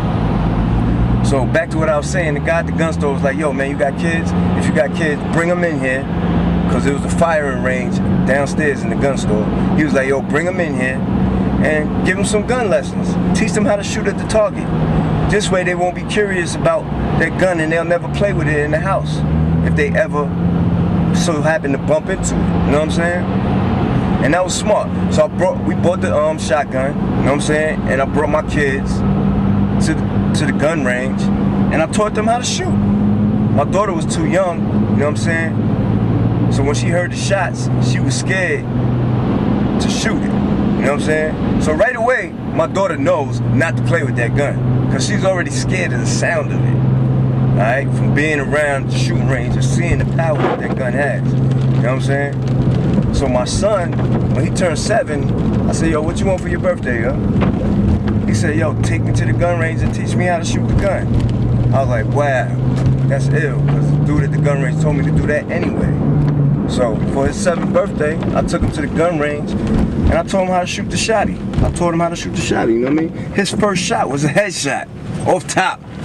Bam! Caught a headshot. Little 7-year-old shooting a shotgun. I had to actually hold his back. When he shoot the shotgun, he was going back a little bit, so I had to hold him so he wouldn't fall back when he shoot the shotgun. His first shot was a headshot though. I said, yo, how the fuck you learn how to do that? Nigga said playing Grand Theft Auto. I was like, get the fuck out of here. You know what I'm saying? So, you know what I mean? Back to what I was saying, man. If a disgruntled employee or something tries to break in my house or on some revenge shit or some disgruntled shit, like you gonna do something to Prodigy and his family, homeboy, you gonna die. You know what I'm saying? Or homegirl, or whoever the fuck you are. If it's a team of you, no matter what, if you come to my house and set foot on my property, you're gonna lose your life. You understand what I'm saying? Son, my son is 11 now. My little 11-year-old will fucking kill you if you come into my house unauthorized and unwelcome. My little 11-year-old blow your fucking head off. You understand what I'm saying? My wife will take your fucking head off. You understand what I'm saying? I will take your fucking stomach I will remove your stomach from your body. You understand what I'm saying? That's what my shotgun will do to you. I will fucking aim that shit at your stomach and remove your organs from your motherfucking body. You understand what I'm saying? Don't ever try to come to my crib, because you will die, straight up and down, and you will legally die. Because my guns are registered with the state. You understand what I'm saying? My wife, she's working right now to get her carry license for a pistol. So she's gonna have a full-time carry pistol license. You understand what I'm saying? In New York and New Jersey.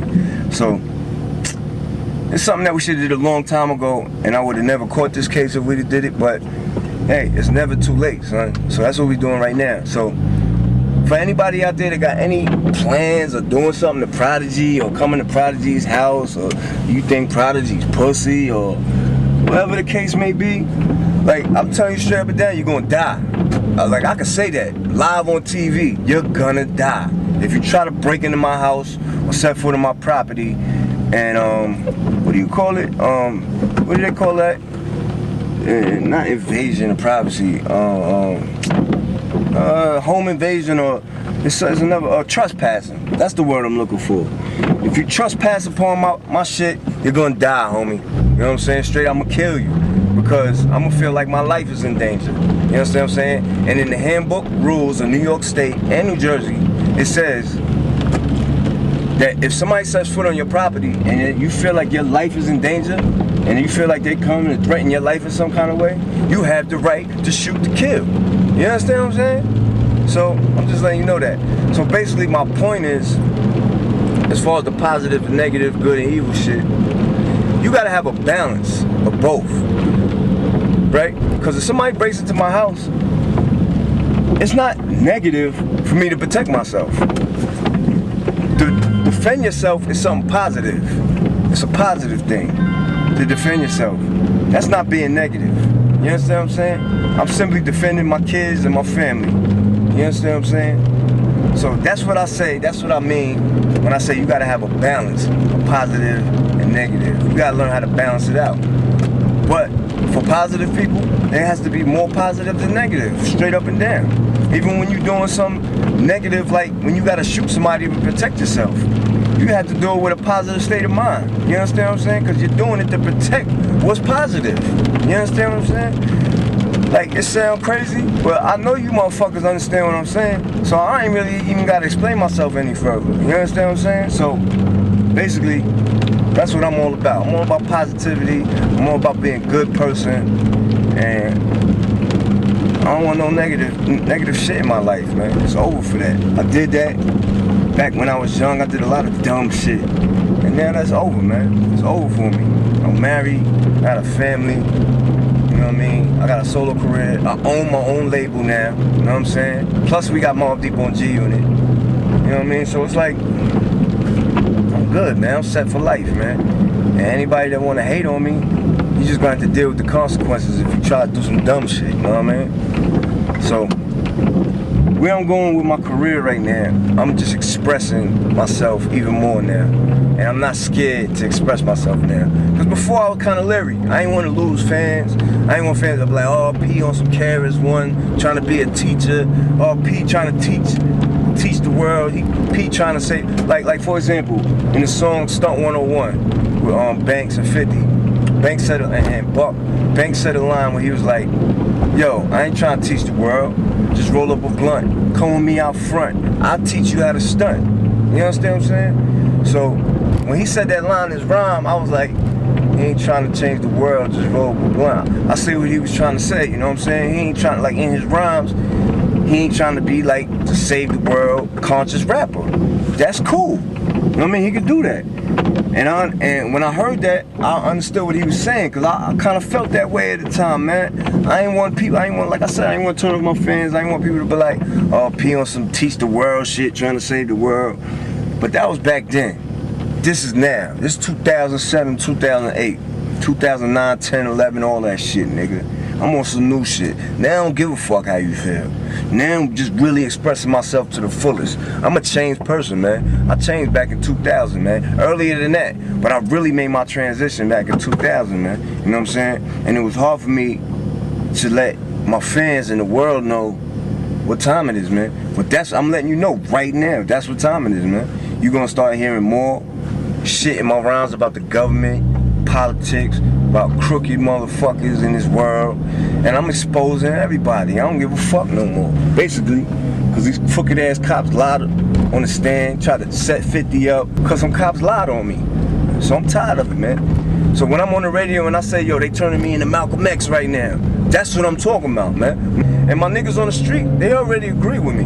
Havoc already agree with me. Alchemist already agree with me. All my niggas in Far Rock, all my niggas in Queensbridge, Twin, Godfather, all of them know what time it is already. They grew with me. As I was learning, I was teaching them. Trust me. So my niggas know what time it is. And I'm talking about niggas on the street. The grimiest niggas that still drink 40 ounces every day, still smoke weed. They be like, yo, P, you need to rhyme like that, son. Rhyme like that more about the Illuminati and the government, about all that real shit about health. And yo, son, we need that in the hood. Come on, son. P, rhyme like that more, son. We need that in the hood. Yo, they've been telling me that since 97, son. You know what I'm saying? I'm talking about my real hood niggas. Niggas that got bodies. Niggas that run around selling drugs still. Niggas that's doing ill shit. These niggas, I be informing them about the shit that I know, little by little, you know what I'm saying? If I learn something new, I call my niggas, be like, yo, son, check out what I just found out. Boom, boom, boom, boom. And they be like, word, that's deep, son. They be like, yo, I love talking to you, P. You always on some deep shit, yo. I want to learn more about that. You know what I'm saying? The grimiest niggas, son. I'm trying to tell you. So, all my niggas on the street already know my mentality. You understand what I'm saying? The only people that don't know is the public, is you. The only people that don't know is my fans. And they know a little bit, but they really don't know how I get down.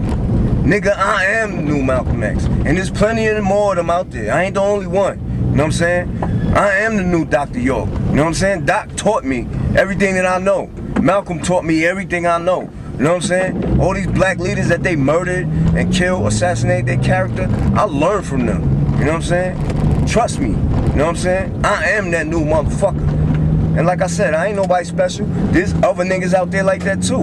But I'm just bringing it to the forefront. And I'm making it happen now. And I'm a powerful nigga. Because I got millions of fans with Mobb Deep and Prodigy. You know what I'm saying? So, come on, man. I'm using that power. Pac was a powerful nigga too. Pac knew about all that shit. Why you think they murdered that nigga? It wasn't no rap war. It wasn't because he jumped that nigga Orlando. No. That's a motherfucking lie. The government killed Pac. The feds had something to do with it. They set that nigga up. And they had something to do with Biggie getting killed too. And then they tried to make it look like a rap war. Yo, if Pac was still alive, we would be on the same team. Why you think I said that in my rhyme on the Return of the Mac? If Pac was still alive, we'd be on the same team. We got bigger fish to fry than that nigga Supreme. And when the bigger fish I'm talking about is this motherfucking government, this corrupt ass system, and these motherfucking cops. Like fuck beefing with Supreme, like nigga, like and whoever, and the niggas that set Pac up, I ain't even gonna say no names. They know who they are. The niggas that set Pac up in Quad Studio and had him shot. Yo, basically what I'm trying to say is fuck beefing with all these street niggas. Hey yo, we need to get together and fucking go at the government, son, the military, all these motherfuckers that's corrupting our minds, our brains, the Food and Drug Administration, Hollywood, you name it, healthcare, everything is connected. It's all crooked. They got this whole world fucked up. They got our minds fucked up. And that's what I meant when I said me and Pac would be on the same team. Because E-Money Bags and Majesty was Pac's homies. Stretch, Majesty's brother. They got killed in Hollis in his car. Who you think he used to run with all the time? The nigga was in mad movies with Pac. And I ain't realized that until me and Bags started getting mad cooler. When me and Bags started really getting cool and started really getting tight with each other, these niggas started telling me mad shit about, yo, Pac was our people. He used to be with us every. I was like, word? And Bags was the first nigga to tell me, yo, Pac was still alive, y'all niggas would be down together. Because I would have squashed all it. Bags told me himself, yo, I would have, and Madge was like, yo, I would have squashed that beef with y'all niggas, and y'all niggas would have been down with each other, yo. Because both of y'all niggas had the same mind state. We both on some motherfucking fuck that, you know what I'm saying, political shit, like we not having it. You know what I'm saying? We on some rebel shit. Pac was raised by the Black Panthers. Man, I got so much shit to say, man. So much shit on my mind, I'm gonna just let it out. Like, for example, why are they making all these movies right now about snitches? American Gangster, Frank Lucas. He's a fucking snitch. What's the other nigga? Nicky Barnes. He's a fucking snitch. Why are they making movies about snitches? Why there's no movie about Wayne Perry in DC? Why is no movie about Tulu Shakur and all these motherfucking niggas that's locked up doing life? You know what I'm saying? Because they on some real rebel political shit. Why ain't no movies about these niggas? You know what I'm saying? The only movies that you see made is like about snitch ass niggas, man. They promoting snitching. Hey yo, my man Eddie from Branson, you know what I'm saying, the buzz spot uptown, that nigga gave me a book back in the days that was called Snitch Culture, and how America and the powers that be are promoting snitching. They want niggas to snitch on each other. They want people in the streets to call certain, if you see somebody that looks suspicious, look like a terrorist, call this number, blah, blah, blah, blah. They want you to snitch. They raising snitches right now in the millennium. They raising a bunch of snitches. And that's not how it go. You know what I'm saying? Like, fuck snitching. We got other things to worry about. Let's snitch. You want to snitch? Let's snitch. Like right now, I'm snitching on the government. I'm snitching on the Illuminati. I'm snitching on the military. I'm snitching on the fucking religion. I'm snitching on some real shit. I ain't snitching on my brothers in the street. You know what I'm saying? You don't snitch on your brothers in the street. You snitch on niggas like the government. And you let the world know, yo, these niggas is corrupt. These niggas doing foul shit. And you show the facts. And you show why and how it's all going down. And that's a real snitch. Because you snitching to your brothers about the government. You're not snitching to the government about your brothers. You understand what I'm saying? Peep that. That's some game for your ass, nigga. You know what I'm saying? Like straight like that, man. Come on, man. I would never tell on no nigga on the street and get a nigga locked up. Never. Ever. I don't give a fuck. Shit. Like, pee on some new shit, nigga. I'm starting a trend. Anybody that you see that's on the shit that P's on, you got it from P. And that's a good thing. It's not bad that you biting off P and that you on some no jury, no rims. That's good. I want you to get on that. But I just also want you to know where you got it from. You know what I'm saying? Because a lot of people steal my ideas and like to run with it like it's their own. So I just want to be clear on that real quick. Just know where you got it from and acknowledge where you got it from. If you want to get on the same shit that I'm on now, I want you to get on the radio and wherever you promoting it at, and I want you to say, yeah, my nigga P got me on this shit. You know what I'm saying? I heard him say it first. Cause I ain't got no problem with saying, yeah, Dr. York, Malcolm X, and the rest of our black leaders got me on it. Got me the way I am now. And I got it from them. So you should do the same thing. If you want to follow what P's doing, just acknowledge where you got it from. That's all I'm trying to say right now. I had to throw that in there real quick. Anyway, they raising a bunch of fucking snitches. They making movies about snitches. Alpo movie. Alpo's a snitch. So I have no fear in losing anything. You know what I'm saying? I got sickle cell, and people with sickle cell have a short lifespan. So I have no fear in losing my life. You understand what I'm saying? So you want to assassinate me? You want to assassinate my character? You want to do whatever you want to do? Nigga, do it, nigga. I dare you, nigga. You know what I'm saying? My army is strong in the street. And nigga, I ain't Dr. York, nigga. I got niggas that will go buck stupid. You try to lock me up for 135 years. Watch what the fuck happen. You try to do that to a nigga like P, nigga. Watch what happen, man. Shout out to Tulu Shakur. Pardon me if I ain't saying your name right, but you know what the fuck I'm talking about. Shout out to all y'all niggas locked up. Shout out to Wayne Perry. They need to make a movie about you, nigga. And they need to make a movie about niggas just like you, man. And stop making a movie about these fucking snitches. And you need niggas like me to do the soundtrack. And I'll get deeper into the subject as we go on. But, you know, I got so much shit on my mind, and there's so much information that sometimes when I start talking, I go off the subject of where I started from. You know what I'm saying? So bear with me and just understand that by the time I'm finished, you will understand everything that I'm saying, and you will understand what the fuck is going on in this world. I'ma teach it to you. And nigga, if you don't understand it, then you just an ignorant, sleepy in a spell motherfucker, yo. You sleep. You fast asleep still, nigga. If you don't understand what P's saying. You understand what I'm saying? Cause I got niggas, man, everybody agree with me in the hood. You know what I'm saying? So I know what I'm saying is right. And I got facts to back it up, and I got all kinds of shit to back it up. You know what I mean? And anybody who don't support Doc, and whoever don't support the movement that Prodigy's on, then fuck you, nigga. You know what I'm saying? And straight like that, I wish nothing but good and success for you, son. You know what I'm saying? Cause straight like that, man, if you ain't supporting me, then you're not supporting your own people and you don't give a fuck about yourself. Cause all I'm talking about is something positive, something good, how to fucking teach the kids.